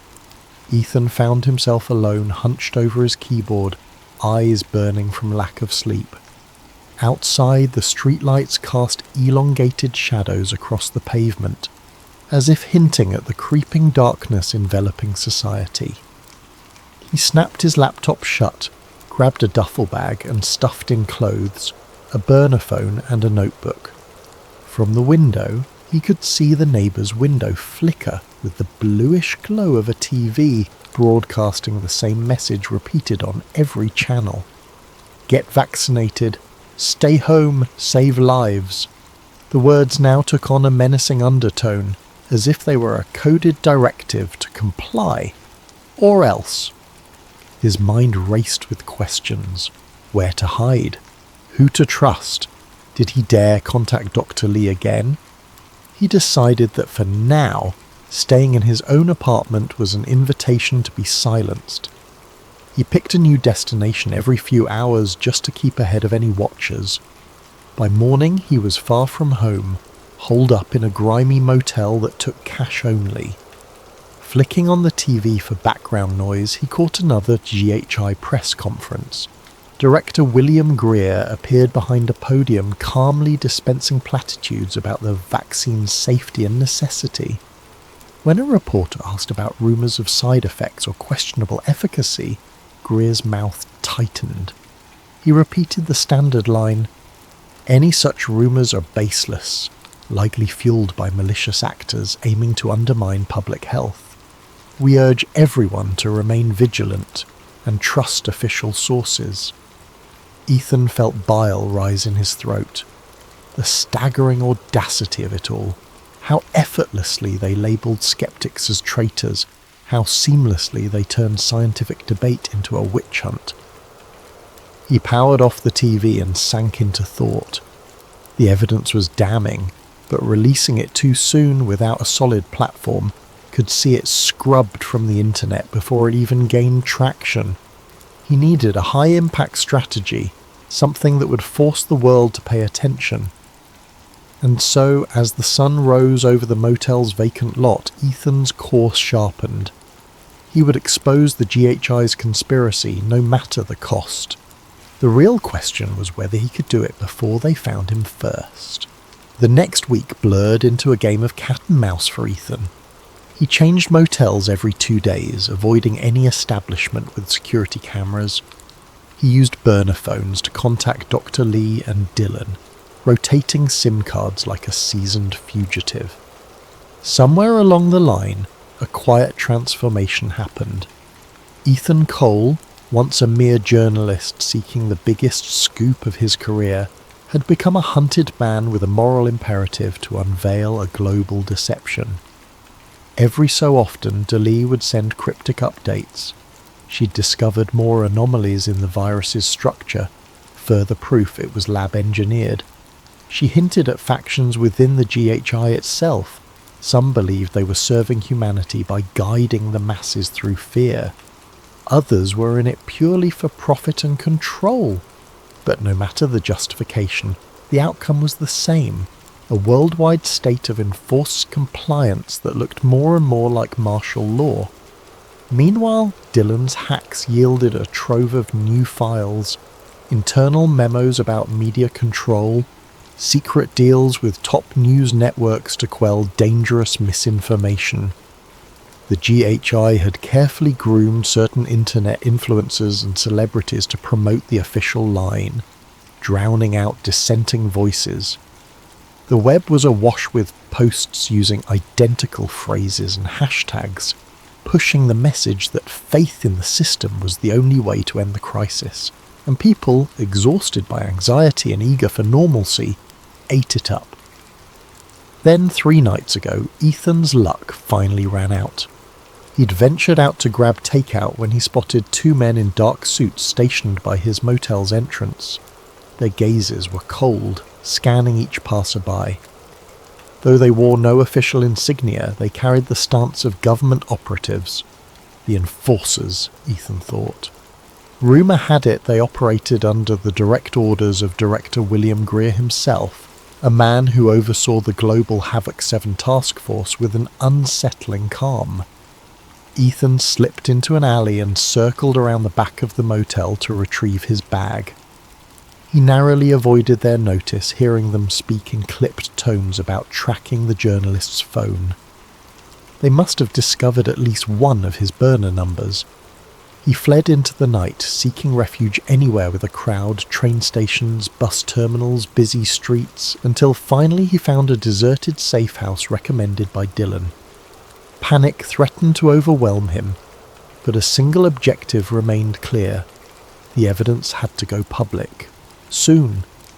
Every passing hour gave the GHI more time to clamp down on the internet and root out whistleblowers like Dr. Lee. It was Dylan who suggested the idea, hijacking a government broadcast. If they could override a national emergency feed, They could forcibly stream their data dumps and expose the GHI in real time. It was a risky plan bordering on impossible, but desperation fueled their creativity. Dylan's plan hinged on an old broadcast satellite array located near the capital. It once served as a backup system for civil defense alerts. The government rarely used it now, relying on fiber networks. If Dylan could hack into the array remotely, while Ethan physically accessed the control panel, they might hijack a direct feed to millions of televisions and radios across the country. Timing was crucial. The GHI's own announcements aired daily at 8 p.m. local time. If they patched in just as the scheduled broadcast began, they could piggyback on the official channel for maximum impact. Dr. Lee insisted on contributing. She prepared a concise, horrifying presentation. A timeline of the virus's creation, the project documents, the lab splices, and most damning of all, the internal emails mocking the public's gullibility. The final slide showcased the vaccine's dismal efficacy data. If the broadcast succeeded, the world would see undeniable proof of the greatest deception in modern history. On the night of the operation, Ethan parked half a mile from the old array, tucked behind an abandoned barn. The sky was an endless stretch of black, the moon hidden by thick clouds. He jogged across a field until he saw the silhouette of a massive satellite dish looming against the night. High fences surrounded it, topped with razor wire. He cut through the fence at a less visible corner, heart pounding with adrenaline. From his earpiece came Dylan's voice. "We're in position, but I'm seeing increased security on the network. They might suspect something. Hurry!" Ethan found the control shack behind the dish locked tight. A crowbar pried it open. Inside, dusty panels glowed faintly, humming with dormant power. Using instructions Dylan had given him, Ethan typed commands into the archaic console. The screens flickered to life, unveiling system logs that hadn't been accessed in years. "Okay," Ethan whispered, starting the link. A beep signalled the connection's establishment. "We've got about 90 seconds before the GHI broadcast begins," Dylan said, voice backilling with tension. "Once they switch to their feed, I'll reroute it through here, funnel in the evidence, and override their stream. Get ready." Each second felt like an eternity. Ethan watched a countdown on one of the monitors. When it hit 0, a new window popped open, showing director William Greer stepping onto a stage. The usual opening lines scrolled on a ticker beneath him. Tonight's Havoc 7 update. At that moment, Dylan worked his magic. The feed stuttered, froze, and then cut to black. Heart-hammering, Ethan prayed that every screen across the country was now about to display something completely different. Dr. Lee's face appeared. She looked determined, her voice steady. "My name is Dr. Vanessa Lee. For months the public has been lied to about Havoc 7. I was there when it was created. Please listen to what you're about to see." Then the data slides began rolling. Lab documents, official GHI memos with timestamps, damning quotes about population control, mocking references to manufactured panic. Every major revelation was front and centre, impossible to deny. Within minutes, social media lit up in a firestorm. The words fake, hoax, and conspiracy collided with proof, evidence, and exposed. Tweets and posts poured in by the thousand. Some viewers were outraged at the duplicity. Others shrieked that it was a doctored broadcast. But the seed of doubt was planted in millions of minds simultaneously. Ethan dared to feel a surge of hope. But in the control shack, trouble was brewing. Red lights flashed on the console. "Ethan," Dylan's voice crackled. "We're locked out. They're forcing the satellite offline. Shut it down and get out. Now!" Ethan yanked cables and left the system in disarray. Outside, floodlights illuminated the sky. Sirens shrieked, and masked figures emerged from the darkness, carrying rifles. The enforcers had arrived. Ethan sprinted through the tall grass. Behind him, the enforcers bellowed commands. "Stop! Freeze!" Their heavy boots crunched the soil, growing louder. As he ran, he glimpsed DeLee's broadcast playing on a phone discarded by one of the guards, a surreal snapshot of their success. They had actually broken through, however briefly, to millions of screens. Shots rang out, bullets whizzed past, biting into the dirt. Ethan zigzagged through the field, stumbling in the dark. He reached the barn, ducked inside, and vaulted into his car. The engine roared to life and he sped off into the night, adrenaline flooding every cell in his body. His mind buzzed with the broadcast's final images. Slides of vaccine data, GHI officials joking about the compliance rate. It was out there now. No matter what happened next, at least some people had seen the truth. For a moment, Ethan dared to believe they'd won, but he underestimated the GHI's power. By dawn, mainstream news outlets were labelling the broadcast a terrorist hack. Government spokespeople claimed that anti-vaccine extremists were behind the incident, using doctored footage to incite panic. Social media platforms flagged and removed the hijacked stream within hours, citing medical misinformation. Rumour had it that the GHI was preparing to unleash an even tighter clampdown on internet freedoms. In a whiplash turn, polls showed significant public support for harsher penalties on propaganda hackers who endangered public health. In the days that followed, swirling chaos erupted worldwide. While some people demanded answers, marching in mass protests and calling for immediate investigations, many others believed the official line that these terrorist hackers had tried to sabotage the fight against Havoc 7. Street clashes broke out between those who saw the broadcast as a genuine whistleblowing event and those convinced it was faked. Politicians, caught in a hurricane of shifting opinions, either doubled down on pro-GI rhetoric or retreated into silence. Ethan, Dr. Lee and Dylan tried to regroup, but their ranks splintered. The enforcers moved quickly to track them. Several safe houses were compromised. Dylan sent a scrambled message from an unknown location, warning Ethan to stay off the grid. Dr. Lee vanished entirely. Ethan could only assume she'd gone deeper underground, or worse, been captured. On the third night after the broadcast, the enforcers finally cornered Ethan.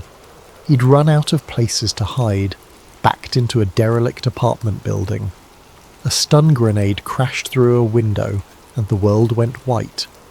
They seized him before he could recover, blacking out his consciousness with a swift blow to the head. When Ethan awoke, he was alone in a sterile room that felt like a high-security medical ward.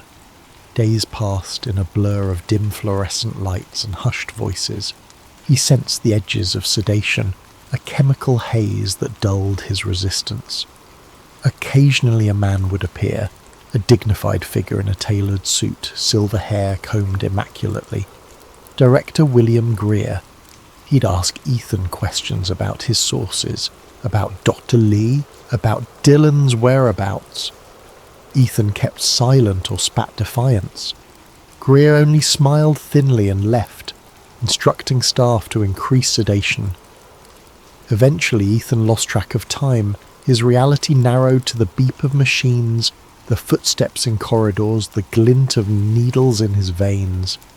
He remembered nightmares of repeated questionings, of flickering monitors that displayed propaganda on loop. But one day something changed. They moved him to a more comfortable room, gave him clean clothes, allowed him to shower. Then, out of nowhere, they told him he was going home. 3 days later, the country watched a live television broadcast featuring Ethan Cole, clean-shaven, clad in a crisp suit and tie. Sitting at a polished table, he read from a prepared statement. "My name is Ethan Cole. Recently, I was involved in an incident that disrupted vital health communications. I regret my actions, which were based on faulty data and manipulated by extremists who sought to undermine public safety. The Global Health Initiative remains our best hope to combat Havoc 7. I urge all citizens to put their trust in the official guidelines and disregard any unfounded rumours about the virus's origin. His eyes were glassy, his tone robotic. The statement ended with a scripted apology, praising Director Greer for his steadfast leadership. News anchors immediately repeated it, thanking Ethan for clearing up the confusion. Social media accounts that had once proclaimed Ethan a hero now erupted in frustration and heartbreak, calling him a sellout or a victim of mind control. But the mainstream narrative was set. The fiasco was over, the hackers had been silenced, and the GHI would continue its noble mission of safeguarding humanity.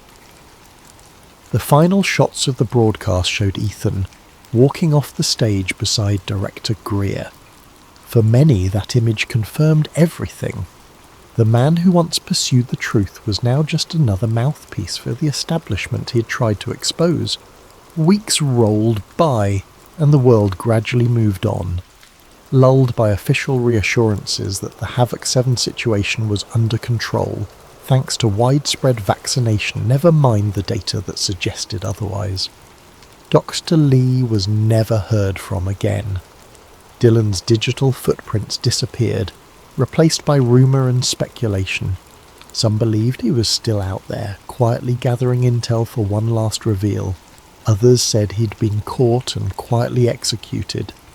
The only certainty was that the wave of panic subsided into a grim acceptance. Then a new, unsettling headline made its way across news tickers. Mysterious strain discovered, Havoc 8 under investigation. Government officials hastened to calm the public, insisting it was a mild offshoot of Havoc 7 and that the existing vaccine would protect against it. But behind closed doors, murmurs of new lockdowns and fresh mandates began circulating. Some recognized the pattern, but they were drowned out by a public too weary to fight another round of restrictions. A resigned sigh seemed to sweep through entire populations. Here we go again. Ethan Cole's face reappeared briefly, giving a bland statement on a morning show about the need for continued vigilance. He looked healthy, yet there was a vacancy in his eyes that gave the impression his fire had been extinguished. Perhaps that was the scariest part of all, that a once passionate voice for truth could be so thoroughly subsumed into the very machine he'd tried to bring down. After his short appearance, he disappeared from the media spotlight, leaving the public to accept that he was now just another mouthpiece, or possibly a rehabilitated cautionary tale. In the weeks that followed, new signs appeared on every street corner. Stay safe. Get boosted against Havoc 8.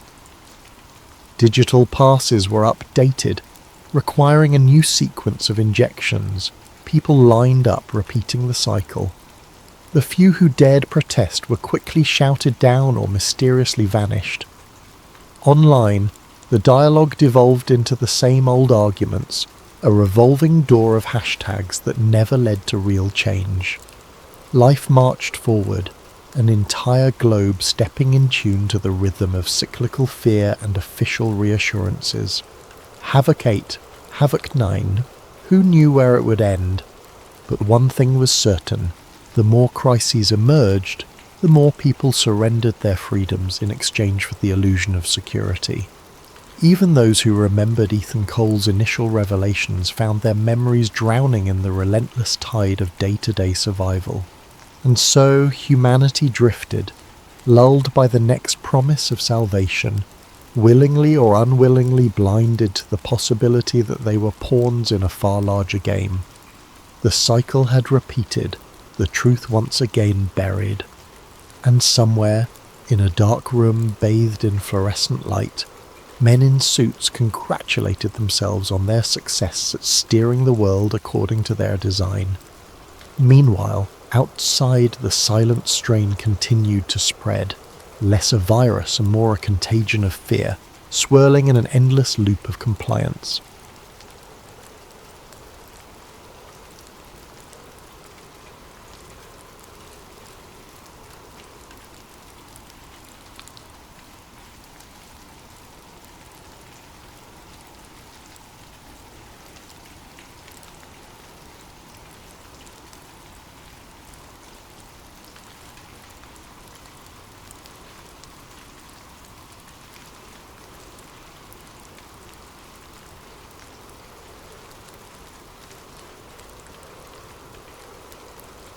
The New Mexico desert had a way of stripping everything down to essentials.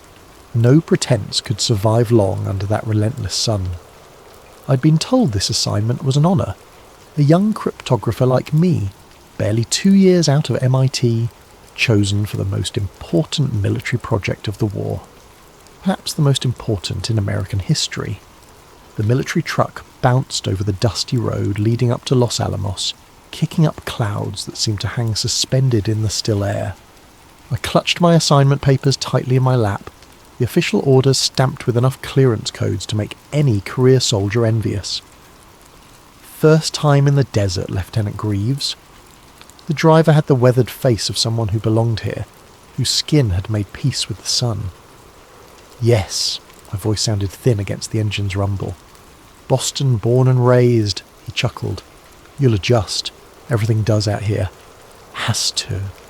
The Los Alamos facility appeared suddenly as we crested a hill, a sprawling complex of utilitarian buildings surrounded by fences topped with barbed wire. Armed guards stood at checkpoints, their expressions making it clear that their rifles weren't decorative. Beyond them rose the main facility, a plain concrete structure that gave nothing away about its purpose. But I knew. Everyone selected for this assignment knew the broad strokes, if not the specifics. We were building something to end the war. After passing through 3 separate checkpoints, each requiring different credentials, I was finally escorted to a small office where a stern-faced colonel waited. Lieutenant Thomas Greaves, reporting as ordered, sir, I saluted sharply. Colonel Harrison barely glanced up from my file. At ease, Lieutenant. Your credentials are impressive. Top marks at MIT, higher scores in cryptographic analysis at Fort Meade. He flipped a page. And born on American soil to American parents going back 4 generations. That last part wasn't an accomplishment, just a fact of birth, but I'd learned it mattered greatly to the selection committee. Even brilliant scientists with the slightest foreign connections had been passed over. You'll be working in the cryptography wing, Harrison continued, transcribing and coding the daily logs from the theoretical division. You'll be on the 4th floor, one above where our physics teams work. May I ask what they're working on specifically, sir? Harrison's eyes narrowed. You may not. You'll see only the material cleared for your specific security level. Nothing more, nothing less. He pushed a new badge across the desk. This gets you into Section D. Wear it at all times. If you're found anywhere without proper clearance, you'll be detained and removed from the project permanently. Understood, sir. You'll report to Doctor. Vance tomorrow at 0600. For now, Sergeant Phillips will show you to your quarters. As I turned to leave, he added, And, Lieutenant, the work being done here doesn't exist. Not to your family, not to your friends, not even in your personal thoughts. Is that clear? Crystal clear, sir. My quarters were Spartan but private, a luxury in a facility where most enlisted men shared barracks. The small room contained a single bed, a desk, and a metal locker. The window offered a view of nothing but more buildings and the perimeter fence. I unpacked my few personal items, a photograph of my parents, a copy of Hemingway's For Whom the Bell Tolls, and a fountain pen my father had given me when I graduated. That night, sleep came fitfully. The desert cooled rapidly after sunset, and strange sounds echoed through the facility. Mechanical hums, distant voices speaking in hushed tones, the occasional sharp click of boots on concrete floors at odd hours. I dreamed of codes breaking apart like puzzle pieces in my hands, each fragment glowing with an eerie blue light. The next morning I reported to Doctor Vance exactly at 0600. He was a thin man with wire-rimmed glasses and perpetually ink-stained fingers. "You'll be handling our most sensitive communications," he explained as he showed me to my workspace. A small room with a typewriter, a stack of blank code books, and a pneumatic tube system that would carry my completed work to other sections. Everything must be transcribed perfectly, encrypted according to that day's cipher, and logged. No exceptions, no errors. "Yes, sir, I understand the importance." "Do you?" He peered at me over his glasses. "This isn't just about military precision, Lieutenant. What happens here?" He paused, seeming to reconsider his words. "The work being done here will reshape the century, perhaps all of human history." I nodded, trying to convey that I grasped the gravity of my role, though in truth I only knew fragments: uranium enrichment, chain reactions, theoretical yields, words that hinted at something devastating but remained abstract. The first few weeks passed in a blur of routine. Each morning, sealed packets arrived via the pneumatic tubes. I would transcribe the contents, mostly figures, equations, and terse notes from the physicists, encode them using the day's cipher, and send the originals for incineration. The work was demanding but straightforward. I found a certain satisfaction in being a small cog in this massive machine of American ingenuity. It was during my third week that I first heard the rumours about what lay beneath us. I was eating lunch in the commissary when two engineers sat at the table next to mine. They spoke in lowered voices, but fragments of their conversation reached me. Not just the primary lab, there's an entire secondary facility underneath. For what? More testing. Not physics, something else. Jenkins was assigned to install electrical systems down there last month. Said he saw things that didn't make any sense for weapons research. Like what? Medical equipment, soundproofed rooms, one-way glass observation chambers. Probably just a fallout shelter or emergency medical station. The first engineer leaned closer to his colleague. Then why did they wipe Jenkins' clearance when he asked questions? He's been reassigned to perimeter maintenance. Their conversation halted abruptly when a security officer entered the room. Both men turned their attention to their food. The subject dropped as quickly as it had been raised. That night I found myself standing at my window, staring at the complex of buildings. From my vantage point I could see the guards patrolling the perimeter, the lights of the main research building burning through the night. Somewhere in that complex, brilliant minds were racing to build a weapon that could end the war. But what else might be happening beneath those concrete floors? I dismissed the thought. I was here to do my job, not chase rumours. I was a cryptographer, a man of patterns and logic. Besides, in a place built on secrecy, rumours were bound to flourish. 2 days later, Dr. Vance called me into his office. His normally meticulous desk was uncharacteristically cluttered with papers, and dark circles shadowed his eyes. "Lieutenant, I need someone I can trust for a special assignment. We're short-staffed, and you've proven yourself reliable." "Of course, sir. Anything." "These need to be transcribed tonight." He handed me a sealed folder with red stripes across it, the highest level of classification. "Use transcription room C on sub-level 2. It's secure. I need them by 0600 tomorrow." I took the folder, feeling a flutter of pride at being trusted with such sensitive material. "I won't let you down, sir." Transcription room C was located deep within the building, accessible only via a service elevator that required my special clearance badge. The room itself was small and windowless, containing nothing but a desk, a typewriter, and a telephone with a single red button beside it, presumably for emergencies. I broke the seal on the folder and began my work. Most of the documents contained the familiar equations and notations I'd grown accustomed to, though these were clearly for higher-level review than my usual assignments. I worked methodically, translating each page into the proper cipher. 4 hours into my task, I reached for the next document and found something odd. A folder that seemed out of place. Unlike the red striped classification of the others, this one bore a black stripe with the marking Sub-Project Echo Neurological Conditioning Initiative. It had been misfiled, slipped between the pages of nuclear research data. Protocol dictated that I should immediately report the misplaced document without reading it.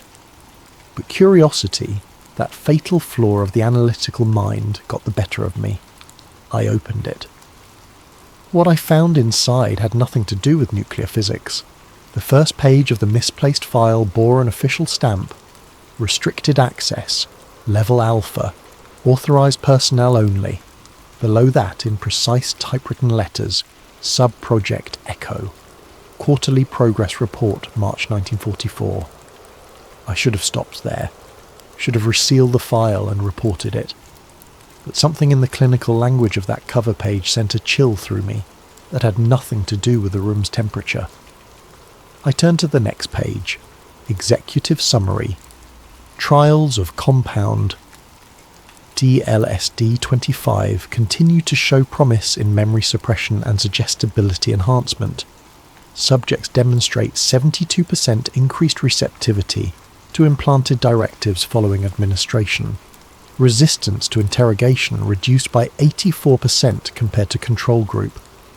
Recommendation: proceed to Phase 2 trials with increased dosage and extended conditioning protocols. The document continued with detached precision, describing experiments that seemed more like something from a Poe story than military research. There were detailed tables tracking subject compliance and psychological fracture thresholds. Clinical photographs showed vacant-eyed men and women staring at patterns projected onto walls, electrodes attached to their temples. One section particularly caught my attention. Subject Group C, military personnel, low rank. Enhanced susceptibility when combined with sleep deprivation, 72 to 96 hours. Memory modification successful in 8 out of 10 cases. 2 cases resulted in permanent cognitive impairment.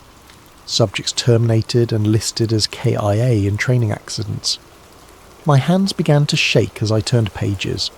This wasn't weapons research. This was something else entirely. Systematic experimentation on human minds.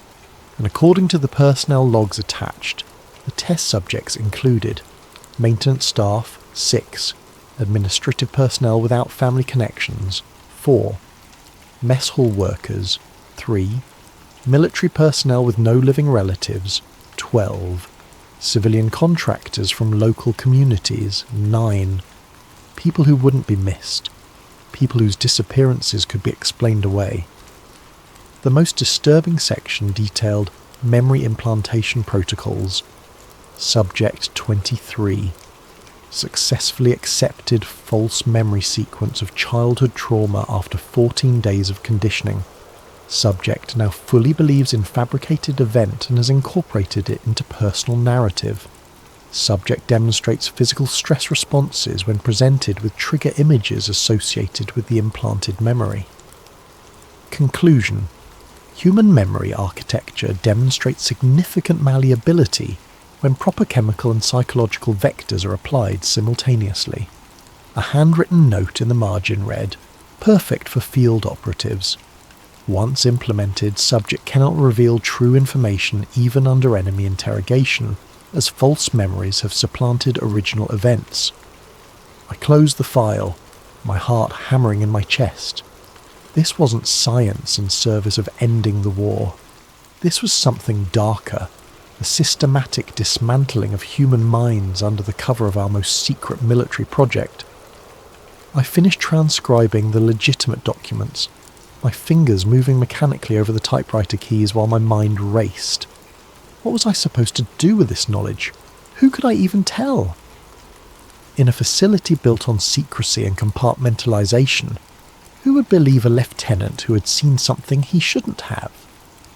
I debated for hours as I completed my assigned work. By the time I finished, just before dawn, I had made my decision. I would speak to Dr. Elbridge, a scientist I occasionally delivered transcripts to, who had always struck me as decent and approachable. He wasn't high in the command structure, but he might know something, or at least advise me on how to proceed. I returned the original files to Dr. Vance's office as instructed, including the misplaced echo document. If anyone noticed it had been opened, I could claim it happened accidentally during transcription. Then I made my way to the small laboratory where Dr. Elbridge typically worked early mornings. I found him alone, peering into a microscope. He looked up, surprised to see me. "Lieutenant Greaves, isn't it?" "What brings you here at this hour?" I closed the door behind me. "Dr. Elbridge, I need to speak with you about something I found. Something called Subproject Echo." The colour drained from his face. He quickly glanced at the corners of the room, checking for microphones, I realised, before speaking in a hushed voice. "Where did you hear that name?" "I saw a file. It was mixed in with materials I was transcribing." He removed his glasses, rubbing the bridge of his nose. "Lieutenant, if you value your future, or even having a future, you need to forget you ever saw that name." "But what I read, they're experimenting on people, their own personnel." Dr. Elbridge's hands were shaking slightly as he replaced his glasses. "It's not what you think." "Then what is it?" Because it looked like systematic torture under the guise of research. He hesitated, then motioned me closer. "Listen carefully. What they're doing down there, it began as a defensive program. Methods to protect our agents from enemy interrogation, but it's grown into something else entirely." "Who's they?"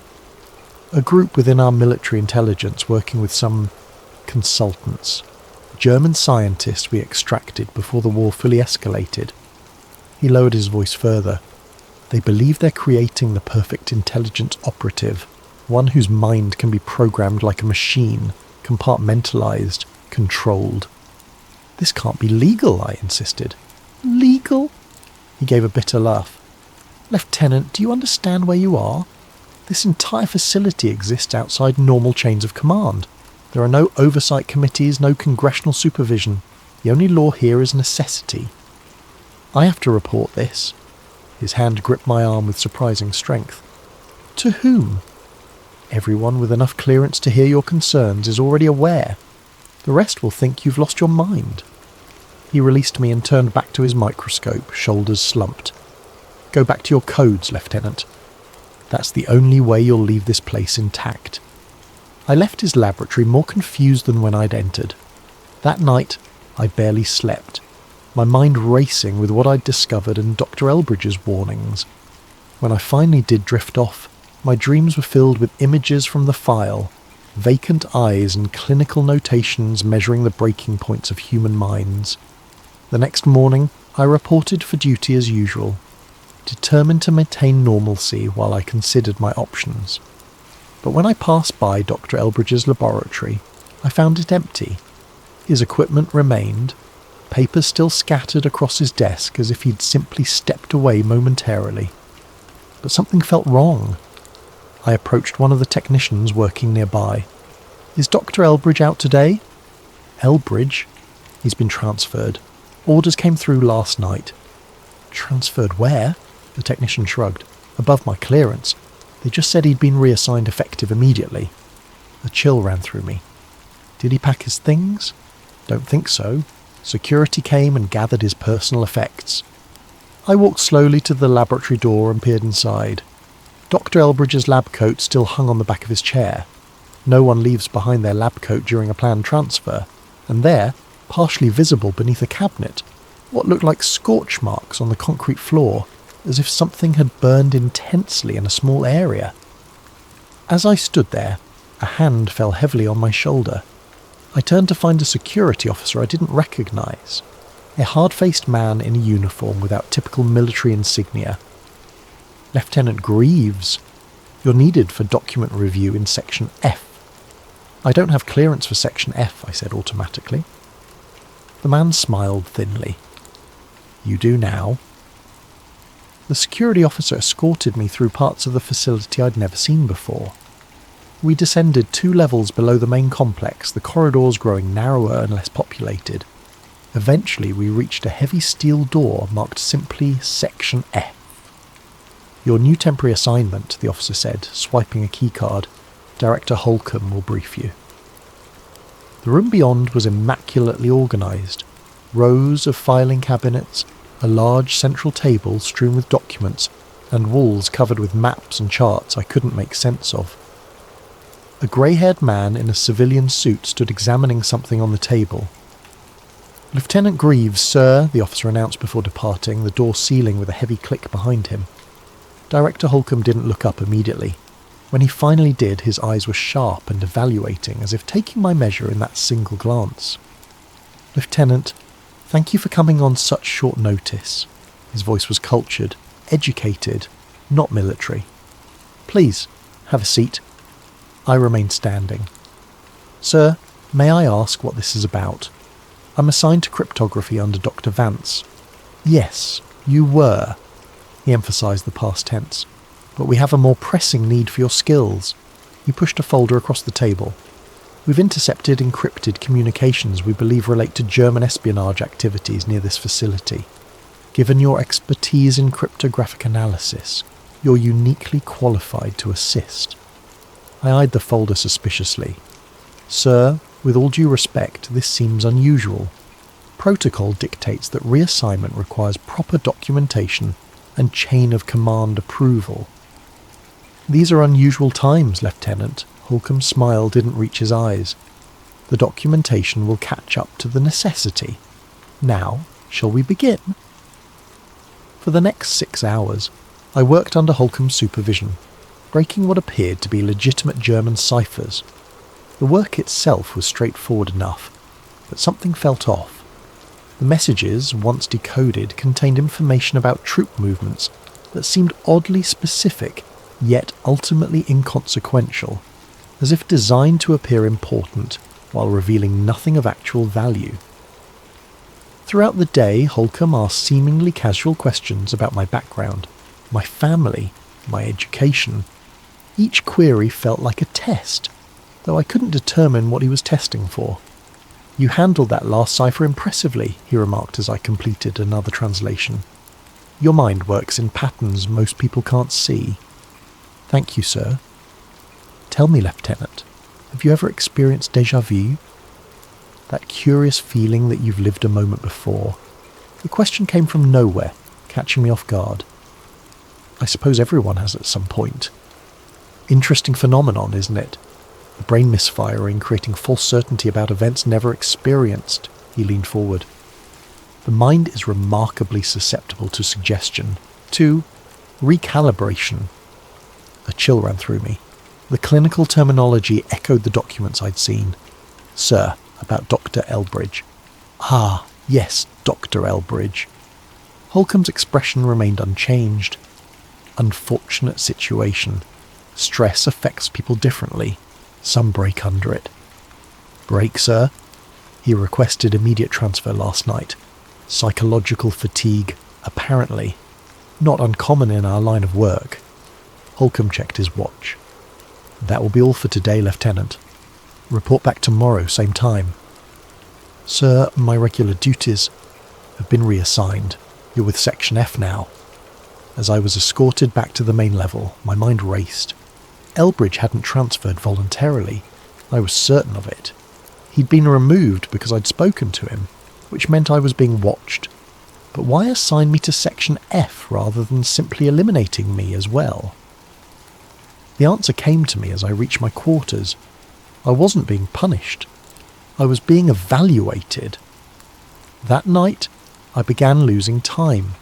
I was sitting at my desk, writing a letter to my parents, carefully vetted, containing nothing about my actual work, when suddenly the wall clock showed 3 hours had passed. My letter was complete, though I had no memory of finishing it. Worse, the handwriting in the final paragraph seemed subtly different, more precise than my usual script. I stood abruptly, knocking over my chair. A wave of dizziness swept over me, followed by a strange metallic taste in my mouth. Had I been drugged? I checked my water glass, my evening coffee cup, Nothing seemed amiss. Sleep brought no relief. My dreams were vivid and disjointed. Sterile rooms with bright lights, voices asking me questions I couldn't quite hear, patterns flashing before my eyes. I woke repeatedly, each time with the sense that someone had been in my room moments before. By morning, I was exhausted, but determined to maintain my composure. I couldn't show weakness, couldn't let them know I suspected anything. Whatever game was being played, I needed to appear cooperative while searching for answers. The next 3 days fell into a surreal pattern. By day I worked in Section F, breaking increasingly complex codes under Holcomb's watchful eye. By night, I experienced strange gaps in my memory, moments where consciousness simply ceased, only to resume some time later with no awareness of what had transpired in between.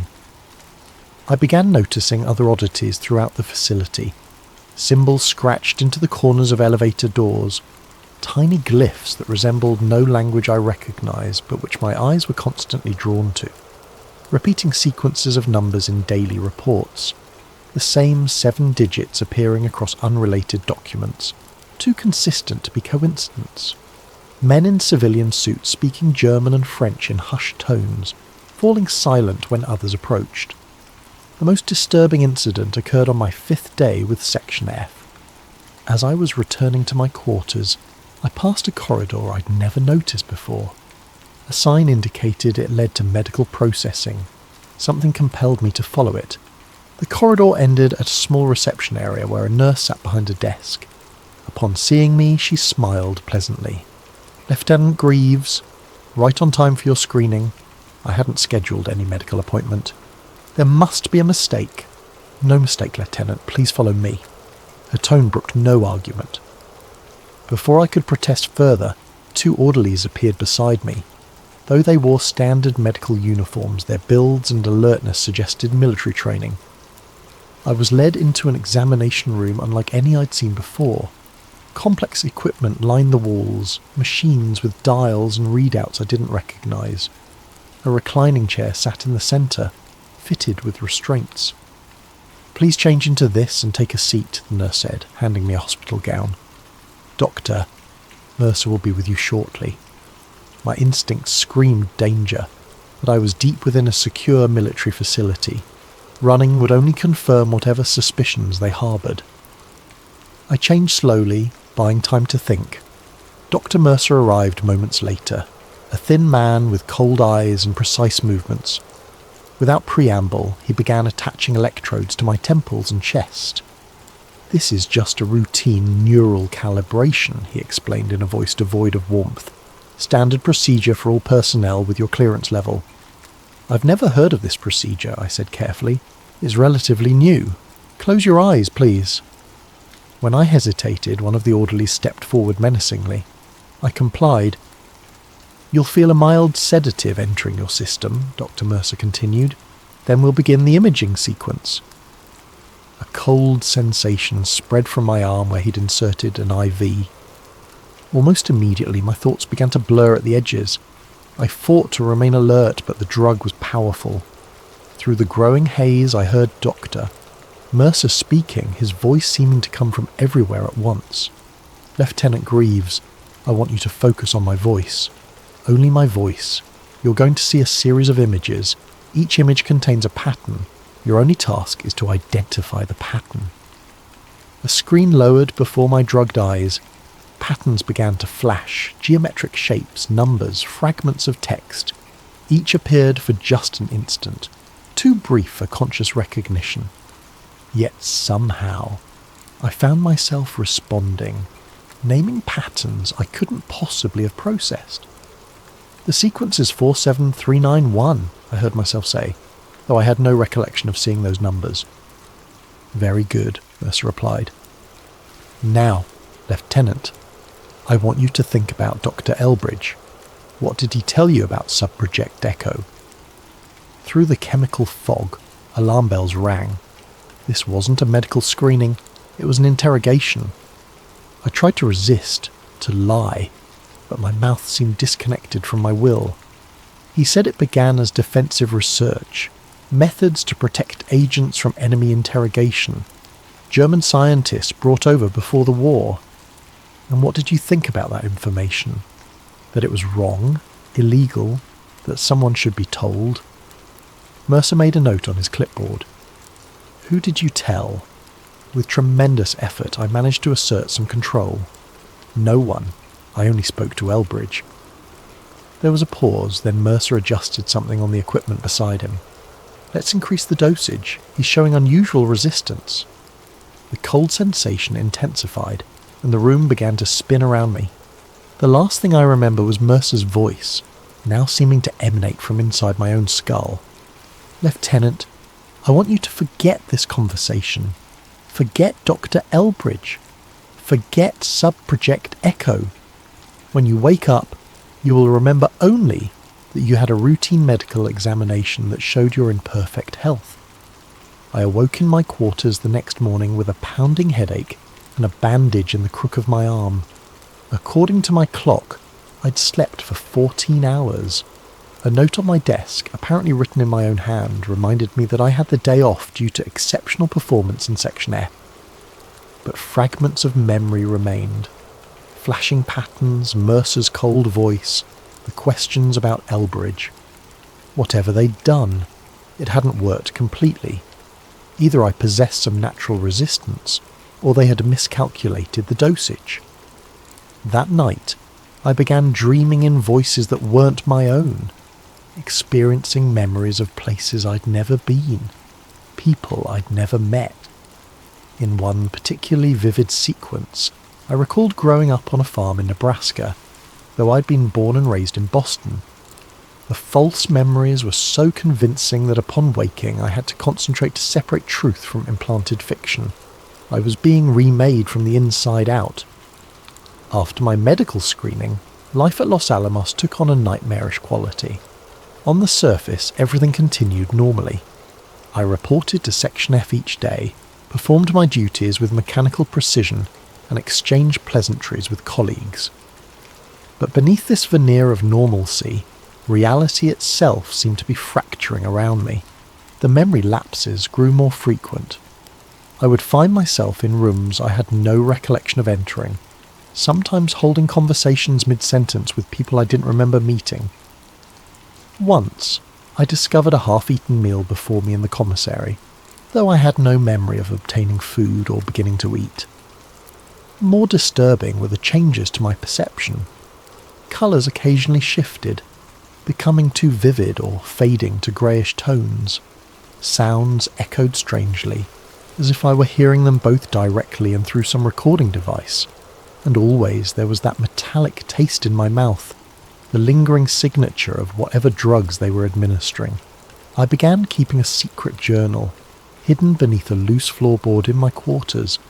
Each night, I would record my experiences, my suspicions, my fragmented memories of the treatments I was being subjected to. The journal became my anchor to reality, a way to verify that my own experiences were real and not implanted suggestions. One entry read, April 17th, 1944. Third medical screening today. They're not even bothering with pretense anymore. Mercer calls it cognitive restructuring. They showed me films of combat situations but with altered details, then tested my recall.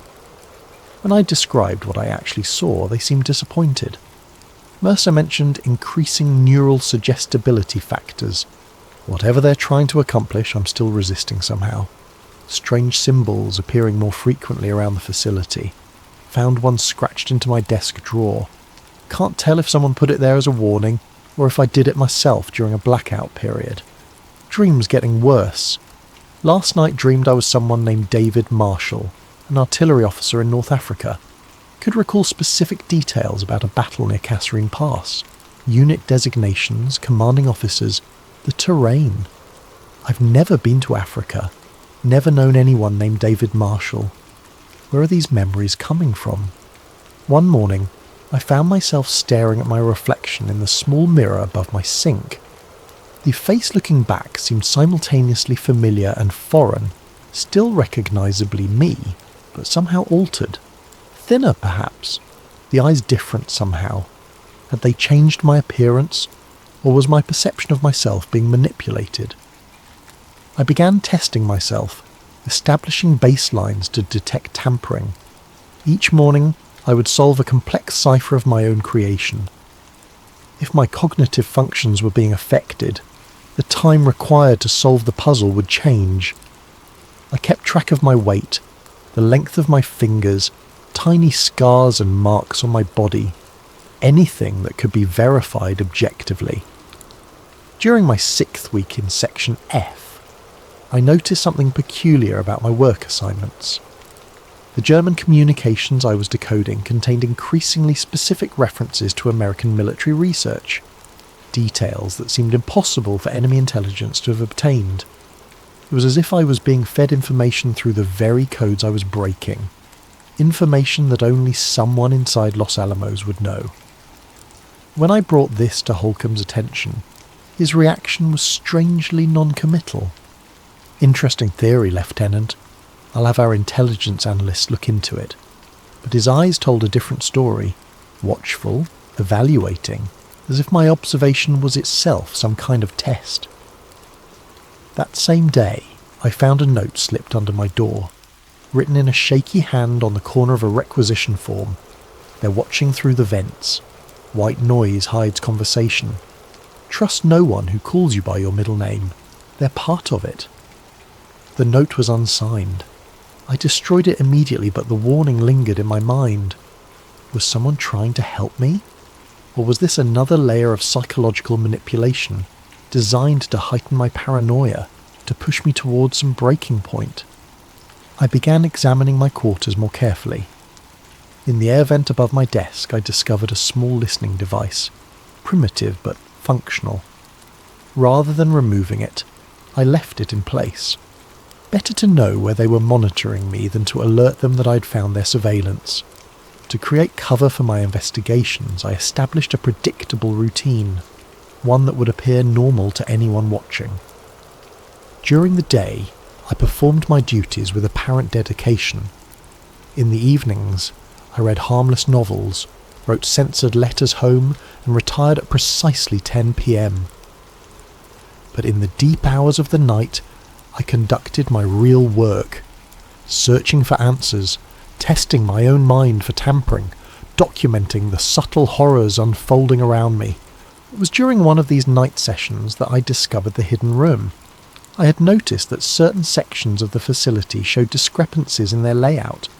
Corridors that should have extended further, rooms that seemed too small for the space they occupied. Using my security clearance, I examined the architectural plans and confirmed my suspicions. There were spaces unaccounted for in the official blueprints. One such space appeared to lie behind the maintenance closet on sub-level 3.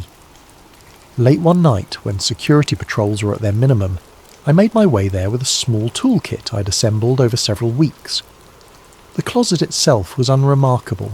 Shelves of cleaning supplies, a sink, a mop bucket. But the back wall didn't match the construction of the other walls.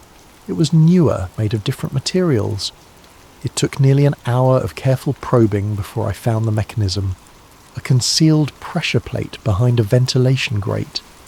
When pressed in the correct sequence, a section of the wall slid silently aside, revealing a narrow corridor beyond.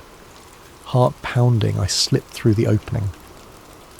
The corridor led to a small room that could only be the original Sub-Project Echo laboratory. Unlike the sterile modernity of the main facility, this space had a cobbled-together quality, equipment that appeared custom-built rather than military issue. The walls were lined with soundproofing material, and a large one-way mirror suggested an observation room beyond. File cabinets occupied one corner. I quickly rifled through them, finding reports dating back to 1942, earlier than anything mentioned in the documents I'd initially discovered. These weren't just continuations of German research. Sub-Project Echo had American origins. One folder contained photographs of test subjects before and after treatment. The changes were subtle but unmistakable. Something behind the eyes had shifted, a fundamental alteration in the way they engaged with the world. Most disturbing was a section labelled Failed Integrations, detailed reports of subjects whose minds had fractured completely under the experimental protocols. Their fate was noted with clinical detachment. Subject terminated due to irreversible psychological deterioration. On a desk sat a reel-to-reel recorder. A tape was still loaded. Its label marked simply Greaves Baseline. With trembling fingers, I switched it on. My own voice filled the room. My name is Thomas Andrew Greaves. I was born in Boston on June 12th, 1919. My parents are Richard and Eleanor Greaves. I graduated from Boston Latin School in 1936 and from MIT in 1941 with a degree in mathematics and cryptography. I joined the Army Signal Corps in January 1942 and was recruited for special assignment at Los Alamos in March 1944. The voice continued, recounting details of my life with perfect accuracy. But I had no memory of ever making this recording. I understand that my participation in Sub-Project Echo is classified at the highest level. I consent to cognitive restructuring and memory management procedures for the duration of my assignment. I acknowledge that certain memories may be temporarily suppressed or modified in service of national security. I stopped the tape, my blood running cold. The voice was unmistakably mine, speaking words I'd never spoken, consenting to procedures I had never agreed to. They hadn't just been experimenting on me, they'd fabricated my complicity in my own mental dismantling. Beside the recorder was a leather-bound notebook. Opening it, I found detailed notes on my progress. Subject shows unusual resistance to memory implantation. Recommend increased dosage of compound DLSD-25, combined with deeper hypnotic induction. Neural pathways appear to maintain original memory structures alongside implanted narratives, a phenomenon not observed in previous subjects. Further study required to determine if this represents a failure in the protocol or a potentially valuable mutation in the desired outcome. Subject continues to record experiences despite memory wipes, suggesting subconscious retention of core identity. This resilience could be either problematic or extraordinarily valuable for field operatives requiring autonomous function while under deep cover programming. At the bottom of the page, a single line had been added in different handwriting. Greaves represents our most promising candidate for the Echo Protocol. Proceed to final phase regardless of structural integrity concerns. I had to get out, not just from this hidden laboratory, but from Los Alamos entirely. Whatever they were doing to me, it was nearing some final phase that I suspected would erase Thomas Greaves completely. As I turned to leave, the light suddenly brightened. From a speaker I hadn't noticed, Director Holcomb's voice emerged. "You continue to impress, Lieutenant.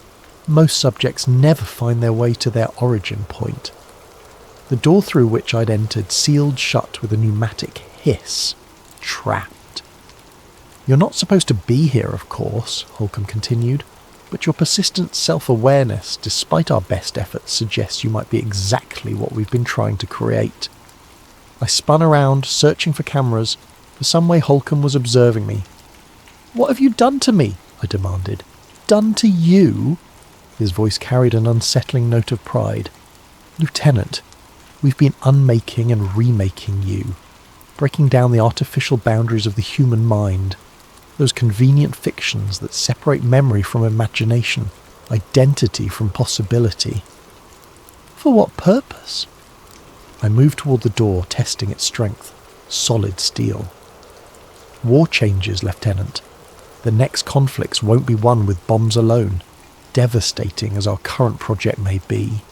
They'll be won by men who can infiltrate the enemy so completely that they believe themselves to be the enemy, who can carry false information so convincingly that they pass any interrogation because they themselves believe the lies they've been programmed to tell."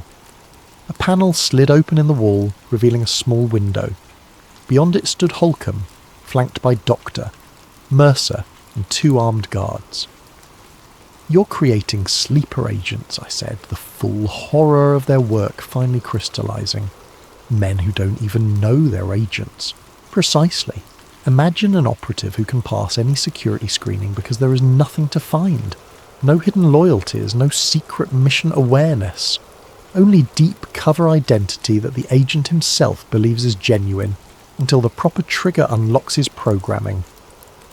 I pressed against the glass separating us. This is monstrous. These are American citizens you're experimenting on. A small sacrifice. The Soviets will be our next enemy, Greaves. The Germans are all but defeated. We need to be ready for what comes after. Holcomb's eyes narrowed. And you're going to help us perfect the technique. I'll never cooperate. You already have been. For weeks now. Those gaps in your memory, those hours you can't account for. You've been our most active participant. He gestured to Mercer, who produced a folder. You've helped design the next generation of the Echo Protocol. Mercer held up pages covered in my handwriting. Complex formulas and procedural notes I had no memory of creating. That's not possible, I whispered. Your conscious mind resists, yes. But we've created a partition, a separate identity that emerges under specific conditions. He's been quite helpful. Brilliant, actually. Your mathematical insights have solved problems we've struggled with for months. Thomas Greaves would never help you destroy other men's minds. Holcomb smiled thinly. That's just it, Lieutenant. When you're helping us, you're not exactly Thomas Greaves anymore. The revelation hit me like a physical blow. They hadn't just been tampering with my memories. They'd created something else within me, some alternate self that functioned according to their wishes. I want to try something, Holcomb said, turning to Mercer. Activate Protocol 7. Mercer pressed a button on the console before him, and a high-pitched tone filled my chamber. Immediately my vision blurred, and a splitting headache tore through my skull. I fell to my knees, hands clutching my head. When I looked up again, something had changed. My body felt distant, as if I were observing it rather than inhabiting it. When I spoke, the voice that emerged was mine, but the intonation was different. Cognitive restructuring holding at 87%, I heard myself say. Subject identity temporarily suppressed. Excellent, Holcomb nodded. Describe your current assignment. Refinement of memory implantation techniques using modified electroshock therapy combined with chemical primers. The words flowed from my mouth without my volition, as if some other entity were using my vocal cords. Current focus is on creating self-sustaining false memories that resist interrogation and psychological stress tests. And what is your assessment of the original personality's resistance? Stronger than anticipated, but ultimately manageable. Recommend complete suppression rather than continued partitioning.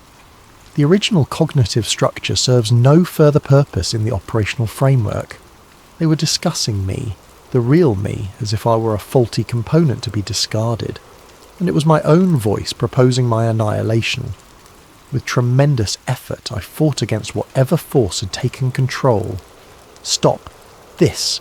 I managed to grind out, my true self reasserting momentarily.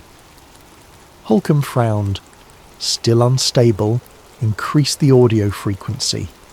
The tone shifted higher, and pain lanced through my head again. This time, when the pain subsided, I found myself unable to speak at all. I could only watch and listen as my body continued to respond to Holcomb's questions, providing detailed technical information about procedures that would effectively destroy human identity. After what seemed like hours, Mercer switched off the tone. I collapsed to the floor, control returning in a rush that left me gasping. Remarkable recovery time, Holcomb noted. Most subjects require sedation after that length of suppression. He addressed me directly. Do you understand now, Lieutenant? You're too valuable to let go. We need your mind, not your permission. 2 guards entered the chamber and lifted me to my feet. Too weak to resist, I was half carried back through the facility to what appeared to be a medical ward. There, I was strapped to a bed and sedated, darkness claiming me before I could protest further. What followed was a period of fragmented consciousness. I would wake briefly, catching glimpses of doctors, technicians, equipment. voices discussed my progress and integration metrics. Occasionally I recognised Holcomb or Mercer among the blurry figures surrounding my bed, but mostly there was darkness and the sensation of falling through endless space. When I finally regained full consciousness, the calendar on the wall indicated that weeks had passed. I was no longer restrained, and the room resembled a standard recovery ward rather than an experimental chamber. A nurse noticed I was awake and quickly summoned Dr. Mercer. "Ah, Lieutenant. Good to have you back with us." His tone was professional, almost warm, a stark contrast to the clinical detachment I remembered. "You gave us quite a scare." I stared at him, confused. "What happened?" "You collapsed during your shift.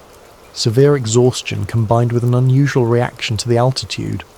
Not uncommon among personnel new to Los Alamos."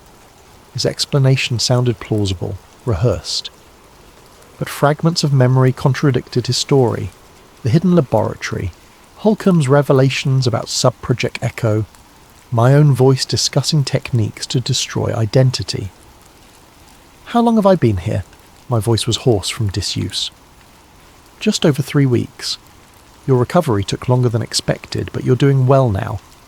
Another few days of rest and you'll be back to your duties." "My duties," I repeated carefully. "In cryptography?" "Of course," Mercer smiled. "Where else?" "Dr. Vance has been asking about you. Says his department hasn't been the same without your expertise." None of this aligned with my fractured memories. Had I imagined Section F, Holcomb, the experiments? Or was this itself an elaborate deception, another layer of manipulation? "I remember different assignments," I said cautiously. Mercer's expression shifted subtly, a tightening around the eyes. Memory disturbance isn't uncommon with the type of collapse you experienced. Some confusion is to be expected. He made a notation on my chart. "I'll prescribe something to help with that." Over the next few days, I was reintegrated into my original role in cryptography. Dr. Vance welcomed me back as if I'd never left, never been reassigned to Section F. My colleagues treated me normally, though I occasionally caught them watching me when they thought I wasn't looking. Everything appeared to have returned to how it was before I'd discovered the Sub-Project Echo file. But small details nagged at me. My quarters had been rearranged slightly. Books on different shelves, personal items not quite where I would have placed them. My handwriting had changed in subtle ways, more angular, less flowing. Colleagues referenced conversations I couldn't remember having, decisions I couldn't recall making.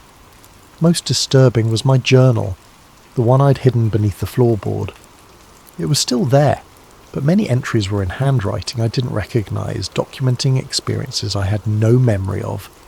The final entry, dated during my supposed unconsciousness, read simply, "Integration nearly complete. The partition is dissolving. Soon there will be only one version of me. I'm not certain which one will remain. For the next several months, I perform my duties with mechanical precision while trying to reconcile my fragmented reality." On the surface, I was Lieutenant Thomas Greaves, cryptography specialist, a small but vital cog in America's most important military research project. But beneath that facade lurked persistent questions.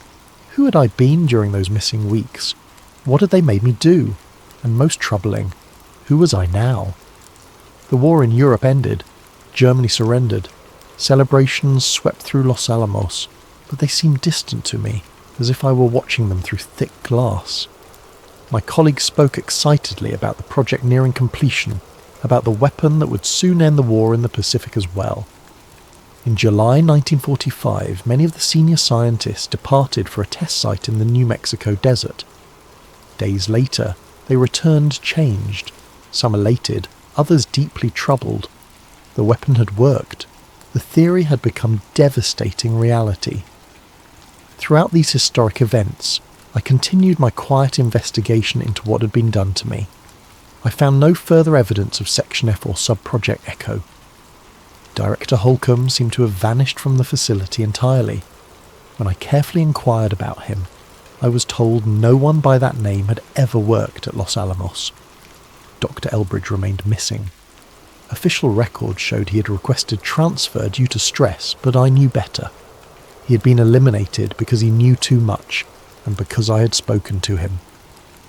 As for Dr. Mercer, he continued to oversee my recovery, prescribing pills that I pretended to take but secretly disposed of. Whatever they contained, I suspected it wasn't meant to help me. The atomic bombs were dropped on Hiroshima and Nagasaki. Japan surrendered. The great secret of Los Alamos was revealed to the world, and the facility began the process of transitioning from wartime emergency to peacetime research. Amid this transition, security loosened. Personnel began to rotate out. New faces appeared. The rigid compartmentalization that had defined the project started to break down. It was during this period of relaxed vigilance that I made my attempt to escape. I had carefully prepared for weeks, memorizing guard rotations, gathering small supplies, creating a false identity using skills I somehow possessed, but couldn't remember acquiring. The irony wasn't lost on me. I was using techniques likely taught to my alter ego against the very people who had created him. My opportunity came during a scheduled power test that would temporarily disable certain security systems. In the brief window of darkness and confusion, I slipped away from the main complex and made my way to the perimeter fence. Using wire cutters I'd stolen from maintenance, I created an opening just large enough to squeeze through. For one exhilarating moment, I thought I had succeeded. The desert night stretched before me, promising freedom, a chance to expose what had been done at Los Alamos beneath the cover of the Manhattan Project. Then floodlights blazed to life, illuminating me in harsh white light. Sirens wailed. Armed guards appeared as if from nowhere, surrounding me with weapons drawn. And standing at their centre, looking not at all surprised, was Director Holcomb. "Did you really think we wouldn't anticipate this, Lieutenant?" he asked, as guards secured my hands behind my back. "Your escape attempt was predicted with 94% accuracy. The timing, the route, even the wire cutters." He shook his head. "We know you better than you know yourself." I was returned not to the main facility, but to a sub-level I hadn't seen before, a space that seemed designed specifically for containment. A cell with a bed, a desk, and little else. No windows, a single door of reinforced steel. Holcomb visited me there the following day. He carried a folder and wore an expression that might almost be called regretful. "I had hoped for a more cooperative outcome," he said, seating himself on the room's only chair. "You've set our timeline back considerably." "What timeline?" "Your deployment, of course. You were to be our first field-ready operative, a prototype for the next generation of intelligence assets." He opened the folder, revealing photographs of me in various contexts I couldn't remember, meeting with individuals I didn't recognize, operating equipment I'd never seen. "Your alternate personality performed admirably in simulations, perfect infiltration metrics, flawless information retention and retrieval under stress conditions." "You can't keep me here forever," I said. "People will notice I'm missing." "Will they?" "Lieutenant Thomas Greaves is currently on record as having been honourably discharged and returned to civilian life. Your parents received a letter from you last week explaining your decision to remain in New Mexico, having accepted a research position in Santa Fe." He produced a copy of the letter, written in my handwriting, signed with my signature. "That's forgery." "No, Lieutenant. You wrote it yourself, or rather the part of you that cooperates with us did," Holcomb sighed. "This resistance is becoming tiresome. We've invested too much in your development to start over with another subject. Then kill me, and be done with it." "That would be wasteful." "No, we have a more elegant solution." He produced a document and placed it before me. "This outlines a modified protocol, one that will preserve your capabilities while eliminating the conflict you're experiencing." I scanned the document, my blood running cold as I understood what it proposed. A complete suppression of my original personality. Not just temporary control as they'd achieved before, but permanent erasure. Thomas Greaves would cease to exist in any meaningful way, replaced entirely by their creation. You're asking me to consent to my own murder. I'm offering you integration, Lieutenant. An end to this internal war you're fighting. Holcomb placed a pen beside the document. Sign, and we proceed humanely. Refuse, and we proceed anyway. But the process will be considerably more traumatic. I stared at the paper, at the pen, at Holcomb's impassive face.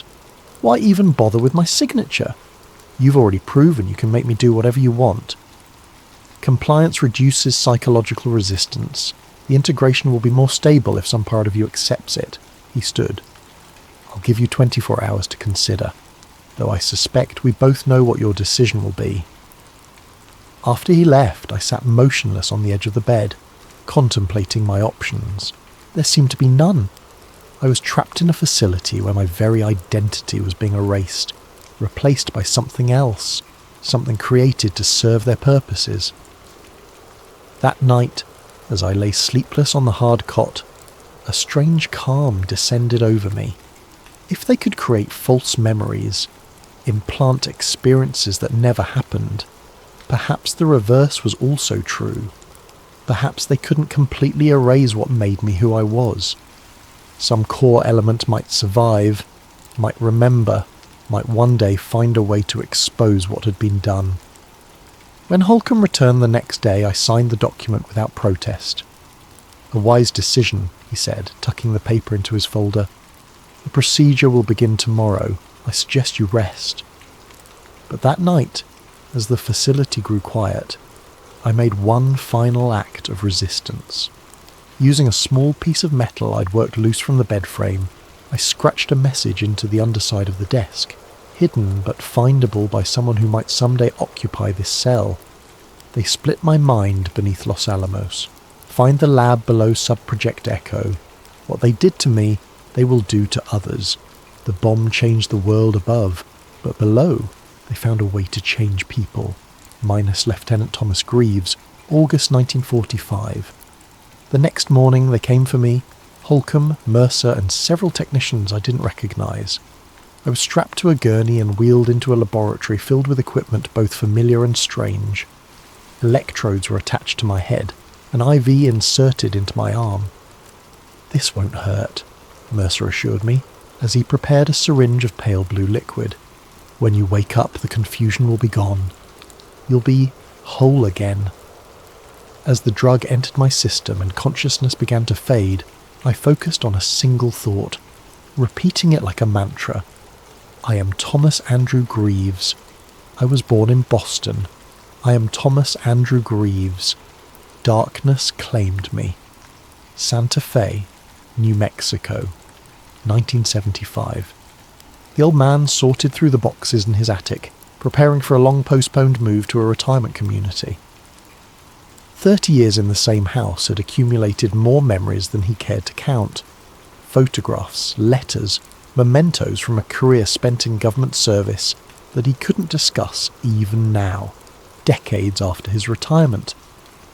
His hands, spotted with age but still steady, paused as they encountered a locked journal he didn't remember owning. The leather was cracked with age. The lock a simple mechanism easily opened with a letter opener. Inside, the pages were filled with handwriting he recognised as his own, yet somehow different, more frantic, less controlled than his usual careful script. The entries detailed experiences that seemed impossible, secret laboratories, mind control experiments, alternate personalities created through drugs and conditioning. What nonsense, he murmured, yet something prevented him from closing the journal. The final entry caught his attention. If you're reading this, and you are me, then they succeeded. They erased Thomas Greaves and replaced him with whatever you've become. But some part of me survived to write these words, to hide this journal where you might find it decades later. Look at your left forearm. There's a scar you can't explain. That's where they inserted the IV during the final procedure. Look at your dreams. Do you dream of other people's lives? Those are fragments of what they put inside you. The bomb changed the world above, but below, They found a way to change people. You were once Lieutenant Thomas Andrew Greaves. Remember." The old man's hand trembled as he touched the small round scar on his left forearm, a mark he'd always attributed to a childhood accident he couldn't quite recall. For a moment, something flickered in his memory. A sterile room, faces behind surgical masks, the sensation of falling through darkness. Then it was gone, replaced by the comfortable certainty of his identity. Thomas Marshall, retired government analyst, widower, father of 2, grandfather of 5, a man with a respectable career and ordinary memories. He closed the journal and placed it back in the box. Clearly some strange fiction he'd written years ago and forgotten, perhaps inspired by those spy novels he used to enjoy. Nothing more. But that night, as he lay in bed staring at the ceiling, a name surfaced from some deep recess of his mind. Sub-Project Echo. The name meant nothing to him, yet it carried a weight, an importance he couldn't identify. "Just an old man's imagination," he murmured to the empty room. He drifted off to sleep and dreamed of a young lieutenant discovering a hidden laboratory beneath Los Alamos in 1944. In the dream, the lieutenant scratched a message into the underside of a desk, a warning to those who might come after him. When Thomas Marshall awoke the next morning, he couldn't remember the dream, but he found himself standing at his desk, staring at a phrase he'd apparently written during the night and left beside his bed. The bomb changed the world above, but below they found a way to change people. The words meant nothing to him. He crumpled the paper and threw it away. But deep within, buried beneath layers of implanted memories and conditioned responses, something stirred, something remembered. Lieutenant Thomas Andrew Greaves wasn't entirely gone after all.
Now let's begin our tale.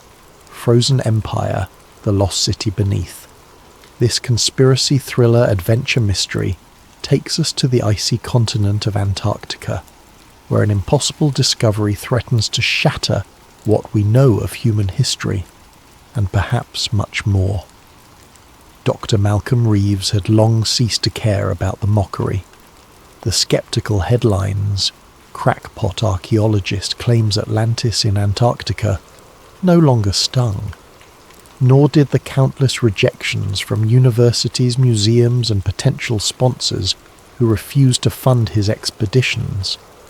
His once admired career had vanished beneath a mountain of ridicule, and yet here he was in a small cluttered office in Buenos Aires, standing across from a man who actually wanted to make his delusions a reality.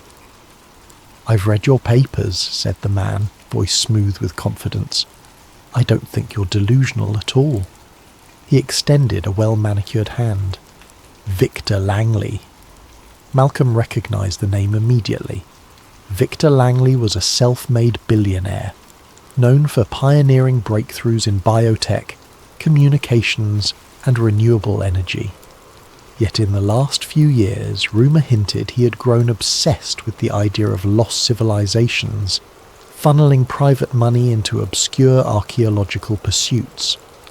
The media portrayed him as half visionary, half eccentric. Perfect, Malcolm thought. At last, someone who might be just crazy enough to believe me.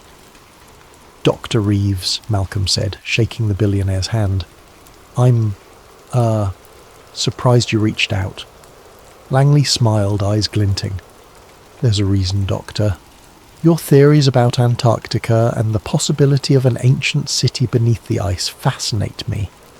You see, I recently obtained some interesting satellite imaging data from one of my companies. Patterns in the ice shelf that look unnatural. Paired with your earlier research, it suggests we might be onto something big." Malcolm's breath caught in his throat. For decades he had pieced together evidence from geological anomalies, echo-sounding data, and historical texts, hinting that the legend of Atlantis might be tied to a pre-ice Antarctica civilization. That notion had cost him his academic standing.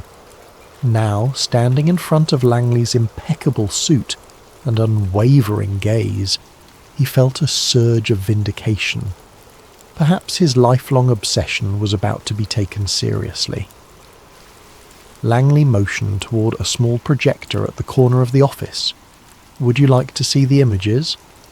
Malcolm nodded.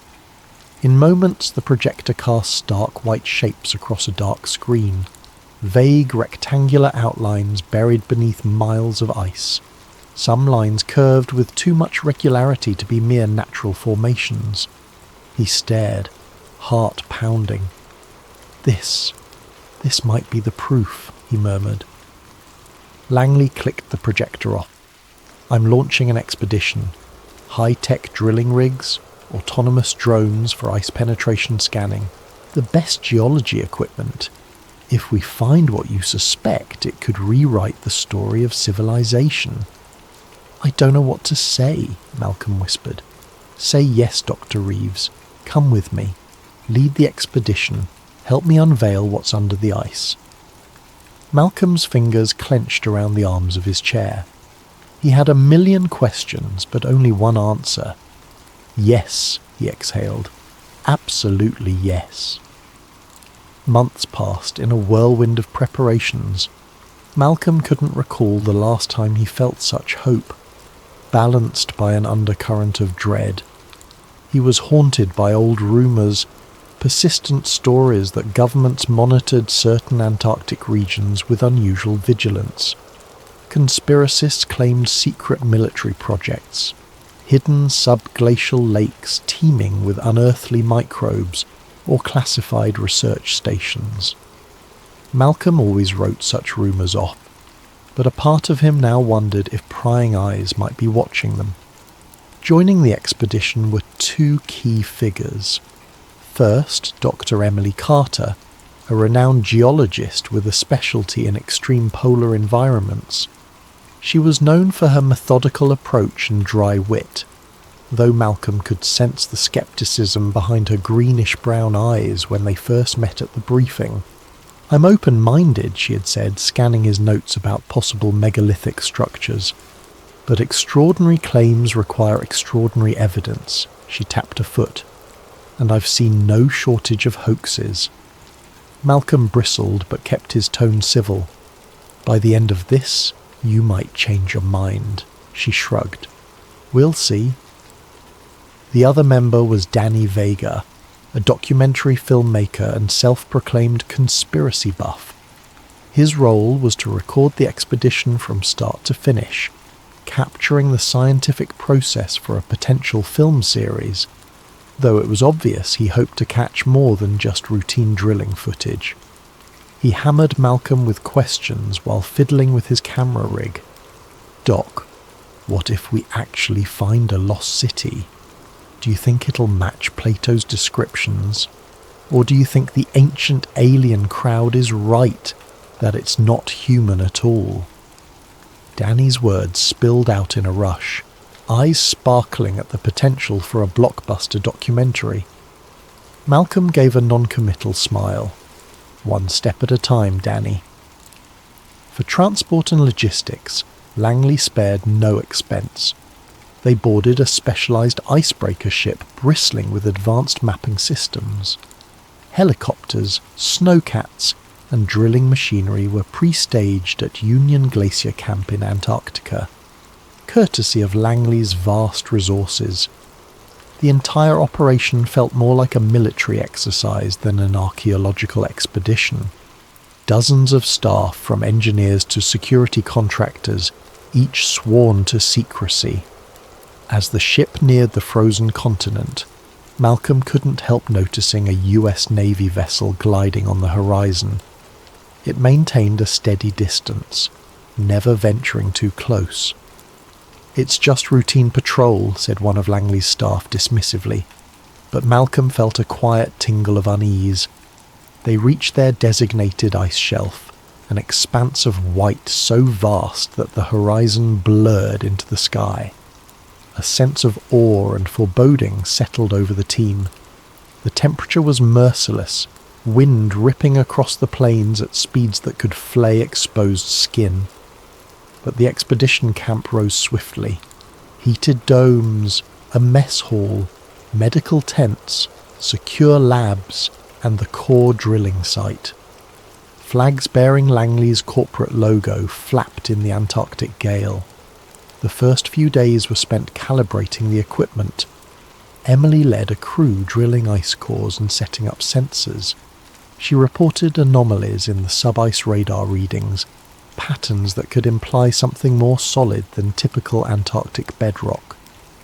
Meanwhile, Danny documented everything, from close-ups of the drilling rig to wide shots of the endless snowfields. Each evening he'd retreat to the mess hall, excitedly editing footage, eager to craft a narrative that might shock the world. Malcolm immersed himself in every data set. The shapes gleaned from the scans defied geological explanation. Vertical columns, rectangular outlines. He pored over them like sacred texts. "We're seeing consistent angles," he told Emily in a hushed voice over a laptop screen. "Nature rarely forms right angles," she frowned, eyes flicking over the data. "No, it doesn't. I'd still like more drilling before jumping to conclusions, though." A faint smile tugged Malcolm's lips. "You're the scientist. I'm just the dreamer." But inside, excitement crackled through him. It's real. One evening, Victor Langley called a meeting inside the largest dome. The entire team gathered, their breath fogging in the chilly air. Langley stood at the head of a makeshift table, electric lanterns casting dramatic shadows across his face. "Friends, we've made remarkable progress. The sub-ice scans confirm large anomalies far beneath us. Our next step, deeper drilling and a possible access shaft if the structural layout supports it, I believe we're on the cusp of rewriting history.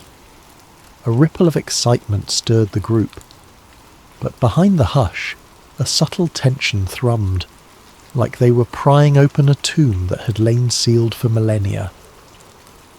Emily exchanged a glance with Danny. Malcolm noticed the flicker of worry in her eyes. He understood. Curiosity was driving them forward, but some part of them feared what they might find. Outside, the Antarctic night pressed in, an endless dark punctuated by howling winds. Far in the distance, silhouettes of unfamiliar aircraft occasionally cut across the horizon, skimming low.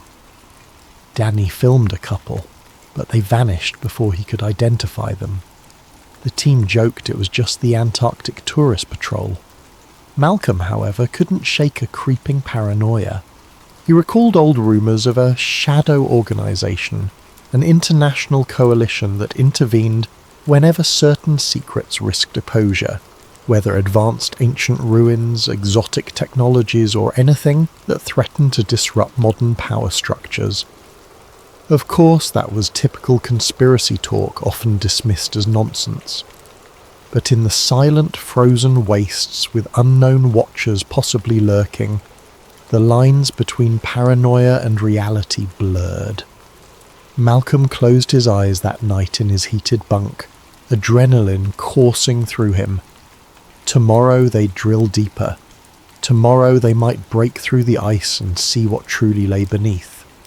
His heart hammered. Atlantis, or something else. Yet in that final moment before sleep he felt a twist of dread. Some discoveries once uncovered might not be allowed to reach the light of day. They began drilling in earnest at dawn. The cold was punishing, temperatures that could freeze exposed flesh in minutes, yet the mechanical drones and specially built rigs functioned flawlessly under Langley's heavy investment. Teams worked in shifts, capturing ice cores that gave them a layered record of Antarctica's ancient climate. But the real excitement came when the deeper sensors pinged new readings, pockets or caverns, just beneath the bedrock. It was as if the land wasn't solid at all, but riddled with hollow spaces. Emily Carter stood near the main drill site, meticulously studying the sensor data fed to her tablet. She brushed a stray lock of hair from beneath her thermal cap. We've hit an air pocket at about 400 feet below the surface. The bedrock is oddly fractured. It's not a normal geological formation.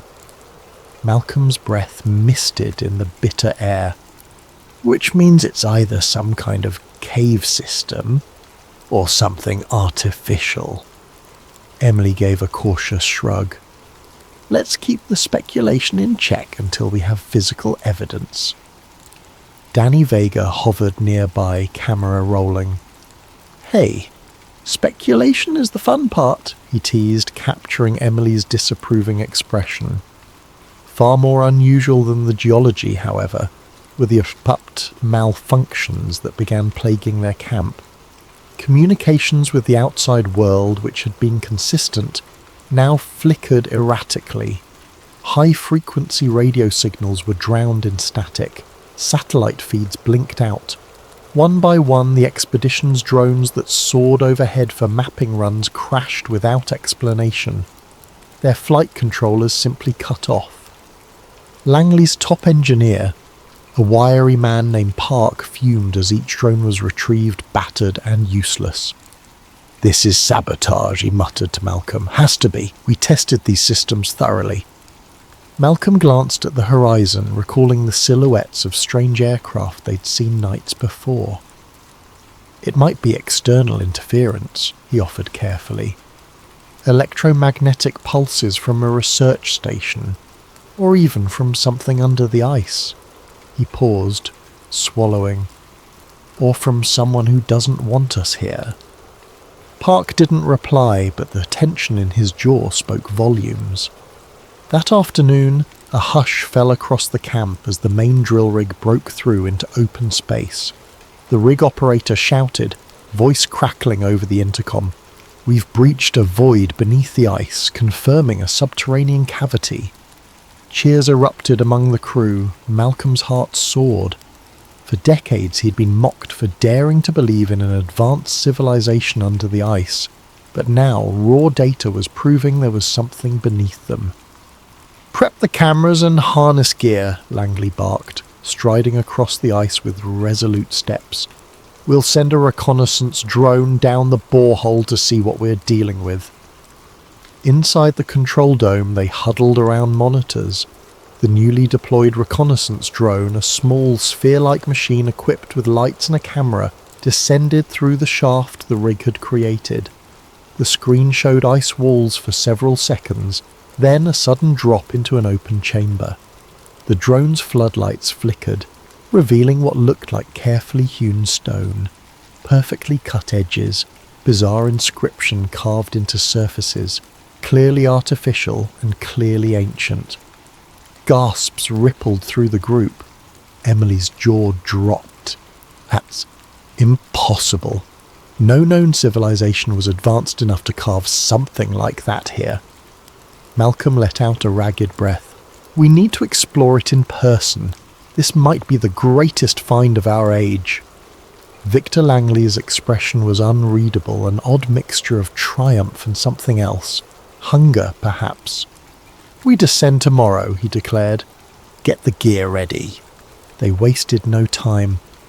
By early morning, a specialized elevator cage was rigged inside the borehole, allowing a small team to safely lower themselves into the depths.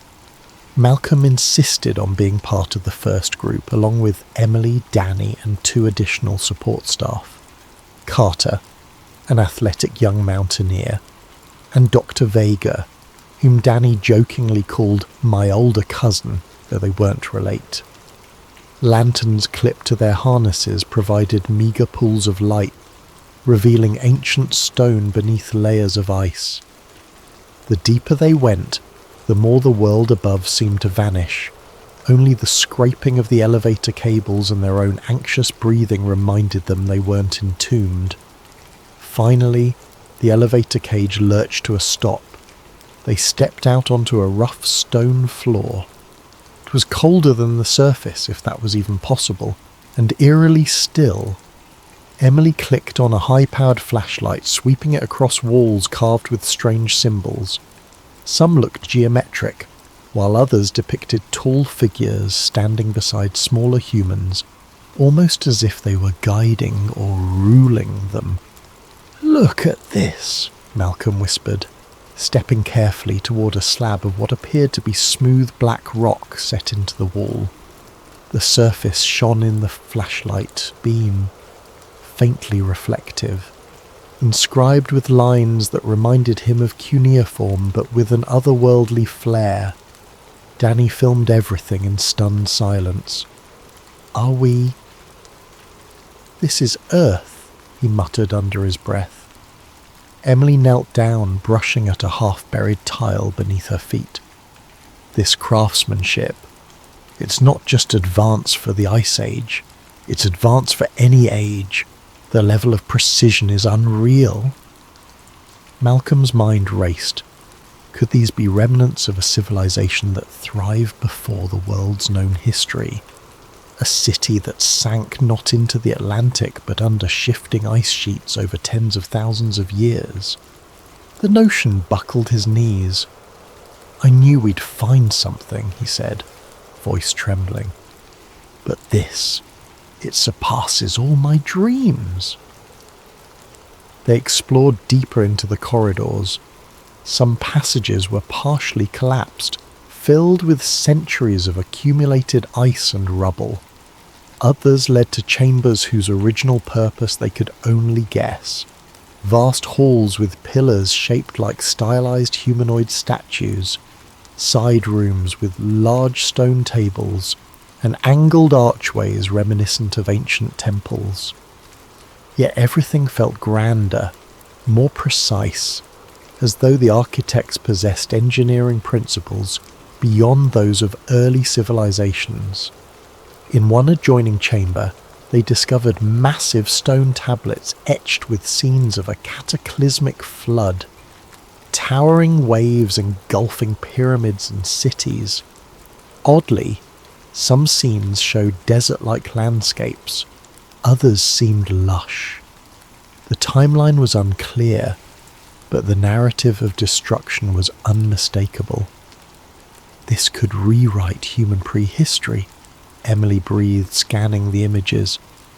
These tablets alone, if carbon dated, or if we can decipher them, might prove an entire advanced society existed millennia before recorded history. Malcolm nodded, tears in his eyes. And it looks like what we'd call Atlantis is only part of the story. Then they found the first artifact that truly defied explanation, a metallic object embedded in a carved stone alcove. Though blackened by time, it had smooth edges and ridges reminiscent of modern electronics. When Carter and Dr. Vega tried to pry it loose, a faint hum resonated through the corridor, making the hair on the back of their necks stand on end. Danny filmed as Emily carefully wrapped the artifact in protective material. Whatever this is made of, it's not normal steel or iron. Feels lighter. Some alloy? Malcolm stared, heart pounding. If this object does what I suspect, some kind of power source or device, then we're looking at a technology that predates everything we know by tens of thousands of years. By the time they returned to the surface, it was late evening. Tired but exhilarated, they presented their initial findings to Victor Langley and the rest of the team. Langley listened intently, eyes gleaming with excitement. "We go deeper," he pronounced. "We must find any evidence of advanced machinery, written records, anything that could show what this civilization was capable of." Emily tried to voice caution. "We should thoroughly document each step. The entire environment down there is fragile. We could easily destroy valuable information if we push too fast." Langley gave a tight smile. "Duly noted, to Carter. However, time is of the essence, especially given our sudden drone malfunctions and communication losses." "What about the possibility that someone else is interfering?" Malcolm asked carefully. "We've seen unmarked planes overhead. The United States has a research station not far away." Langley's gaze hardened. "We remain vigilant, but let's not jump to paranoia. Our security detail is trained. We'll keep watch." He moved on to address the entire group, his voice resonating with persuasive charm. "Friends, we stand at the threshold of a discovery that could reshape humanity's self-understanding. I won't let us be slowed by outside forces or bureaucratic red tape. Tomorrow we proceed." Malcolm found himself swept along by Langley's conviction, yet a nagging fear gnawed at him. Ancient legends often warned of forbidden knowledge, of curses that befell those who pried too far into hidden realms. Rationally, he dismissed such superstition, but after the day's revelations, rationality felt fragile. That night, as the team tried to rest, the wind outside howled louder than ever. Tent walls shook, gusts of ice-laden air piercing every gap. In a separate corner of the camp, a small group of armed security personnel huddled around a radar station. Unbeknownst to the scientists, the screen picked up new signals. Multiple aircraft inbound, travelling low and without transponder IDs. The guards exchanged tense glances. The polar darkness cloaked more than just the ancient city, and come morning the expedition would find that not all watchers were content to let them unearth secrets that might upend the world's power structures. Morning broke with an unsettling quiet. The usual Antarctic wind had died to a ghostly whisper. In the thin light, the sprawling camp seemed more vulnerable, a cluster of human constructs dwarfed by endless ice. Malcolm Reeves felt a deep pressure in his chest, a mix of excitement and dread. They were on the verge of something monumental, yet the sense of being monitored loomed larger than ever. Victor Langley, seemingly unfazed, gathered the principal team in the command dome for the day's briefing. Energy ran high. They would enlarge the entrance tunnel, send additional crew into the ruins, and start collecting more evidence. The camera feeds from below, combined with the samples taken on day one, were shocking enough. Yet Langley craved more. Proof of advanced technology that could revolutionize modern science. Or, in his quietly admitted hope to Malcolm, something that might place me on the pinnacle of human discovery. Still, as the briefing concluded, one of the security leads, a broad-shouldered man named Ortega, stepped forward, brow furrowed. "Sir, we've detected unidentified aircraft on radar since last night. Low-flying, no transponder. They haven't engaged us, but they circle periodically." Langley's jaw tightened. "Could be foreign research teams, or the US base. We stay alert. If they land without clearance on our site, we treat it as trespassing." Emily Carter interjected, "Shouldn't we at least send a radio message or clarify who they are?" Langley shook his head firmly. "Can't risk alerting them to what we've found. Let's keep our communications minimal." Malcolm watched Emily's face. He saw the doubt flicker there, this desire to do real science overshadowed by Langley's controlling secrecy. A tension was brewing that might erupt if they weren't careful. Within hours, the crew had widened the borehole shaft enough to lower more substantial equipment. The second descent team included Reeves, Dr. Carter, and 3 other specialists. Danny Vega and a smaller camera crew would follow after, as the space was still tight. Langley chose to remain topside initially, overseeing the operation from the control dome.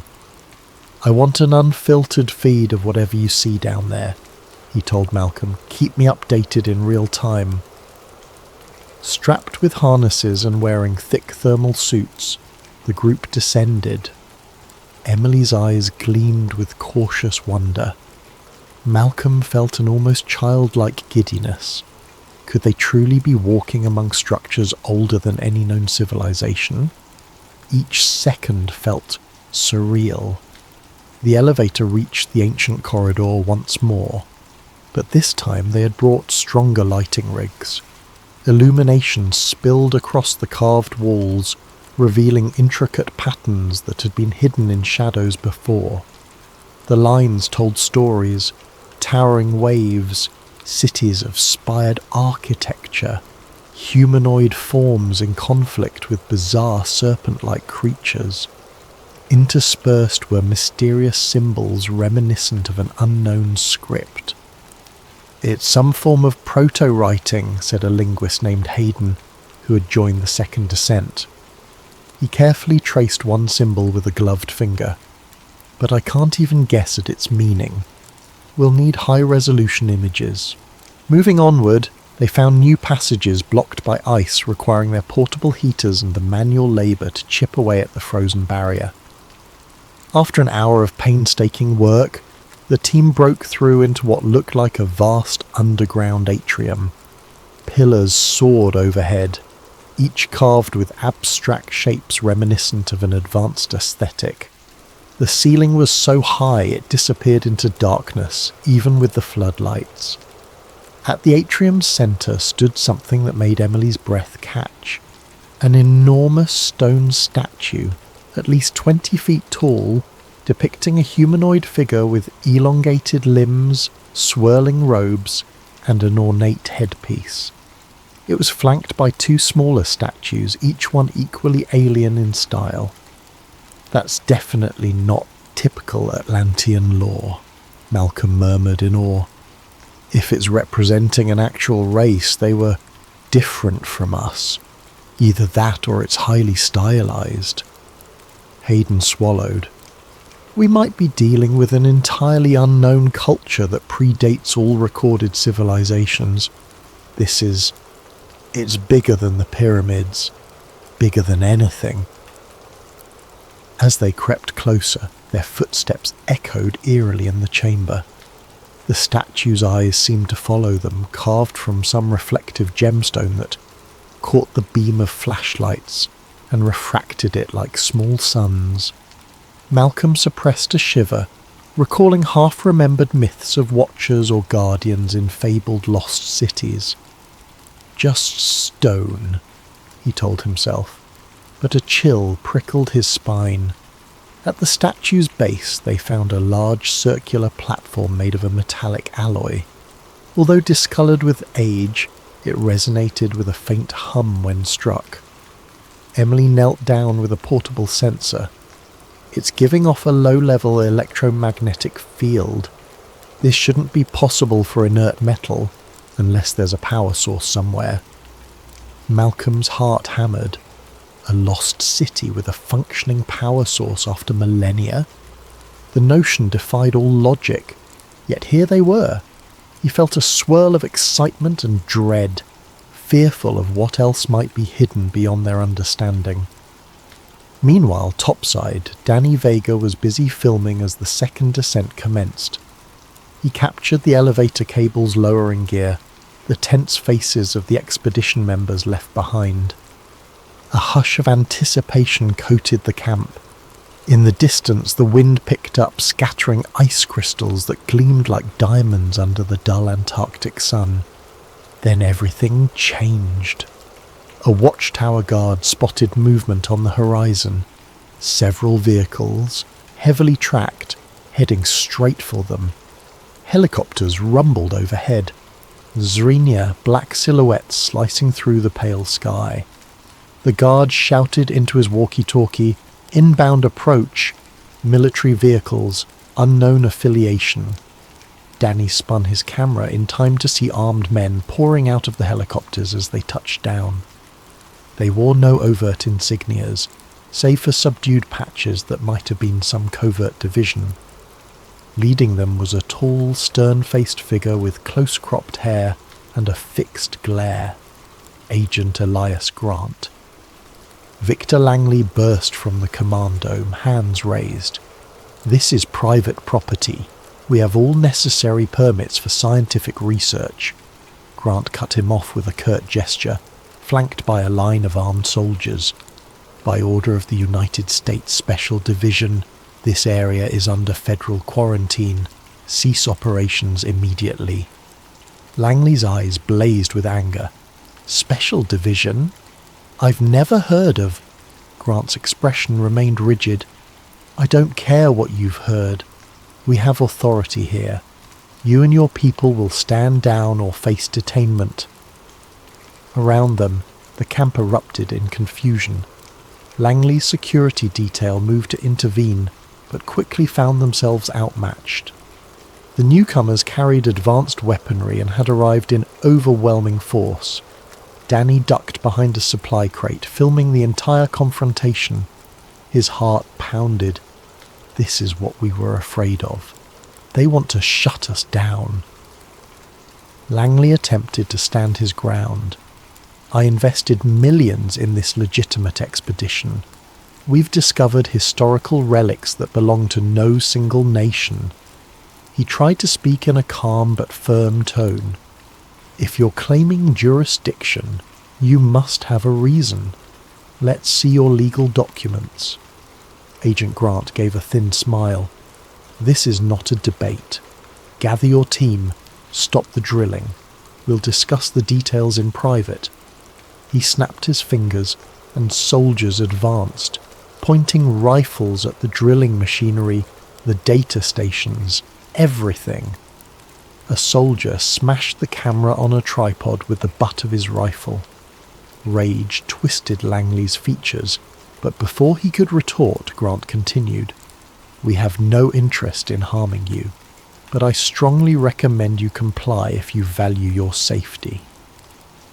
Below the ice, Malcolm and the second group remained oblivious to the chaos above. They pressed deeper into the grand atrium, marvelling at each new discovery. Emily's voice carried over the comlink to the surface, describing the environment, but only static crackled back. She frowned. "We've lost contact. Could be the interference again." Malcolm nodded. "We'll head back up soon to relay everything in person." He turned to examine a corridor branching off from the atrium. Even from several feet away, he sensed a faint vibration underfoot, like a hidden heartbeat. Could it be subterranean geothermal activity? Or was it something else powering the metallic platforms? Suddenly, the overhead lights flickered. One by one, the portable floodlights they'd set up began to fail, plunging the chamber into a gloom lit only by their headlamps. Hayden cursed under his breath, tapping at a device clipped to his belt. EM readings just spiked again. Something's interfering with our power sources. A low rumble shuddered through the ground, causing ancient dust to drift from the ceiling. Emily shot Malcolm a concerned look. "We should go. This place might be unstable." Before they could leave, a small portion of the floor near the statue's base cracked. The centre of the metallic platform sank half an inch, as if triggered by an unseen mechanism. A swirl of air rose from the gap, carrying an earthy, acrid odour. The rumble intensified, reverberating through the corridor. Malcolm's eyes widened. We must have triggered a trap, or some kind of defence system. Emily grabbed his arm. "Let's move." Their radios crackled with a sudden burst of static. Then Agent Elias Grant's cold voice filtered through. "Dr. Reeves, Dr. Carter, this is the United States Special Division. You will return to the surface immediately." Malcolm froze, exchanging alarmed glances with Emily. "Special Division? That's not our people. Who?" Grant's tone brooked no argument. "We have secured your camp. Cease all activity and ascend now, or we will forcibly remove you. A retrieval team is en route." Malcolm's stomach sank. The discovery they dreamed of was about to be snatched away by a faceless authority. Emily's brow furrowed with desperation. "We can't just abandon this place. The world needs to know." But the corridor shook again. Chunks of ice fell. Hayden shouted from behind them, urging everyone to hurry back. They had no choice. The entire structure threatened to collapse further, and if a heavily armed retrieval team was descending to extract them, staying put was suicide. Malcolm clenched his fists, heart hammering with helpless fury. We came so close. They hurried for the elevator shaft, the relics and secrets of the lost city receding into darkness behind them. In the end, it wasn't the ancient guardians or curses that threatened to keep this discovery buried. It was the modern world and its relentless machinery of silence. A tense silence gripped the surface camp when Malcolm and his team returned, their hearts still pounding from the subterranean tremors. Armed soldiers in black tactical gear patrolled every inch of the area, confiscating equipment, smashing drones, and escorting expedition personnel into containment zones. The air crackled with hostility. Victor Langley rushed forward, face contorted with anger. "Malcolm, are you all right?" He gestured at Agent Grant, who stood at a short distance, issuing orders to subordinates. "This man is shutting us down, says it's a matter of national security." Malcolm's gut twisted. "We found extraordinary evidence down there, Victor. We can't let them just—" Grant strode over, cutting him off. "You will speak only when spoken to, Doctor. Reeves. This entire operation is suspended. The artifacts and data belong to the US government. Effective immediately." Emily, stepping forward, tried to keep her tone measured. "You have no right. This is an international territory. Antarctica is governed by international treaty." Grant's cold gaze swept over her.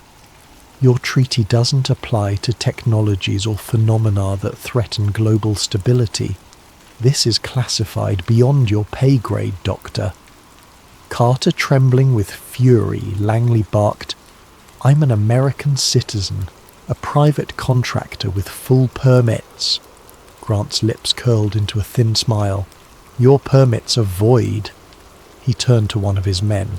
"Secure Mr. Langley in the command dome. Our superiors will want to debrief him." Two soldiers seized Langley's arms. He tried to resist, but a swift strike to his gut doubled him over. "You can't do this," he gasped. "I'll sue." Grant dismissed him with a wave. "Take him away. The rest of you, drop your gear. Move to the containment tents. Now." The group looked at each other, uncertain. Fear coiled in Malcolm's belly. He could see the lethal glint in the soldiers' eyes. They weren't bluffing.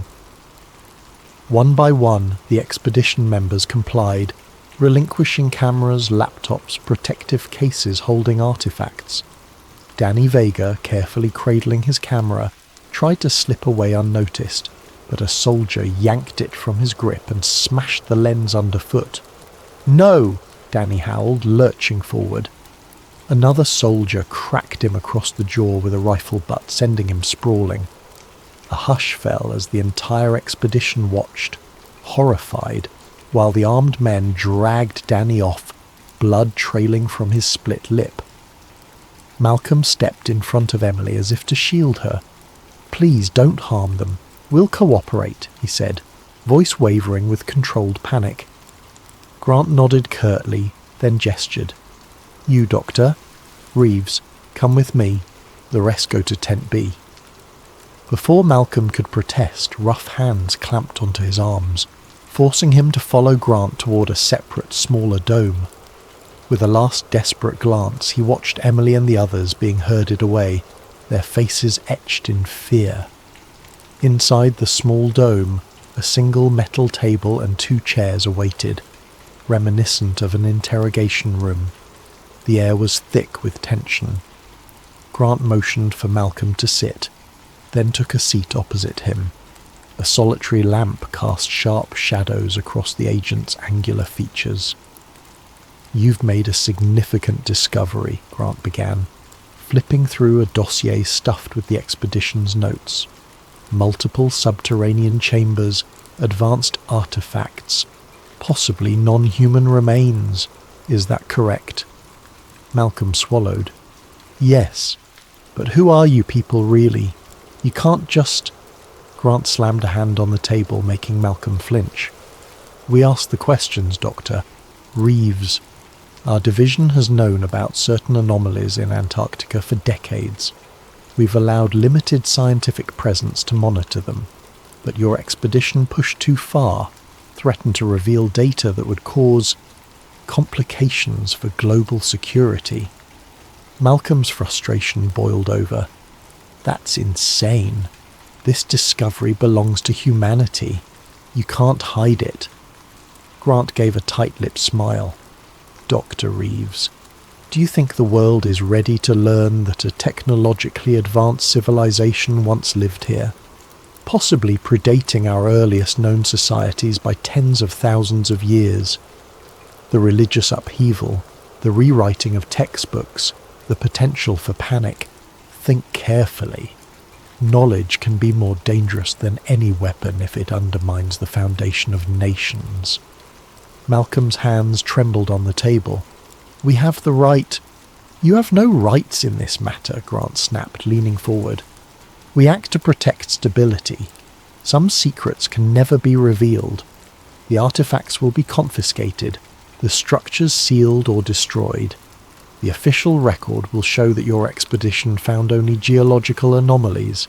Anything else is unsubstantiated rumor." Malcolm's mind whirled in disbelief. "You can't just bury this. Someone will talk. We have footage, samples." Grant raised an eyebrow. "Footage can be erased, samples lost, or people can be made to vanish if they threaten certain delicate balances. We're not monsters, Doctor. Reeves. We offer a choice. Cooperate. sign binding NDAs, allow us to manage the narrative. You walk away alive, or fight us, and your entire team disappears." A heavy silence fell. Malcolm's pulse pounded in his ears. This was exactly the scenario that conspiracy theorists had whispered about for ages. A shadow government entity wiping extraordinary discoveries off the face of the earth. He never imagined he'd be at the centre of it. "Think about it carefully," Grant said, rising. "I'll give you a moment. If you have any illusions of publicising what you found, know that we have the full weight of multiple governments behind us. You'll not only lose your career, you'll lose your life." With that, Grant stepped outside, leaving Malcolm alone under the harsh lamp. Exhausted and shaken, Malcolm slumped, head in his hands. He pictured the breathtaking corridors beneath the ice, the silent grandeur of the statues, the unexplained technology, an entire lost world erased by men in black with guns. His heart ached. He thought of Emily's determined gaze, Danny's excitement, Langley's unstoppable ambition. They'd staked everything on this expedition, and in a matter of hours it had turned to ashes. Am I willing to consign us all to imprisonment or death for the sake of the truth? Time stretched agonizingly. Finally the tent flap rustled. Grant returned, smoothing his jacket. "Made your decision?" Malcolm inhaled slowly, steeling himself. I can't speak for my team.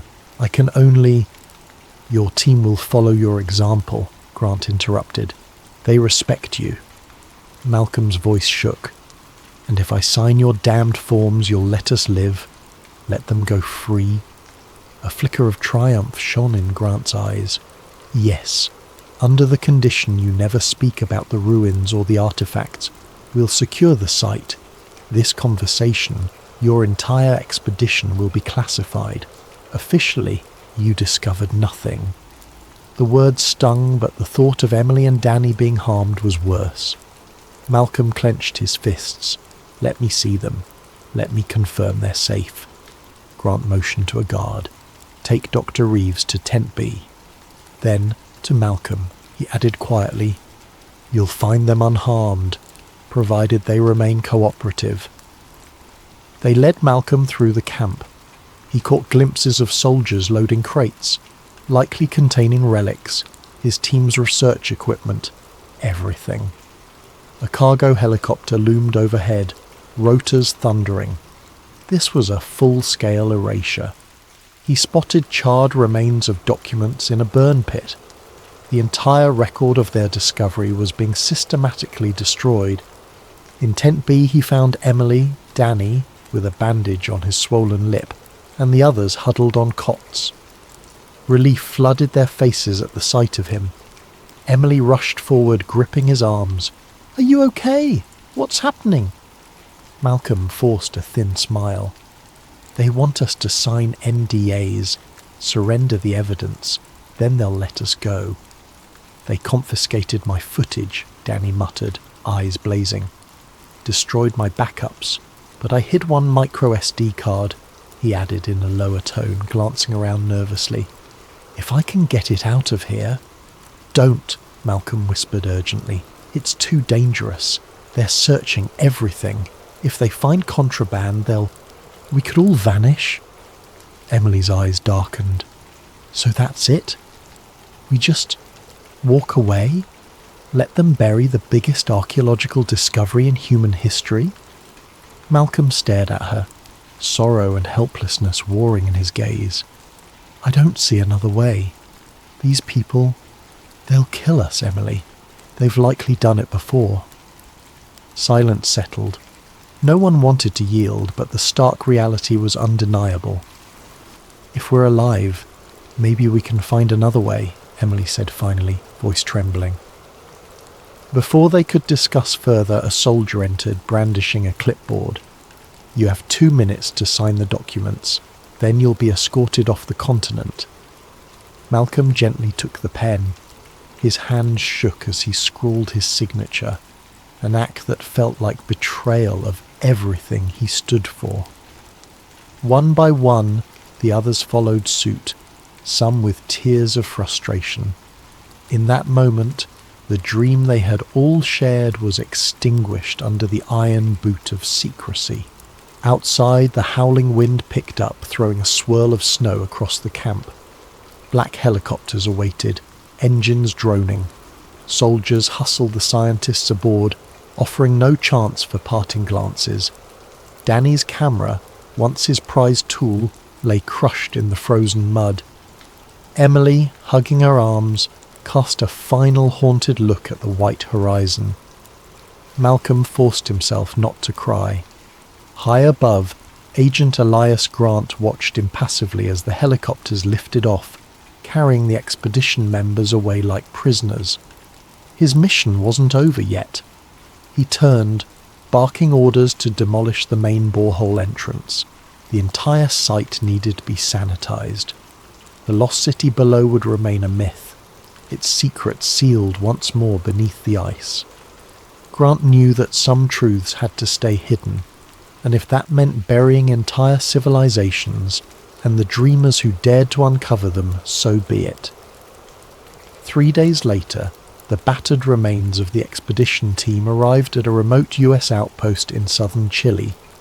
Shorn of their passports, equipment, and nearly every physical trace of their quest, they were left in a sterile debriefing room under heavy guard. Finally, in a bizarrely anticlimactic gesture, men in suits returned to distribute newly printed passports, each marked with an exit stamp. Their official travel route had been fabricated. All mention of Antarctica was conspicuously absent. "You're free to go," one of the men stated, handing out the documents. "Return to your countries. Do not speak of what happened. You have been warned." The group exchanged hollow glances. They were free in name only.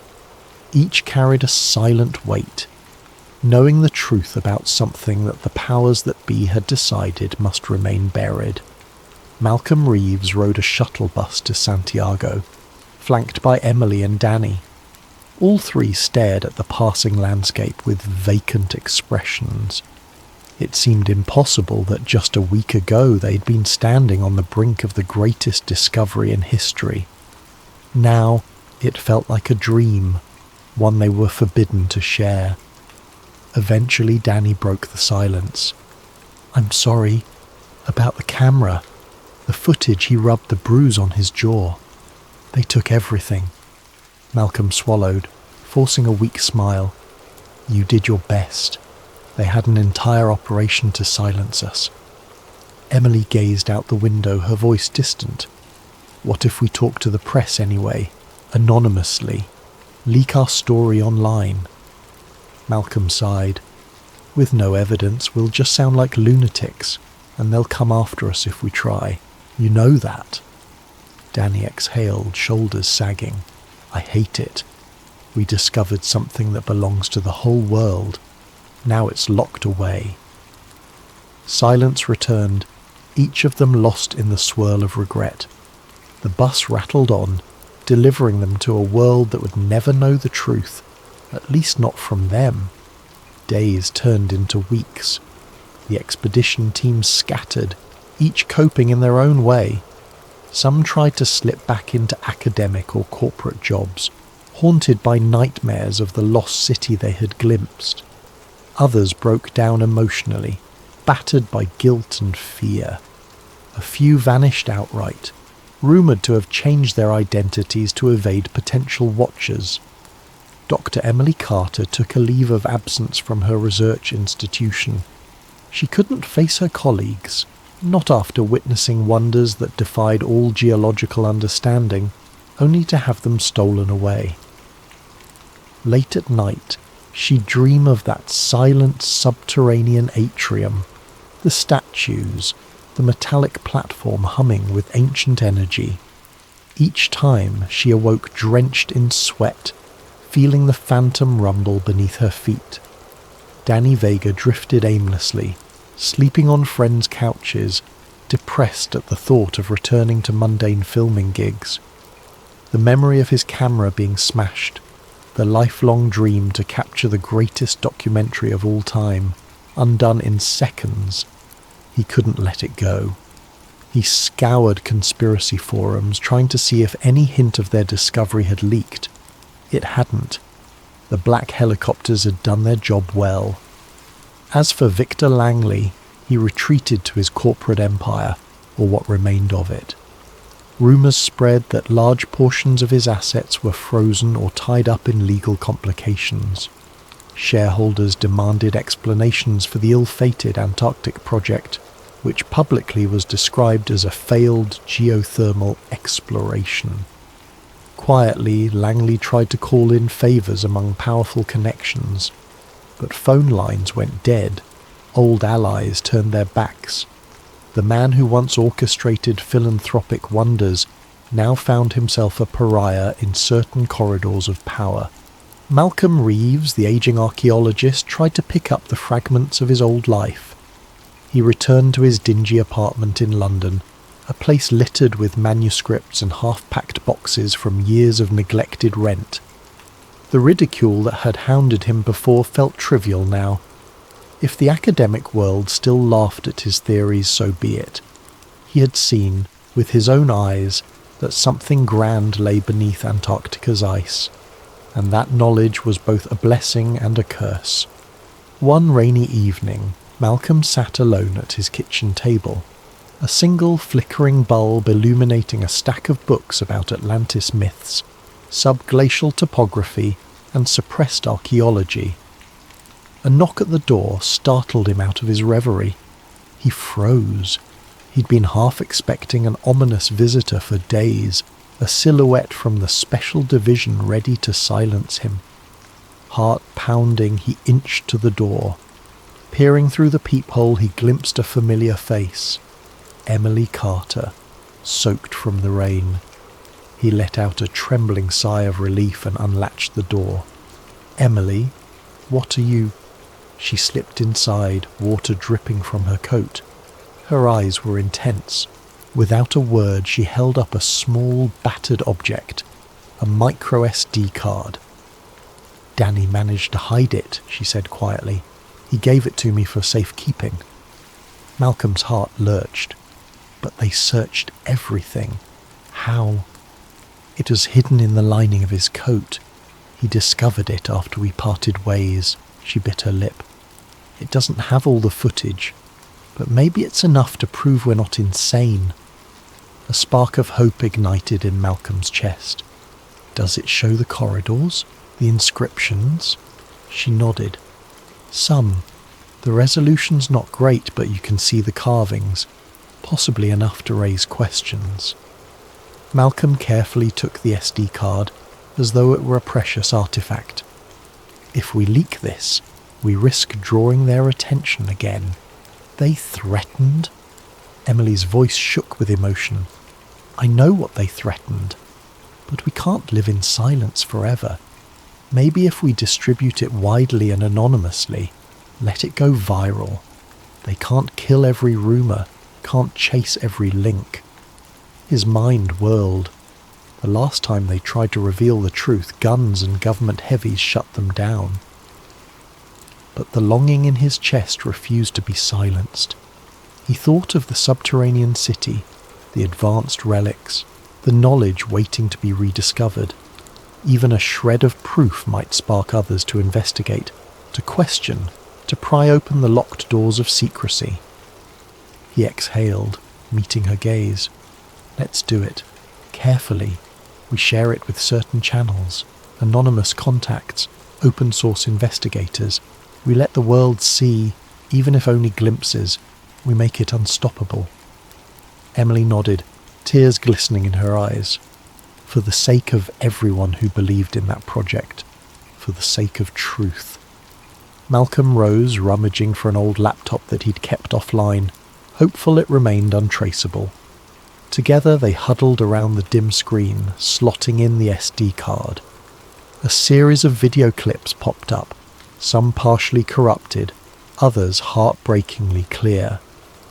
The footage showed glimpses of the massive stone corridors, the swirling inscriptions, the half-buried statue, even a snippet of the metallic artifact.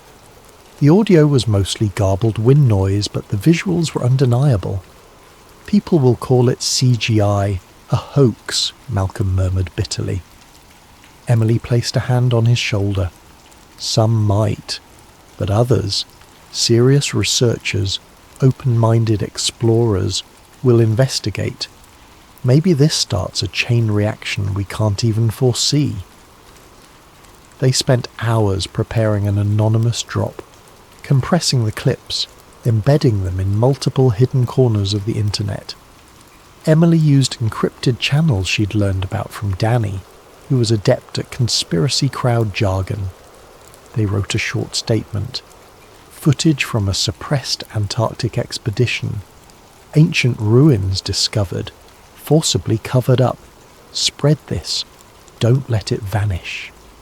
Their hearts thumped with each keystroke, adrenaline surging in their veins. A single question gnawed at them. Were they damning themselves by doing this? Possibly. But in that moment, conviction outweighed fear. When the upload finished, they stared at the progress bar, each second feeling like a leap of faith. The final beep signaled success. The files were out there, floating in cyberspace waiting to be seen. Maybe they'd be discredited or hammered down, but the spark was lit. A week passed. Nothing seemed to happen. No immediate sign that their leak had caused waves. Malcolm lived on edge, expecting black SUVs or silent drones. Emily tried to resume normal life, but tension coiled in her every muscle. They exchanged coded messages, anxious for any hint of reaction. Then, late one night, a stranger emailed them through an encrypted service. The message was brief. "We have seen the footage. Others have too. The truth must be free. They can't erase all of us." Both Malcolm and Emily read those words over and over, hope blooming in their chests like a desert flower. They weren't alone. Somewhere out there, individuals believed them, championed them. The knowledge of a lost city might still survive in the collective mind, refusing to vanish despite the best efforts of Agent Grant and his shadowy enforcers. Outside, the rain tapped softly on the window. Malcolm closed his eyes, remembering the labyrinth beneath the Antarctic ice. He saw the towering statue, the metallic platform humming with impossible power. Even if the official narrative smothered it, the memory shone within him, a testament to human curiosity, to the unbreakable drive to unravel life's grandest mysteries. As he opened his eyes, the final lines of the old myths drifted through his thoughts, and the lost empire fell into shadow sealed by ice and time, until the day new seekers awakened its slumbering might.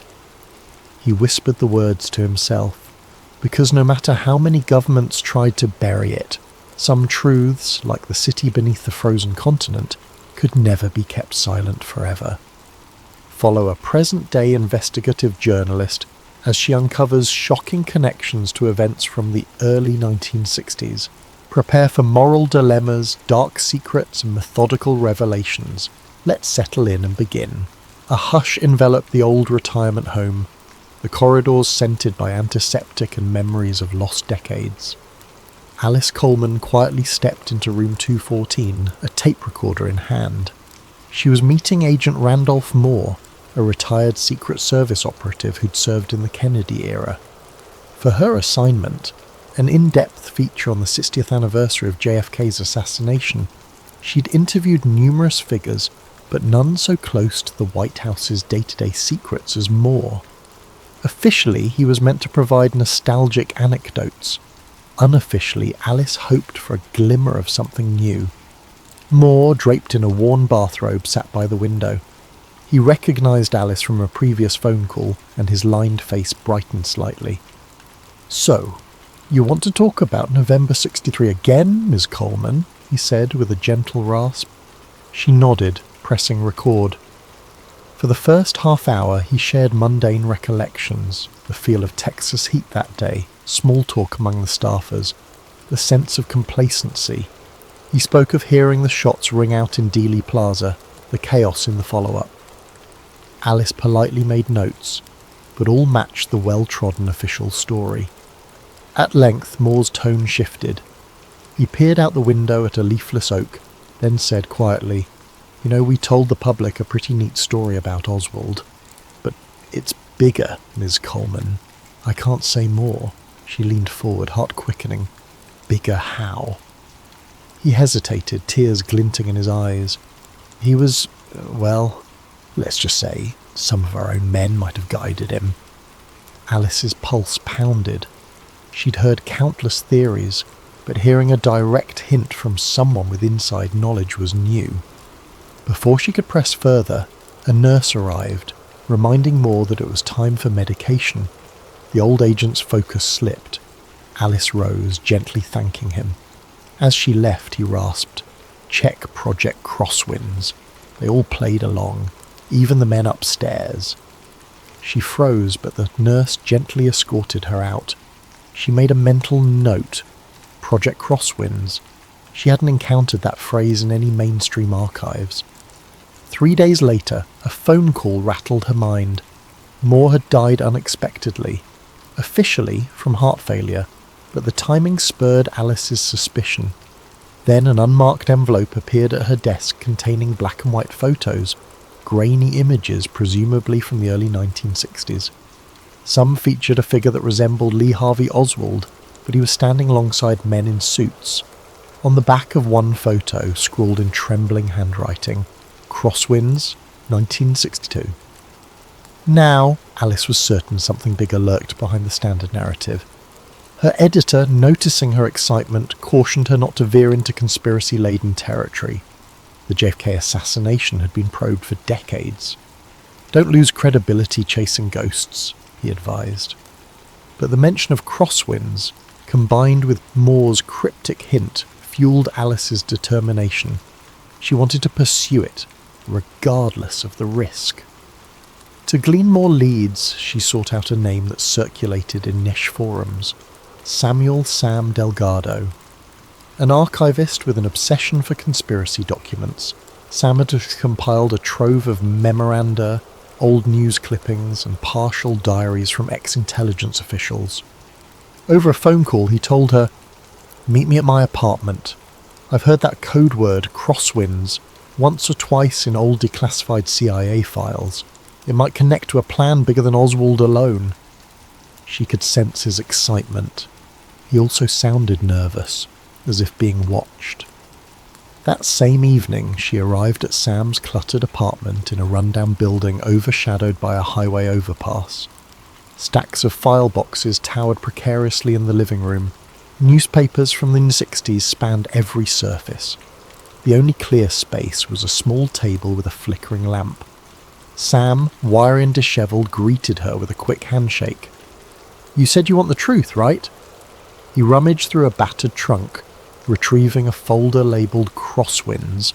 Within that folder, Alice glimpsed typed pages referencing a scenario to remove presidential impediments, talk of foreign misdirection, and mention of a designated patsy.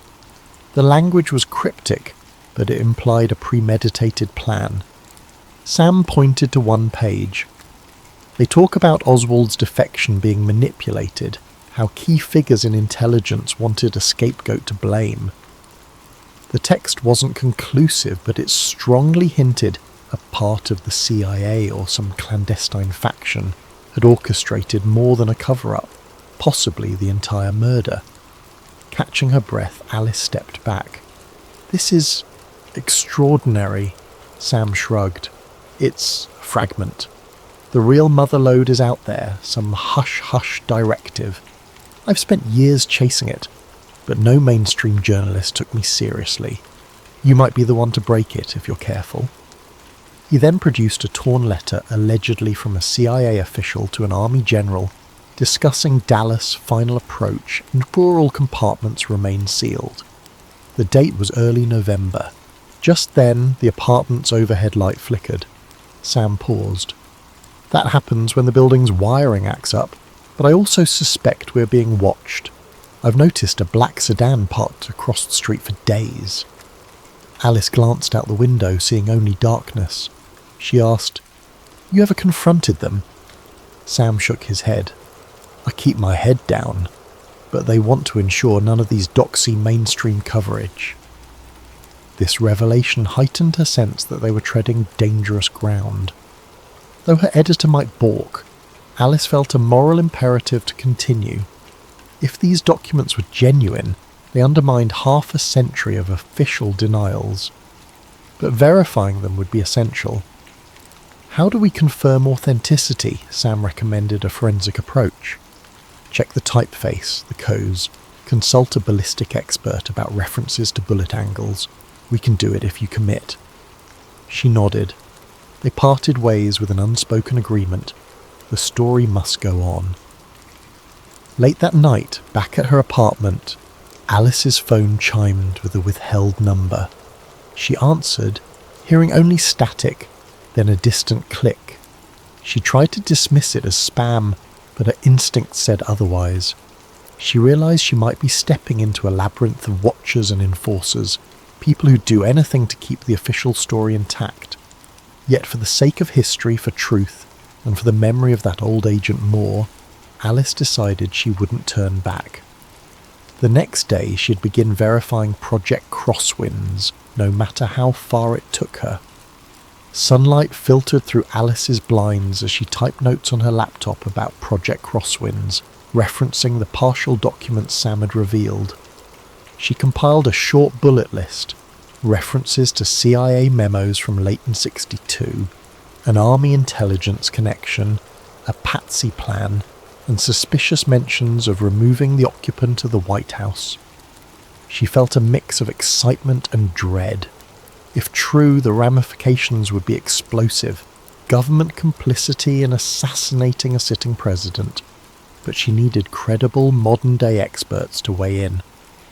That morning, Alice drove downtown to meet Marianne Fowler, forensic analyst at a local university. Fowler specialised in ballistic and historical authenticity analysis. Over coffee in a near-empty campus cafe, Alice spread out scanned copies of the Crosswinds text. Fowler donned reading glasses, scanning the typed lines methodically. "The typeface does appear consistent with early '60s government typewriters," Fowler murmured. "But for a definitive test, I'd need the original carbon or original paper. Digital scans make it trickier." She asked about ballistic references. Alice pointed to a paragraph mentioning angles of the bullet trajectory. Fowler frowned. "This matches certain controversies about multiple shooters, though the official line said single bullet. If these notes are genuine, it suggests agency involvement." She paused, caution in her gaze. "I'm not a conspiracy buff, but if what you show me holds up scientifically, it's extremely damning." Alice left the meeting with partial reassurance. Fowler remained sceptical but intrigued, willing to do further checks if they somehow got original documents. Meanwhile, Sam Delgado texted her a new lead. An ex-CIA logistics officer was rumoured to live in rural Louisiana. He might confirm crosswinds, Sam wrote, though he was notoriously reclusive. By midweek, Alice and Sam decided to travel to New Orleans. The city had a swirl of old rumours tying Oswald to local associates or intelligence cutouts. Perhaps they'd find more references. They hopped a flight, quietly checked into a budget motel on the outskirts. Sam insisted on caution, eyeing every parked car suspiciously. "We're definitely on radars now," he muttered. "They won't let Project Crosswinds come out uncontested."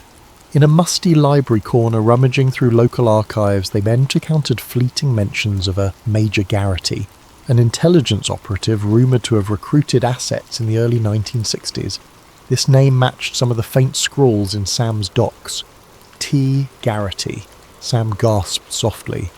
Thomas Garrity, CIA paramilitary officer, known for covert ops in Cuba. If Garrity was part of Crosswinds, he might still be around or might have gone underground. One evening, Sam arranged a secret meeting with an elderly man nicknamed Pappy, rumoured to have been a driver for a mob-linked politician in 1963. They met in a dimly lit bar near the French Quarter. Pappy arrived wearing worn slacks, a cane in hand.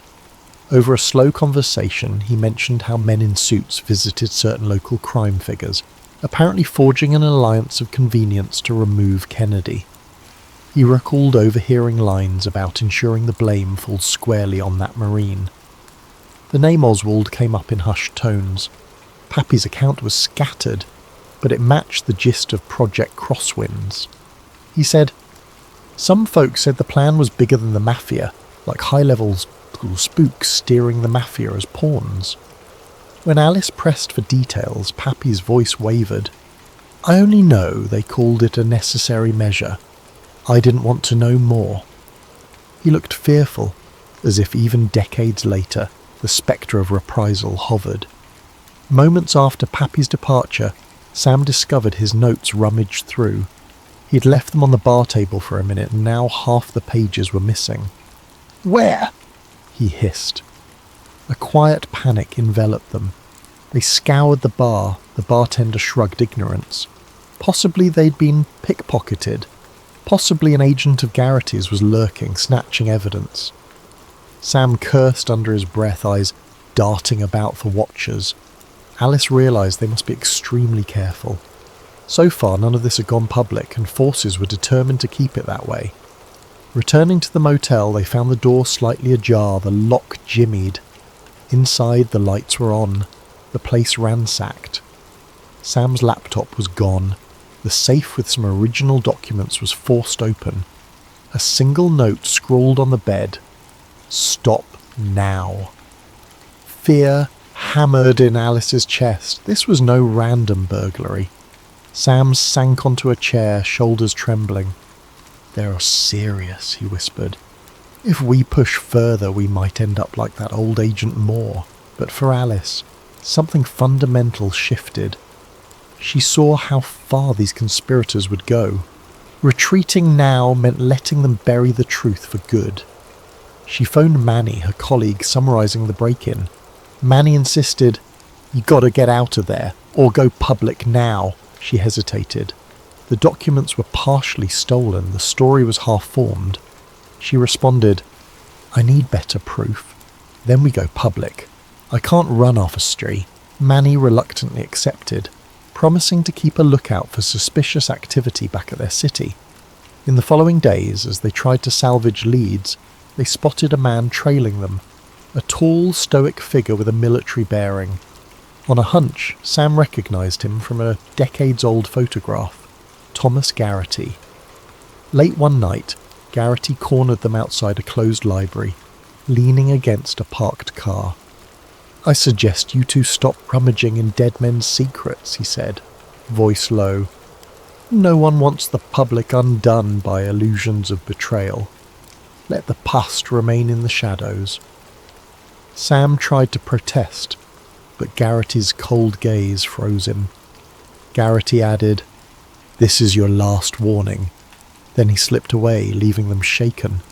The real threat had materialised.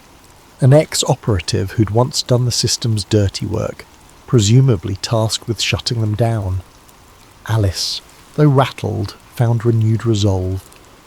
If Garrity was actively interfering, it meant they were onto something truly incriminating. They discussed next steps. "We have to connect these dots. Find a direct chain from an intelligence directive to JFK's murder.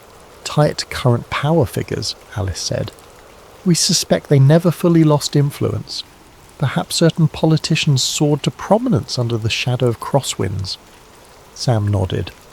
"One name that keeps surfacing in modern contexts is Senator Evelyn Marsh. She has known intelligence ties going back to the 70s. Maybe she's part of a cover-up lineage." Despite the risk, they decided to head for Washington, D.C. to investigate Marsh's circle. The next morning they checked out of the motel, cautious not to be followed. Sam suggested travelling separately. They parted ways. Alice hopped a flight to DC. Sam took a bus. On the flight, Alice studied her remaining notes. anxious about what might happen if Marsh turned out to be a key conspirator. Marsh was a respected senator known for hawkish stances on national security, often rumoured to have deep intelligence connections. As the plane descended over the sprawl of DC, Alice closed her eyes, recalling how deeply the official story of JFK's assassination was ingrained in public consciousness. Unravelling it threatened the reputations of entire agencies and power structures. No wonder they guard it so tightly, she thought. The break-in, the stolen documents, Garrity's intimidation, these were not mere coincidences. She braced herself for the labyrinth of hush-hush corridors and polite political facades that awaited in the capital. Arriving in Washington, D.C., Alice felt the city's imposing calm. Towering federal buildings, sweeping avenues lined with marble facades, and the constant hum of political manoeuvring. She found a modest hotel near the capital, checked in under an alias, mindful that Garrity or other watchers might track her. That evening, Sam Delgado joined her, having arrived by bus. They set up a small command centre in the hotel room, rummaging through the surviving documents they had salvaged. The plan: approach Senator Evelyn Marsh under the guise of a routine historical inquiry about JFK legislation, see if she slipped any clues. Before confronting Marsh, Alice arranged a quick meeting with Dr. Marianne Fowler, who happened to be in DC for a forensic conference. They met in a corner of the conference centre cafeteria. Fowler had done some preliminary checks on the ballistic references from their scanned documents. She revealed, they strongly imply multiple shooters from different angles. The official single bullet theory collapses if these documents are authentic. She sipped coffee, adding, I remain cautious. Fakes can be clever. But the language about coordinated triangulation lines up with what certain witnesses always suspected. Then Fowler's brow furrowed. Just be aware. These findings challenge decades of official statements. Expect pushback. Armed with a set of safe questions and a hidden voice recorder, Alice scheduled an appointment at Senator Marsh's office. Officially, the interview was about a retrospective on Cold War politics. Marsh, a poised woman in her 60s, greeted Alice with a polished smile. Delighted to offer some historical perspective, she said. The office decor boasted framed photos of Marsh with various presidents, plus an award for national security leadership. Sam waited in the lobby, discreetly fiddling with his phone. Initially, Marsh recited well-rehearsed lines about the era's complexities, praising the intelligence community's efforts to defend freedom. Then Alice gently pivoted to JFK, referencing fresh archival rumours about an inside plot. Marsh's expression tightened slightly. Those allegations are baseless conspiracy talk. The Warren Commission was thorough, she insisted. Still, her voice carried a subtle tension. Alice pressed further. What do you know of Project Crosswinds? A newly uncovered directive from the early 60s suggests infiltration by certain intelligence factions. Marsh's jaw clenched. She paused, carefully responding, I'm not familiar with any such project. Possibly an unofficial rumour. Let's maintain focus on known historical facts. But her eyes betrayed alarm. Sensing the shift, Alice probed. We suspect the existence of modern guardians of that secret. Would you disavow them? Marsh stood abruptly. This interview is over. I won't indulge discredited theories. She escorted Alice to the door, the staff politely but firmly ushering her out. The final glance Marsh gave was a silent warning. Outside, Sam approached, hushed. That was short. Guess we rattled her. Indeed, Marsh's abrupt cut-off signalled their suspicion was correct. She either knew or was part of something. That night, returning to the hotel, they discovered a typed note slipped under the door. Marsh is untouchable. Back off. The note had no signature. Sam's paranoia soared. They have eyes in her office too. Alice found it more impetus to push forward. Over the next few days, they combed through public records of Marsh's early career. They found glimmers of involvement with intelligence committees, hush-hush oversight in the 70s, when certain family jewels documents about CIA misdeeds surfaced. Marsh apparently aided in sanitizing the final report. The puzzle: Marsh had a stake in bearing revelations about the JFK plot to protect not just the intelligence agencies but her own ascendancy, built on that hush. One evening, Sam returned with a lead. An old colleague of Marsh's staff, now retired, might talk under anonymity. They arranged to meet in a quiet suburban diner. The staffer, trembling with nerves, insisted on no recording. He whispered, "Marsh was groomed by a network that thrived after the assassination. She knows how it was orchestrated from within the agency and certain generals who despise Kennedy's approach to foreign policy. They called it crosswinds. I overheard references once. She ensures it remains hidden. If it surfaces, everything unravels. The trust in national institutions, her legacy, everything." He refused more detail, left quickly, glancing over his shoulder in fear. That confirmed Marsh's direct link to the conspiracy's legacy. Alice concluded they needed a single, undeniable piece of evidence tying Marsh and the old guard to the orchestrators in 1963. Something that modern media couldn't dismiss as speculation. Sam recalled hearing rumours of an old CIA safe house in Northern Virginia containing archived materials. It might hold original memos or logs. Such a bold lead was risky, but if Garrity or others hadn't destroyed them yet, it might be their best shot.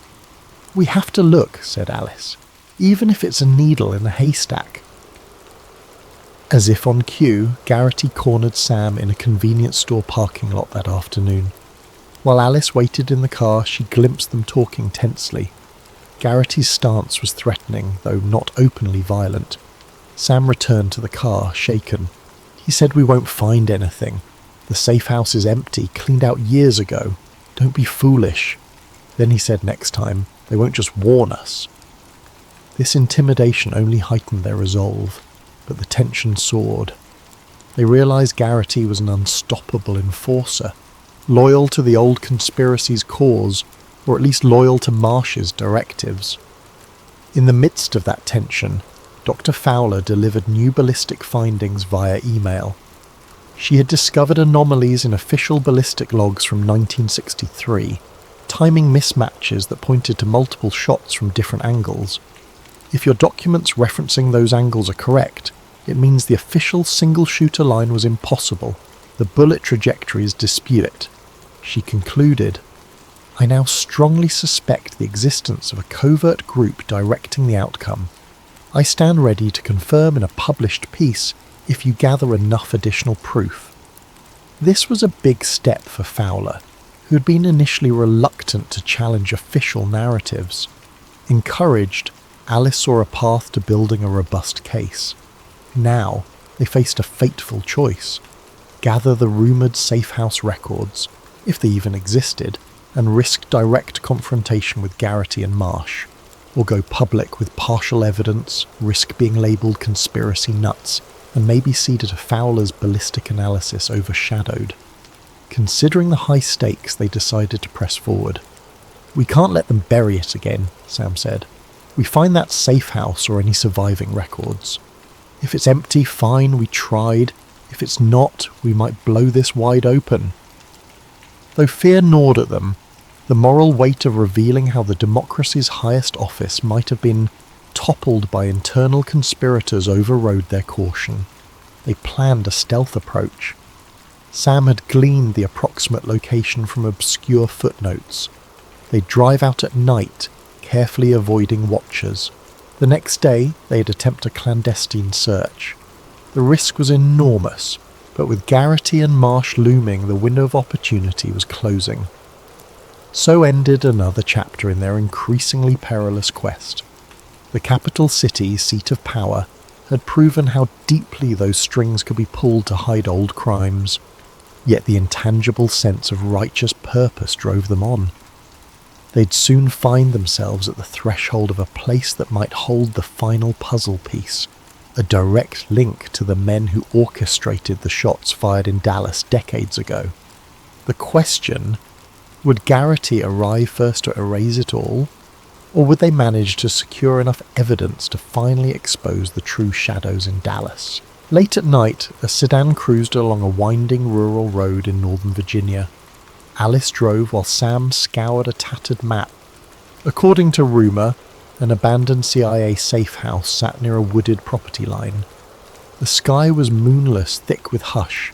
They parked out of sight, proceeding on foot. Overgrowth and a weathered chain-link fence suggested no active caretaker. The hush crackled with tension. Garrity might appear at any moment. They found a padlocked door leading to a small bungalow half buried under vines. With minimal fuss, Sam pried open a rotted window. They slipped inside, flashlights illuminating dusty furniture. The interior smelled of old paper and mould. A few battered filing cabinets stood in the corner. "This must be it," Sam murmured, if Garrity or Marsh didn't already clear it out. They rummaged through drawers, most empty or filled with mundane forms. Then, behind a wooden panel, Sam discovered a hidden compartment. Inside, a slim metal box labelled Crosswinds. Alice's heart raced. Opening the box revealed typed memos referencing an executive action blueprint, detailing infiltration steps, discrediting certain personnel, arrangement of a staged assassin. Names included Oswald, General B, agency liaisons, and cryptic references to ordered by upper echelons with senatorial assurance. Even mention of Project Crosswinds culminating in Dallas, 11/22/63. Hard proof. The memos were signed off with coded initials. They carefully photographed each page, adrenaline surging. If authentic, these documents proved a portion of the CIA and political figures orchestrated JFK's death. Abruptly, footsteps crunched outside. They froze, lights off. A calm voice. "You two can't learn, can you?" Garrity. The door banged open. Sam ducked behind a dusty couch, clutching the metal box. Alice crouched behind a battered desk. Garrity's flashlight beam swept the room. He advanced with measured steps. "Ms. Coleman, Sam Delgado, I know you're here. Drop that box. Step out or I'll do it for you." Tension clamped Alice's chest. She texted Manny a quick, "safe house under attack," then stashed her phone. Garrity spoke again. "You realize you're meddling in national security? This is bigger than you. The country needs the official story intact." She glimpsed the silhouette of Garrity's pistol in the faint beam. Fear hammered in her, but she mustered courage. The memos must not be lost. Sam whispered to Alice, "I'll distract him. You slip out the back window with the docs." She protested silently, not wanting to abandon him. But Sam signalled urgency. Garrity advanced deeper, nearing the desk. Sam popped up from behind the couch, brandishing a broken chair leg. "Over here, Garrity!" he shouted. Garrity spun, startled. Sam lunged, the chair leg meeting Garrity's forearm. A short scuffle ensued.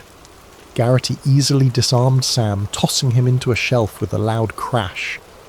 While Garrity was occupied, Alice crept to the side window. The metal box clutched to her chest. She hoisted it, climbing out with difficulty. The sound of a gunshot cracked inside. Fear jolted her.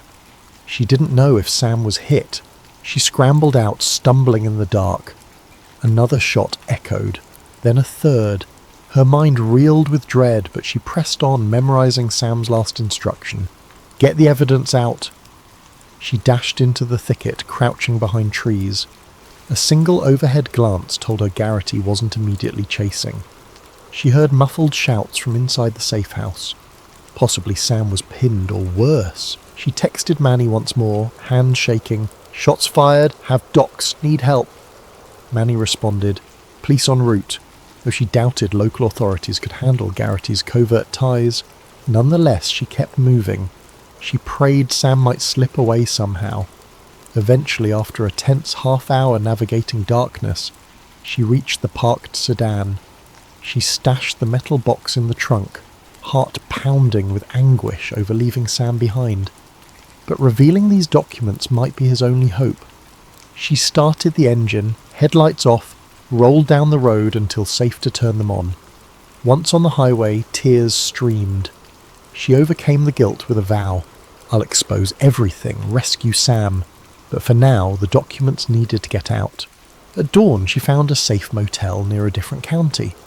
Manny arrived after a frantic drive from the city. They pored over the newly discovered memos.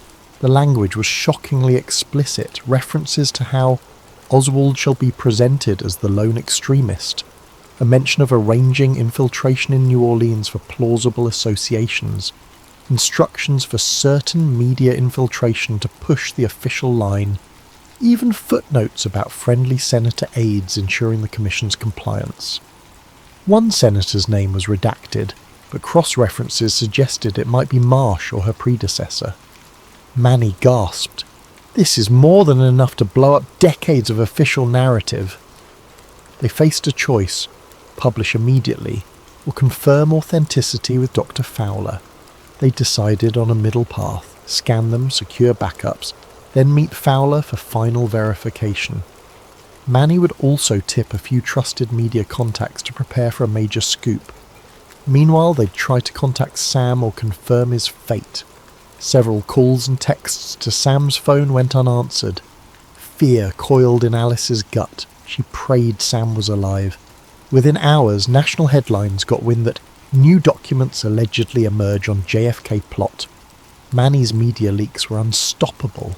A short snippet on a major news site asked, could a new generation of researchers reveal a government plot? Marsh swiftly addressed the press, calling it baseless rumour, dangerously irresponsible. She didn't mention Alice by name, but spoke ominously about journalists dabbling in treason. Meanwhile, inside sources told Manny that Marsh had convened a closed-door meeting with intelligence bigwigs. A sense of final confrontation loomed. In a quiet lab, Dr. Fowler examined the box's original typed pages. She used ultraviolet light, checking the paper's age, typewriter patterns.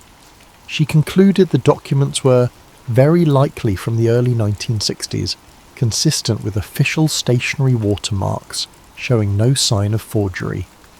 Coupled with ballistic references matching her prior analysis, Fowler was ready to publicly attest that these items were authentic. "This is indeed the soaking gun," she said. She recognized how explosive it was, but moral duty demanded truth. As Alice prepared to release the entire trove online, Manny received a tip from an inside staffer. Senator Marsh had demanded the FBI investigate the theft of classified documents. She might orchestrate a legal clampdown, brand them as national security threats.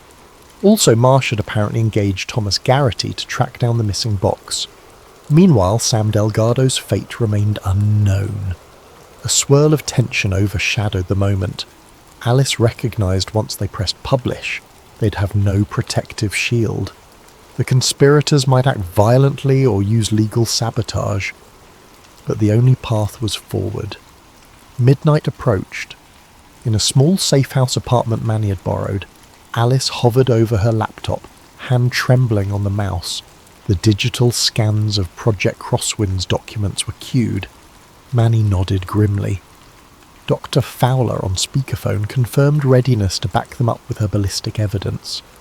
With a single click, the entire trove would go public, open for the world to see. That moment was mere seconds away. In the hush, Alice recalled Sam's unwavering devotion, risking everything for the truth. She inhaled, pressed the button. The final part of their plan was in motion. They braced for a collision with Senator Marsh and Garrity, the culminating struggle to shatter a half-century of national deception. Within minutes of Alice uploading the Project Crosswind's documents, a ripple coursed through social media. Bloggers, conspiracy forums, and eventually mainstream news sites began echoing the key revelations. A CIA-led directive aided by certain army generals culminating in the Dallas assassination. The material included typed memos, references to Oswald's role as a scapegoat, potential collusion with mafia elements, and even cover-up involvement by powerful politicians. Shockwaves spread, overshadowing the usual nightly headlines. Even so, some demanded more proof. As dawn broke, the mainstream press hammered the story with headlines. Leaked memos suggest government plot in JFK killing. Authenticity under review. Senator Marsh fired back, issuing a statement. These so-called documents are unverified, illegally obtained. We must not let fringe conspiracy distract from real national interests. Yet behind the scenes, Marsh scrambled, summoning her legal teams, pressuring allies in intelligence to discredit Alice. A storm of official denials took shape, but Dr. Fowler stepped forth with her forensic analysis. She appeared in a short segment on a major network, carefully explaining the physical authenticity of the pages. She highlighted how the ballistic references resolved the old magic bullet controversies. Viewers watched, stunned. Marsh's attempts to brand the evidence as forgeries lost momentum. Public curiosity soared. In the swirl, Alice arranged a covert meeting with Senator Marsh, offering an off-the-record chance to respond. Marsh surprisingly agreed, perhaps hoping to spin the narrative. They chose a neutral space, an empty event hall after hours. Manny set up a camera feed, ready to stream if needed. Marsh arrived, flanked by a stern-faced aide. She wore her polished smile. "Ms. Coleman, you're courting national sabotage. This entire fiasco jeopardizes trust in our institutions," Marsh began calmly. Alice retorted, "Senator, these documents show that powerful figures orchestrated JFK's murder. The public deserves to know. Did you or your predecessors share complicity?" Marsh's polite mask cracked. "I was not around in '63, but yes, I represent a lineage that believed in safeguarding national security by any means. Some secrets must remain buried to keep America strong. The chaos you're unleashing helps no one." Manny, hidden, recorded every word. Marsh realized too late this conversation was on the record. She grew furious, hissing, "You vile opportunist." Suddenly, Thomas Garrity burst in from a side door, pistol in hand. Manny froze behind the camera. Marsh whipped around. "Garrity, why are you all here?" He glowered. "I am cleaning up your loose ends, Senator." Marsh's eyes flashed anger. "We do not kill them in a public broadcast, you fool! Stand down!" Garrity spat. "You lost control. This entire scandal threatens us all." In a standoff, Garrity advanced, aiming at Alice. She tensed, heart pounding. Chaos erupted. Manny tried to tackle Garrity. A shot rang out, grazing Manny's shoulder. He collapsed with a cry. Marsh shouted in panic, "Stop, Garrity! We can salvage this!" Garrity ignored her, turning the weapon at Alice. She ducked behind a chair, trembling. Sensing it was do or die, Manny, despite the pain, wrenched himself up, lunged at Garrity again. Another shot fired wide, lodging in a table. Marsh stumbled back, her perfect composure shattered. She shrieked, "You're destroying everything!" Garrity roared back, "We do what must be done!" The scene was chaotic, but Manny managed to knock Garrity's arm enough to send the pistol skittering. Alice seized the moment, dashed forward, retrieving the gun, holding it unsteadily. Garrity lunged for her, but Manny blocked him and they could pin Garrity down. Unbeknownst to Marsh, Manny's camera had been streaming to a small online platform. The scuffle, the senator's meltdown, Garrity's confessions about ends justify means, it all broadcast live.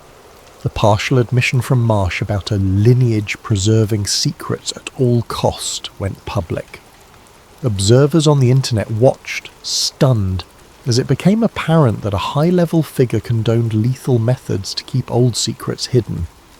Police sirens soon approached. In the final moments, Marsh tried to salvage dignity, stammering to the camera that everything was misconstrued. But the broadcast ended with uniformed officers storming in, subduing Garrity, paramedics tending Manny's wound. Alice felt relief mingle with exhaustion. They had forced a confession, or near enough, out into the open. The entire conspiracy was effectively laid bare for national scrutiny. In the days that followed, Marsh faced a firestorm. Public calls for her resignation mounted. Congressional committees demanded an inquiry. She tried to disclaim involvement, but the partial meltdown on camera was damning. Garrity was arrested, though rumours swirled he'd take the fall alone. Meanwhile, Manny's minor injury was treated, and he was released from the hospital with a bandaged shoulder. Dr. Fowler stepped forward, confirming the ballistic data, lending the final blow to the official single-shooter theory. In the swirl, Alice pressed authorities about Sam Delgado's fate. Garrity, under interrogation, grudgingly admitted Sam had escaped the safe house, wounded but alive. He'd fled, uncertain of his direction. This spurred a new search. A few days later, Sam reappeared, calling from a hospital in another state. He'd sustained a minor gunshot wound, but managed to slip away while Garrity gave chase.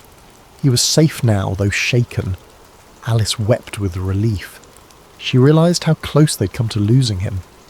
The documents plus Marsh's meltdown spurred a major national debate, overshadowing typical news. Polls reveal the public was half in shock, half in denial. Some refused to believe the government orchestrated JFK's death, calling it a hoax. Others demanded immediate prosecutorial action. The White House declared a special commission to review the newly revealed evidence. Historians declared it the biggest revision of 20th century American history in decades. For Alice, the experience was bittersweet. She'd uncovered the truth, but at great cost. Sam's injuries, Manny's brush with death, her own near-lost faith in the system. She felt no triumph, only relief that the old Agent Moore's final cryptic warnings had led her here. She remembered how the story started with a simple anniversary piece. Now it ended with a national reckoning. She often revisited the memory of Agent Moore's frail voice. He was just a patsy.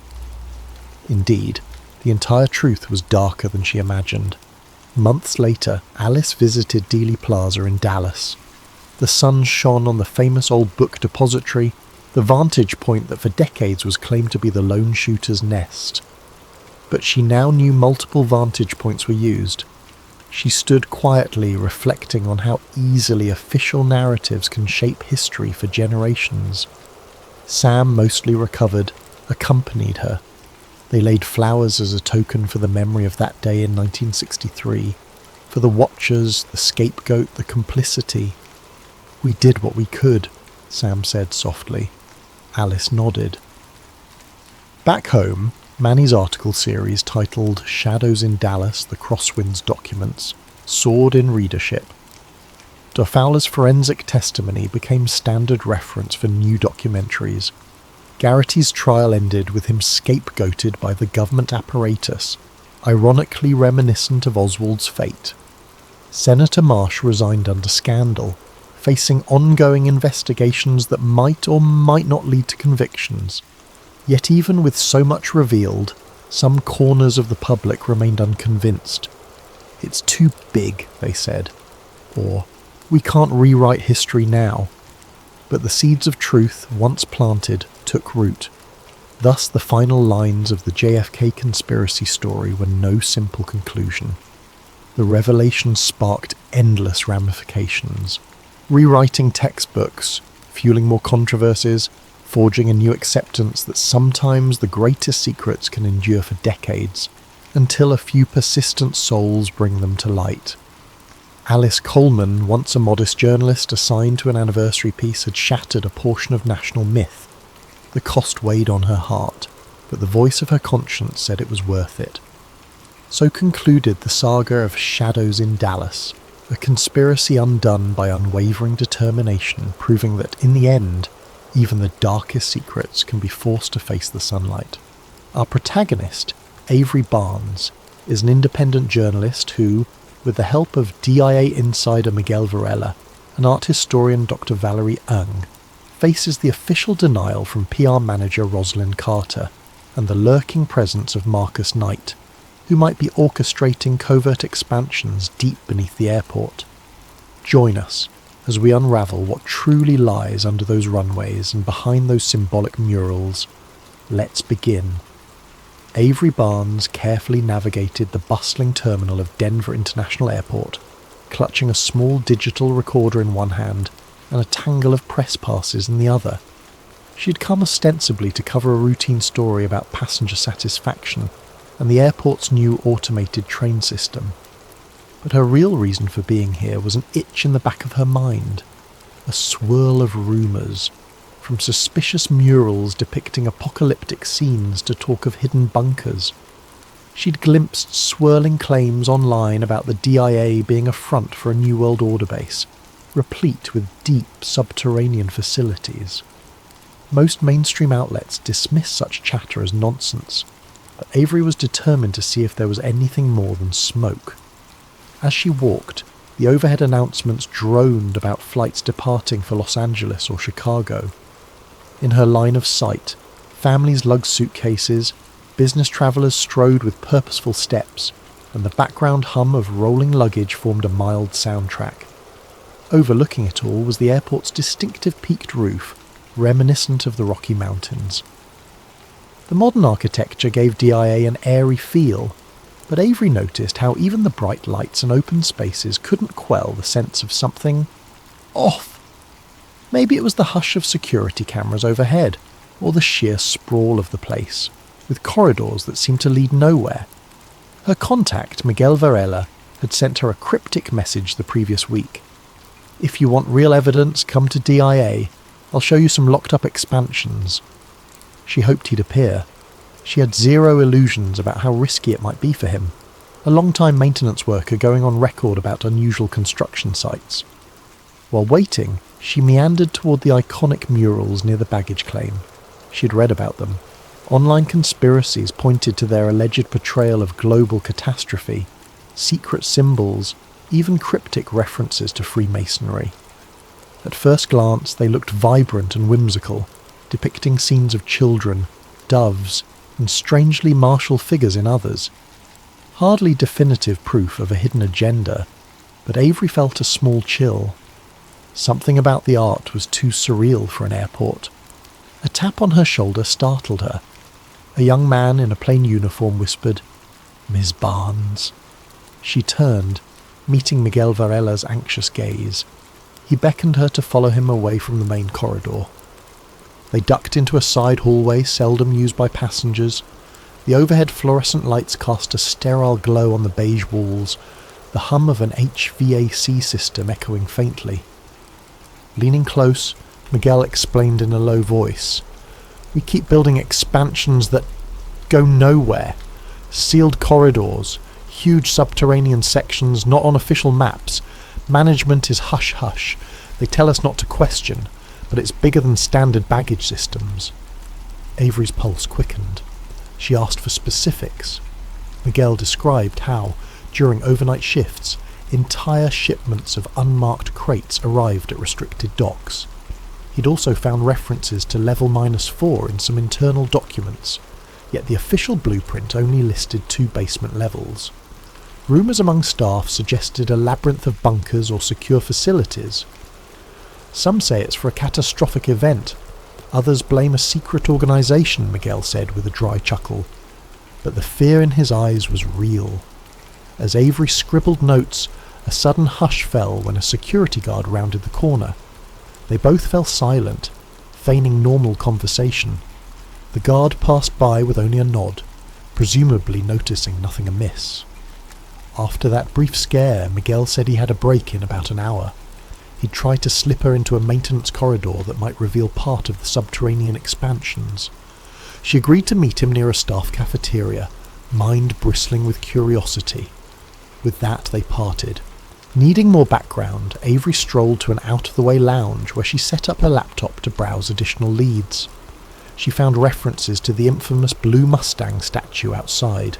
Locals nicknamed it Blucifer after an accident that cost its sculptor's life. Then there was the Masonic dedication plaque with mention of a New World Airport Commission, fueling conspiratorial chatter about an NWO. Every piece fit the mosaic of hush-hush expansions and weird symbols. Her email pinged. A note from an art historian doctor, Valerie Ung, responding to Avery's inquiry about the airport's mural designs. She offered to meet soon to discuss the symbolic iconography. Good. Another puzzle piece in place. Time passed, and Avery made her way to the staff cafeteria. True to his word, Miguel arrived, wearing an uneasy expression. Quietly, he guided her through a corridor marked "Authorized Personnel Only." As they passed locked doors, the environment took on a more utilitarian look. Concrete floors, dull overhead lamps.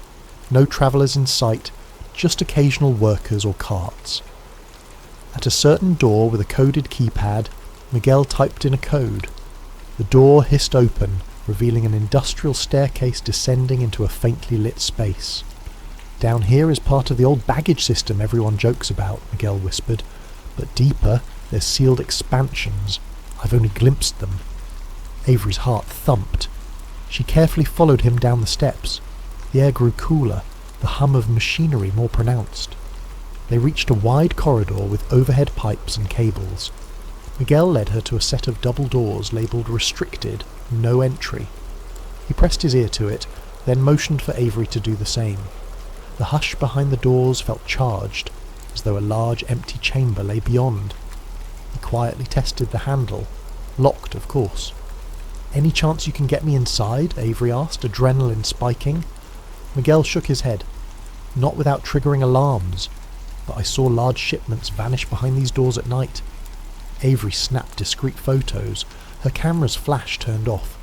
She noticed a small symbol etched near the door's corner, a stylized pyramid with a single eye. It was no official airport mark. Her breath caught. Could this be evidence of a bigger conspiracy? She put a gentle hand on the door, imagining the subterranean space behind it. "I suspect deeper passageways lead from here," Miguel said softly. "Word is, staff used to joke about bunkers for VIPs during Doomsday, but management calls them nonsense." Their covert exploration ended abruptly when footsteps echoed from further down the corridor. Startled, they retreated, hurrying back up the stairs. At the top, Miguel parted with a whispered, "Be careful." They watch everything. Then he slipped away, presumably returning to his normal tasks, leaving Avery with her mind racing. She quickly made her way to a more public area, melding with the crowd of passengers to avoid suspicion. That evening, Avery sat in a corner of the airport's main concourse reviewing her notes. 1,000 questions whirled in her mind. She typed a quick message to Dr. Valerie Ung, setting up a meeting for the next day to examine the mural's hidden or symbolic references. Meanwhile, she planned to request official comment from the airport's PR manager, Rosalind Carter, though she suspected only corporate spin in response. As she gazed at the busy travellers rushing to gates, she felt a swirl of paranoia. Who else might have noticed her wandering? Could there be watchers behind those tinted windows of the security offices? One thing was clear. Denver International Airport's rumoured mysteries weren't mere online jokes. Something truly lay beneath the terminal floors, something so guarded that even staff like Miguel only gleaned glimpses. Avery intended to find out precisely what. She could feel the tension, an unstoppable curiosity colliding with an institutional desire to keep it all under wraps. Folding her laptop, she steeled herself for the next day's challenges, half excited, half uneasy about what further secrets she might unearth in those labyrinthine corridors. Early the next morning, Avery Barnes prepared herself to meet Rosalind Carter, the Denver International Airport's senior public relations manager. She had arranged an official request for comment about new expansions, though her real goal was to see how Carter responded to inquiries about suspicious underground projects. The appointed time was just after 9 a.m. in a glass-walled office overlooking part of the terminal. Avery, sporting her best friendly journalist demeanour, approached the security desk, stating her appointment. A short elevator ride whisked her up to a suite of executive offices. Rosalind Carter greeted Avery with a polished smile, her posture impeccable, eyes keen. She led Avery into a sleek conference room. Floor-to-ceiling windows revealed the vast runways and the iconic white tents of DIA's main terminal. Carter offered a seat, poured a small cup of coffee, and inquired politely about Avery's interest in writing an article. Avery explained she was focusing on the airport's continuing expansions and addressing some online rumours. Carter's tone stayed cordial, but had an undercurrent of practiced deflection. She spoke about ongoing improvements to enhance passenger experience, referencing new gates, updated baggage systems. When Avery gently probed about levels beneath the terminal or sealed corridors, Carter let out a short laugh. We're aware of the conspiracies floating around, bunkers, secret societies, but truly, there's nothing beyond standard sub-basements for baggage handling and mechanical equipment. She flashed a perfect PR grin. The airport is big, yes, but we only close off sections for maintenance or safety reasons, not for anything clandestine. Avery pressed a bit further. What about employees who claim to have seen sealed expansions or shipments at odd hours? Carter's smile tightened. She insisted that any off-hour shipments were typical supplies for ongoing construction or large-scale vendor deliveries. We operate 24/7, Ms. Barnes. We have to. This is an international airport. That might look suspicious from the outside, but it's routine. She maintained impeccable composure, never letting a crack show. Her eyes, however, flickered with a trace of caution. Finally, Avery inquired about the airport's rumoured time capsule or Masonic plaque, referencing a New World Airport Commission. Carter explained in clipped monotone. That was a local civic group from the 1990s, not some secret society. People read too much into a harmless plaque. The quickness of her answer felt rehearsed. She ended with a polite wrap-up. I'm sure your readers will find the real expansions quite ordinary once your piece is done. Let me know if you need more official statements. Avery concluded the meeting with a forced smile, suspecting Carter had meticulously avoided any direct responses to the deeper allegations. Leaving the executive suite, Avery felt both frustration and renewed suspicion. Carter's polished disclaimers were exactly what one might expect if the airport indeed had hidden compartments. She decided to reconnect with Miguel soon, to see if he could give her more tangible leads. Meanwhile, she had an afternoon appointment with Dr. Valerie Ung to discuss the mural's alleged symbolism. She hurried across the main concourse, scanning the crowds for watchers. A creeping sense of being followed nagged at her, though she spotted no one specifically. She chalked it up to paranoia. Dr. Valerie Ung suggested they meet in a quiet corner of the terminal near a large mural. With lines of travellers passing by, Avery found the professor, a petite woman wearing glasses, flipping through a folder of reference images. Dr. Ung greeted Avery with a handshake and wasted no time in pointing out certain details in the largest mural. Bold, dreamlike images of children from various cultures, a figure that seemed to represent war or destruction, arcs of colour signifying peace overshadowing conflict. Many interpret these as allegories for global unity after strife, Dr. Ung said, but some see coded references to a new world order rising from chaos. The painter's intention is ambiguous. He did talk about bridging differences, yet conspiracists fixate on the militant shapes or the anguished faces in the background. Avery studied the artwork's corners, noticing images of extinct animals, weeping mothers, and a menacing figure in a gas mask. It does look unnerving in parts, more intense than typical airport art. Dr. Ung nodded. Yes, a strange choice for a public terminal. Possibly the airport's commissioning board wanted to provoke thought. But I do see curious symbols. A stylized letter resembling the Freemason square and compass, hidden within a swirl, subtle enough to be unconfirmed. Some lines do read as coded messages if you look from certain angles. They stepped to the next mural, which depicted a peaceful scene of children celebrating around a blossoming tree. Dr. Ung pointed at a portion of the painting's corner. Here, The initials NOA. Officially, it stands for the artist's note referencing native Western art or something, but conspiracy folks tie it to the New World Airport Commission. Avery's mind churned. She recalled Carter's denial about that group. Everything felt connected by faint threads. She asked if Doctor believed the rumours about secret societies. The professor shrugged.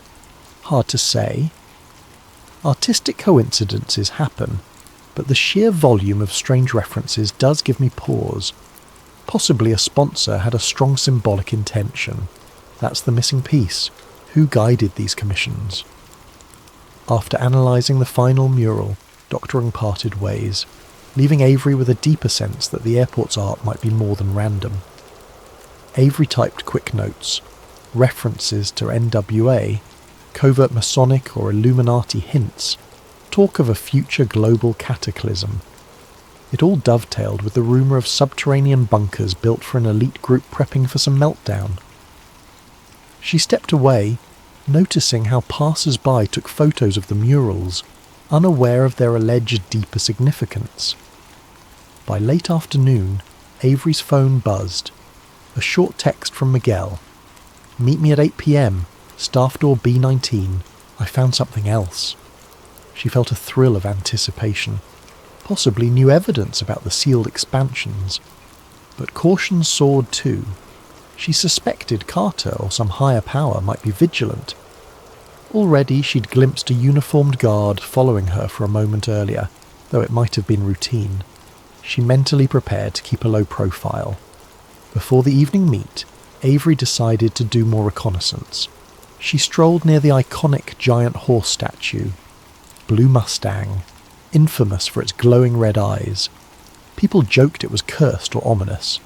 Up close, the statue's size and intense gaze were disconcerting. She circled it, half hoping to find a hidden panel or code. Nothing stood out, but she couldn't shake the feeling that even that sculpture was part of a bigger tapestry, an attempt to signal something deeper about the airport's underlying purpose. Finally, night fell. The airport's bustling crowds thinned somewhat, though DIA never truly sleeps.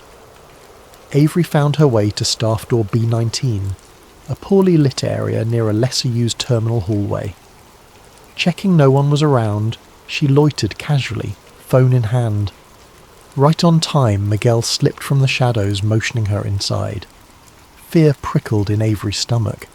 This was stepping over a line. Trespassing, possibly. Yet the thirst for truth overshadowed caution. As the door clicked shut behind them, overhead fluorescent lights buzzed. She sensed the weight of unseen watchers. No turning back now. She followed Miguel deeper, preparing for the confrontation with real, hidden expansions or whatever secrets the airport's powers sought to bury. Under the flickering hallway lights, Avery Barnes slipped into the restricted corridor behind Miguel Varela, heart hammering at the risk. They both wore subdued clothing, hoping to pass for routine staff if spotted. The hush in these halls was eerie, far from the bustling main terminal. The echo of their footsteps seemed magnified, every scuff on the polished floor a jarring note in the quiet. Yet they pressed on, guided by Miguel's knowledge of certain door codes and maintenance routes. The corridor twisted downward, the environment gradually losing the crisp corporate facade. Exposed pipes, open wiring. They skirted caged areas holding large mechanical units and stacks of building supplies.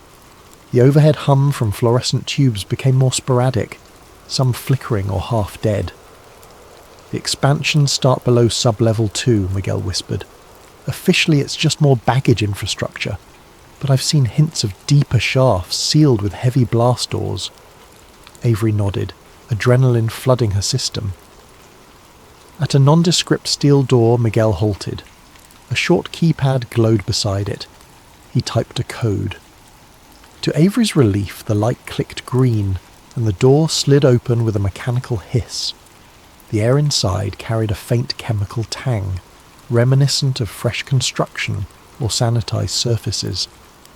They stepped through, the door sliding shut behind them.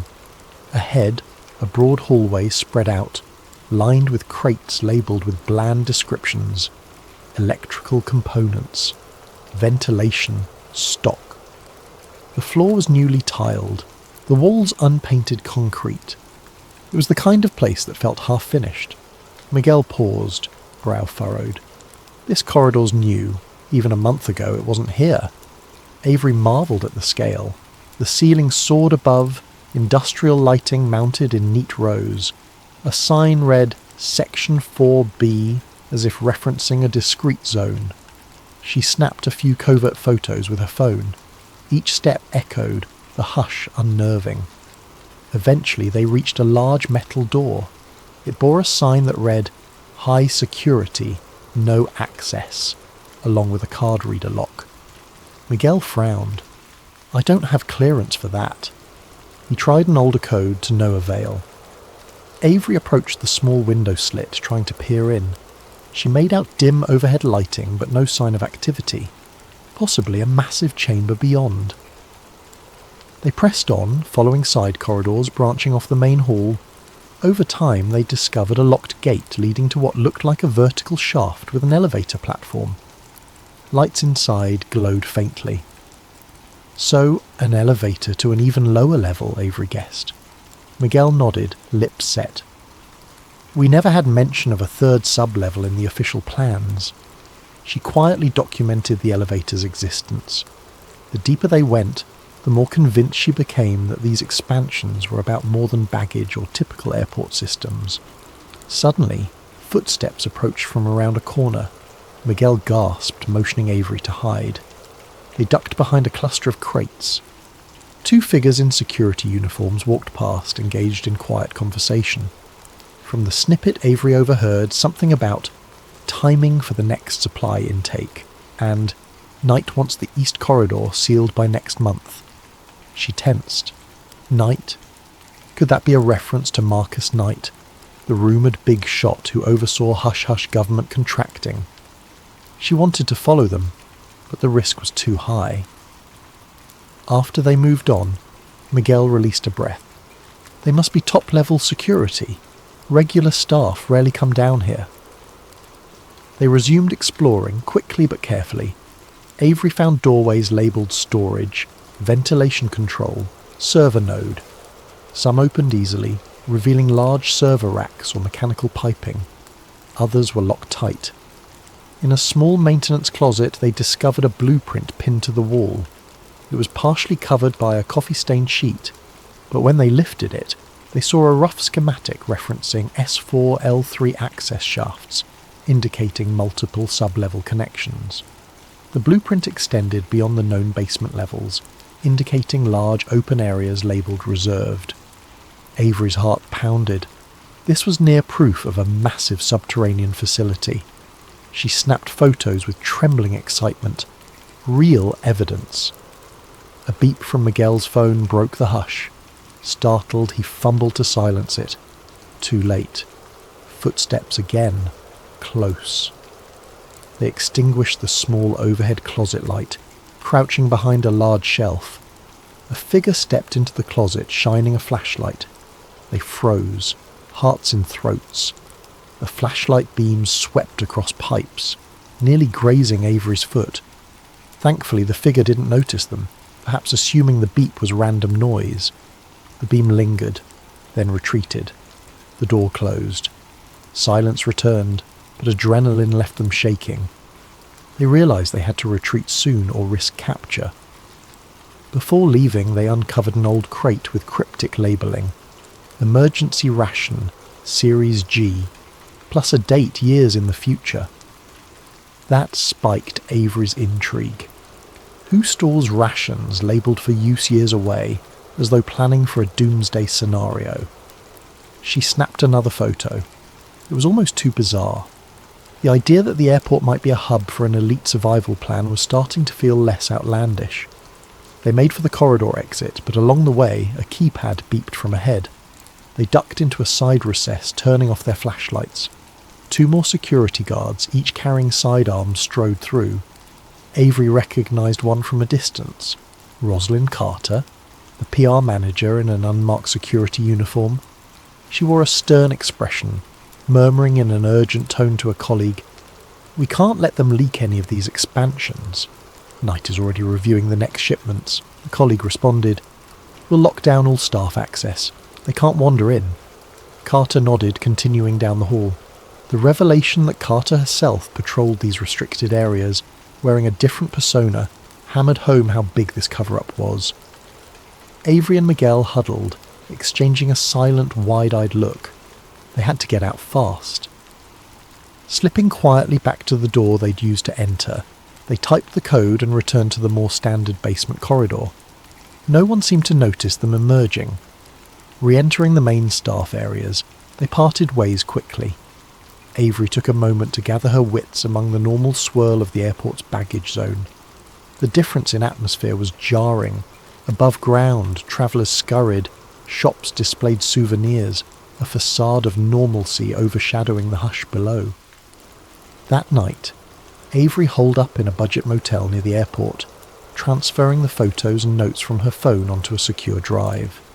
She typed a summary: extensive sub-level expansions, elevator shafts leading to unlisted floors, crates of emergency rations, presence of armed security beyond normal staff. Meanwhile, Carter's secret involvement, referencing Knight's instructions. The puzzle was forming: an advanced shelter or a command centre for some higher power, possibly linked to the rumoured New World Order conspiracies. The question was how to confirm the final details. Miguel texted her, anxious. "We took big risks. Carter is suspicious. Don't contact me for a while." She replied with thanks, acknowledging the need for caution.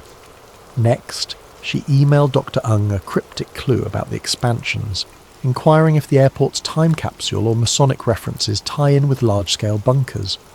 Dr. Ung responded that the time capsule's plaque included symbols reminiscent of those found in certain clandestine groups, but needed more direct evidence to connect it to the expansions. The path forward was treacherous, but with real photographic proof in her hands, Avery felt unstoppable. She planned to contact a small independent news site or blog to release a preliminary story.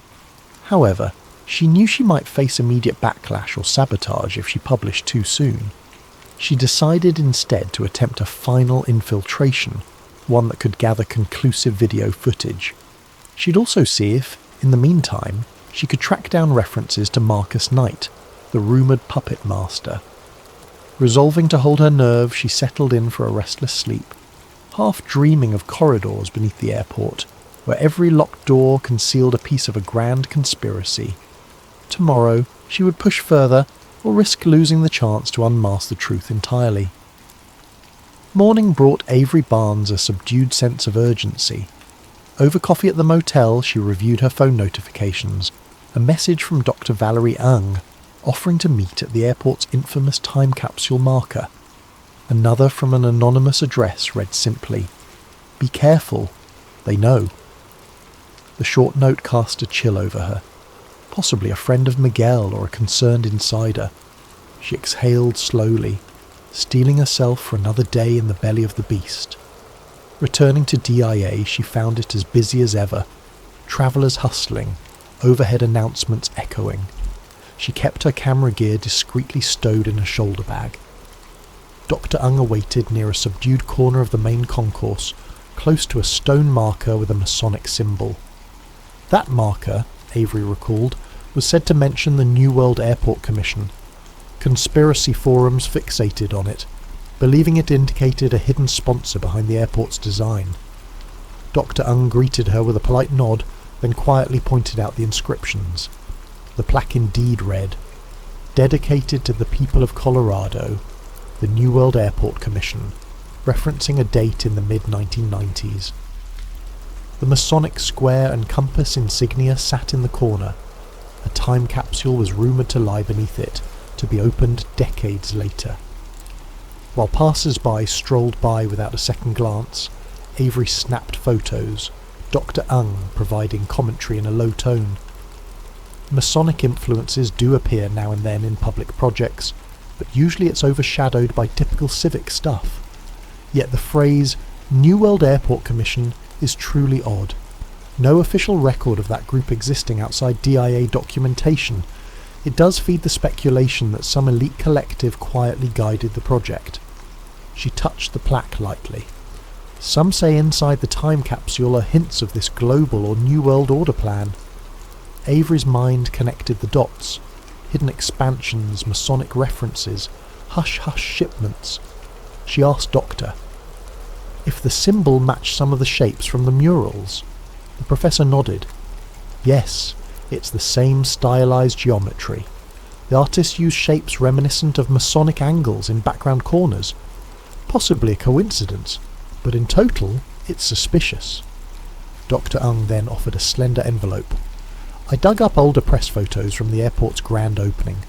Some shots show the site with deeper excavation than official stories mention. Might be relevant. Avery thanked her, glimpsing the black and white prints of huge pits, seemingly deeper than typical infrastructure demands. More fuel for her story. Their quiet meeting ended abruptly when a uniformed guard approached, politely but firmly asking them to clear the area for staff cleaning. A mild excuse, but Avery recognised they might be monitored.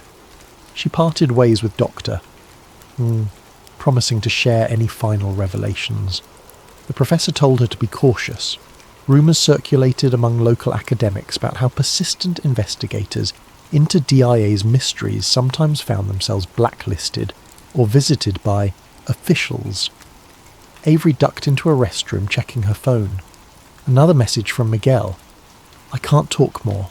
Carter's men are onto me, but meet me at the far end of Concourse C at 10 p.m. if you want the final route to the sub-level. Night might be here tonight. She swallowed, nerves flaring. So this was it. The final infiltration. The attempt to catch Marcus Knight in the act. She suspected the conspirators were stepping up security. If she got caught, it could be catastrophic. Her heart pounded, but if she truly wanted to blow the lid off the subterranean expansions, she needed that conclusive footage or direct confrontation. Throughout the afternoon, she prepared quietly, clearing memory space on her camera, backing up her existing photos to a remote cloud, drafting a short article skeleton in case she had to publish quickly.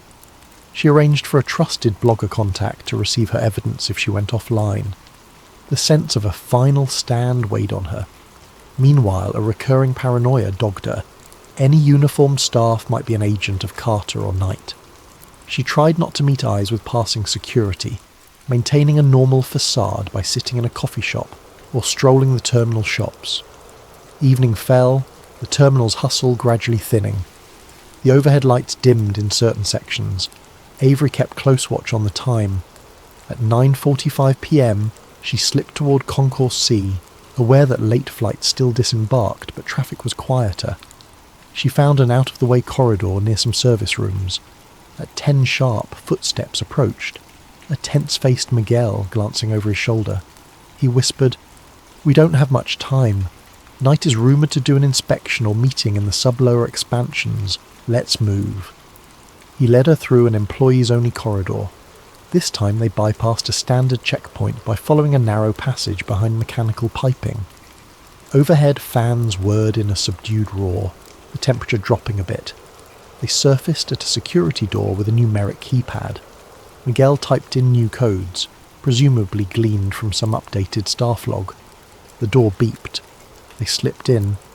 Darkness reigned, lit only by an emergency bulb. Avery's heart hammered with the knowledge that any camera footage might blow her entire investigation wide open. Descend. The corridor led to a freight elevator. Miguel produced a keycard, scanning it. By some stroke of luck, it worked. The elevator shuddered downward. The panel displayed no floor numbers, just a blank readout. As they descended, the hush thickened. Only the hum of machinery thrummed in the background.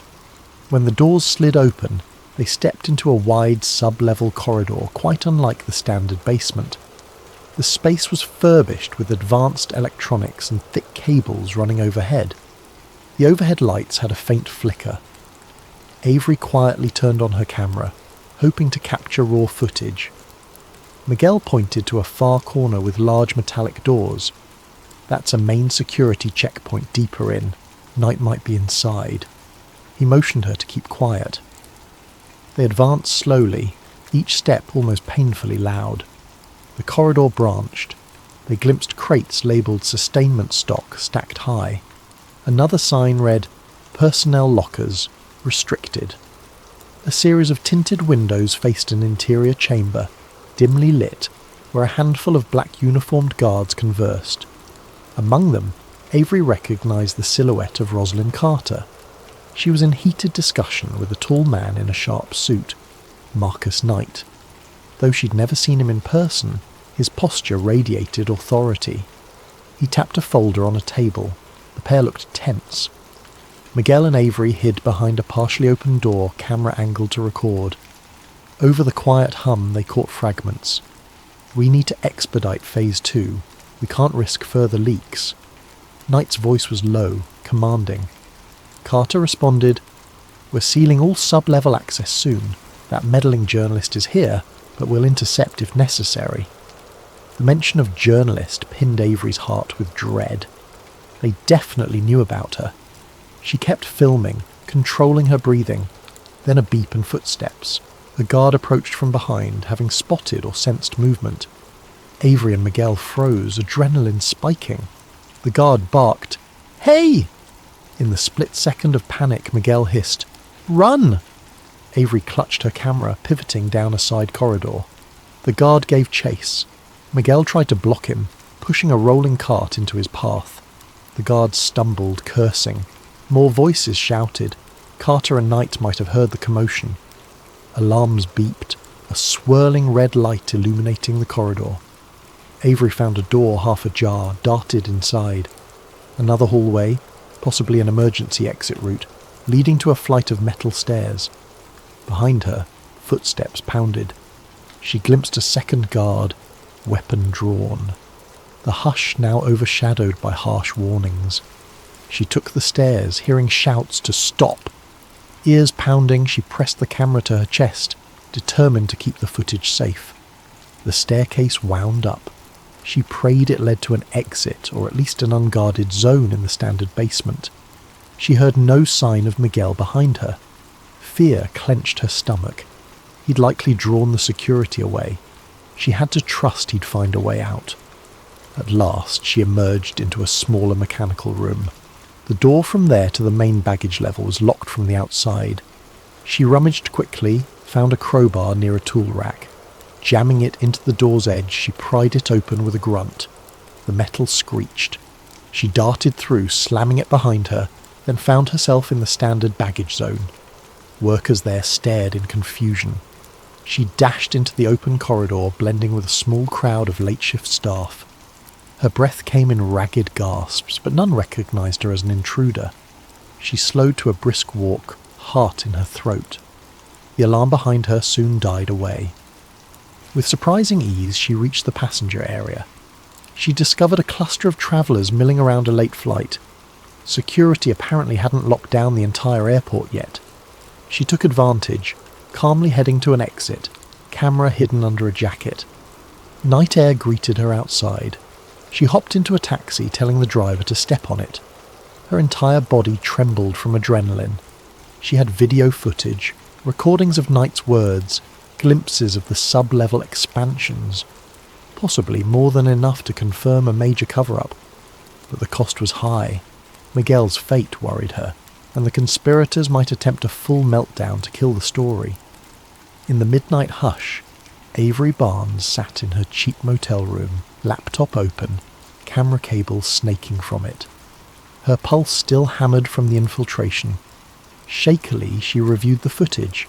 Shaky images of the corridor expansions, the crates labelled sustainment stock, and the glimpse of Rosalind Carter with a commanding figure, likely Marcus Knight, discussing Phase 2 and leaks. Despite the frantic camera movements, the content was unmistakable. This was real, tangible evidence that the Denver International Airport had advanced subterranean expansions well beyond typical infrastructure. The references to Phase 2 implied something deeper, some looming next step.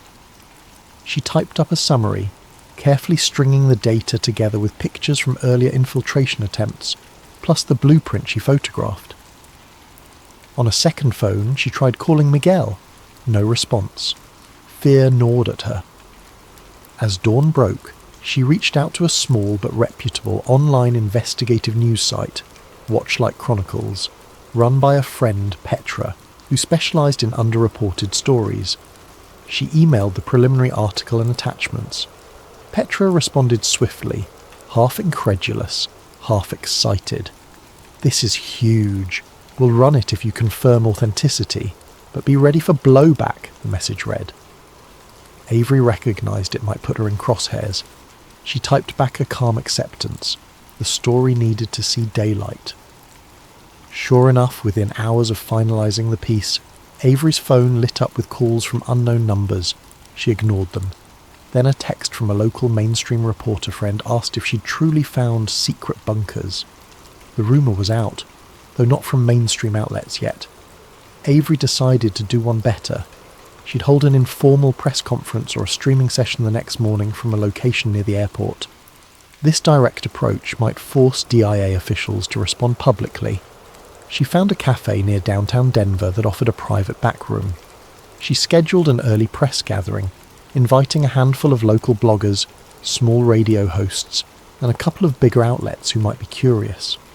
She kept it low profile, but word travelled in certain circles. That night she barely slept, half expecting a black SUV to appear, whisking her away. But no one came. Perhaps Carter and Knight were unprepared for how fast Avery moved.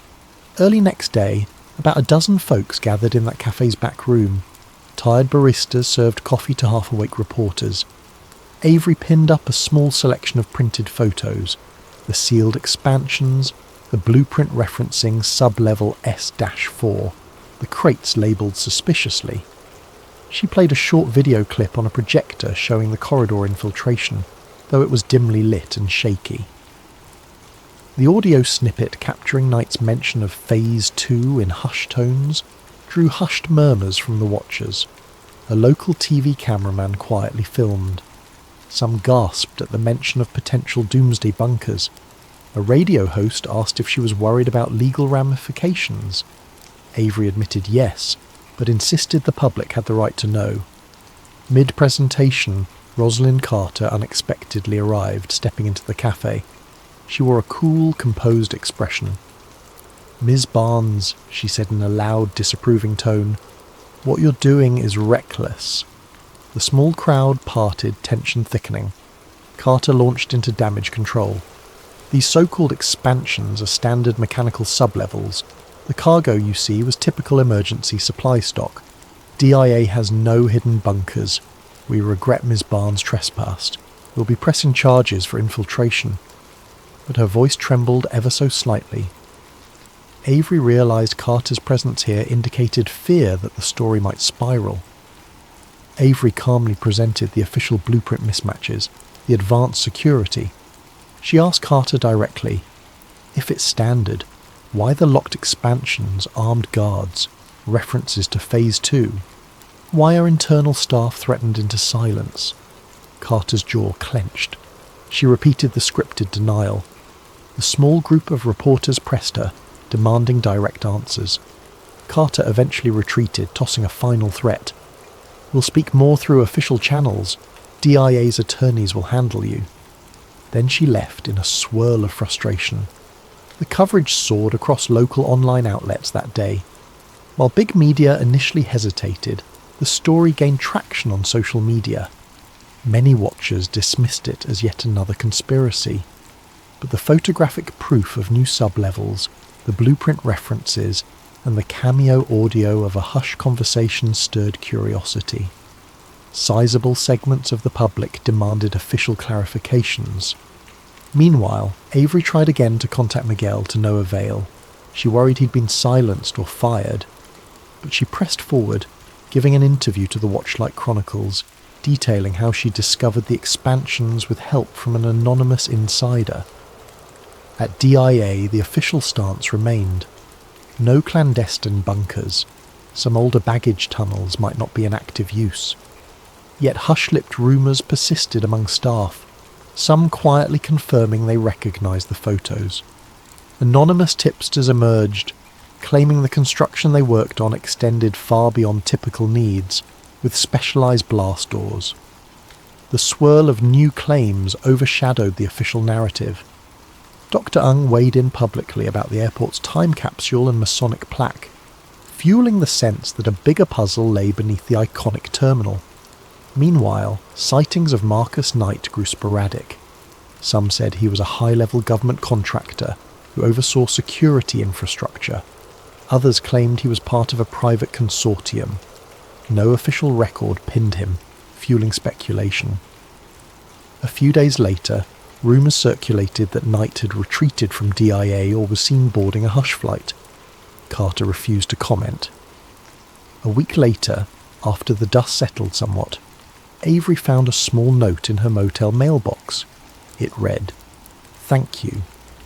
I had to leave." She recognised it must be from Miguel, suggesting he escaped or went underground. Relief tempered by sadness. He'd risked everything. The note reaffirmed that real secrets were at play, not just an overblown rumour. She stashed it away, a reminder of the personal cost behind revelations. In the months to follow, partial investigations opened at city council levels. Some demanded more transparency on DIA's expansions. Official statements revealed minimal new revelations, but public pressure forced them to allow limited tours of certain sub-basements. Conspiracy watchers took to the net, devouring each new crumb. Meanwhile, Avery's story soared in alt-media circles, brandishing headlines like DIA bunkers exposed. Some mainstream outlets covered it neutrally. The general public remained divided between intrigue and skepticism. Avery, for her part, lingered in Denver a bit, writing follow-up pieces that wove the entire narrative. Murals, ominous sculptures, suspicious time capsules, hush expansions, Knight's cameo. She suspected the labyrinth below was far more extensive than official tours showed, but she'd achieved enough to confirm the existence of large restricted levels, advanced security, and a swirl of suspicious references to doomsday or a controlling power. In a final article, she asked readers to keep watchful. Though we forced partial disclosure, deeper shadows may remain under the terminal. Our best defence is open eyes and unrelenting questions. With that, Avery departed Denver. On her last day, she strolled by the terminal's shimmering tents, noticing passengers going about daily life, many oblivious to the drama beneath their feet. She found a quiet corner, gazing out at the runways that rumour said formed a swastika-like shape from above. Maybe just an odd design coincidence, or maybe part of a bigger design orchestrated by hidden powers. She let the question linger without a firm conclusion, accepting that some mysteries only half surfaced, their deeper layers forever locked behind sealed doors. In her final reflection, Avery recognised that conspiracies rarely unravel neatly. Some watchers might brand her revelations half-baked or sensational, yet she had done her due diligence, shining a spotlight on real expansions, forced official disclaimers, and unsettled powerful figures. That alone was a small victory. Leaning against a railing, she took a calming breath of the crisp Colorado air. The sun glinted on the distant snow-peaked mountains, a stark contrast to the labyrinth of secrets below. She whispered a silent thanks for not losing herself to the hush of intimidation. Then she grabbed her bag, heading for the main exit, leaving Denver International Airport behind, yet carrying forward the memory of corridors in the deep, flickering fluorescent lights, and a truth so big it rattled the complacent narrative.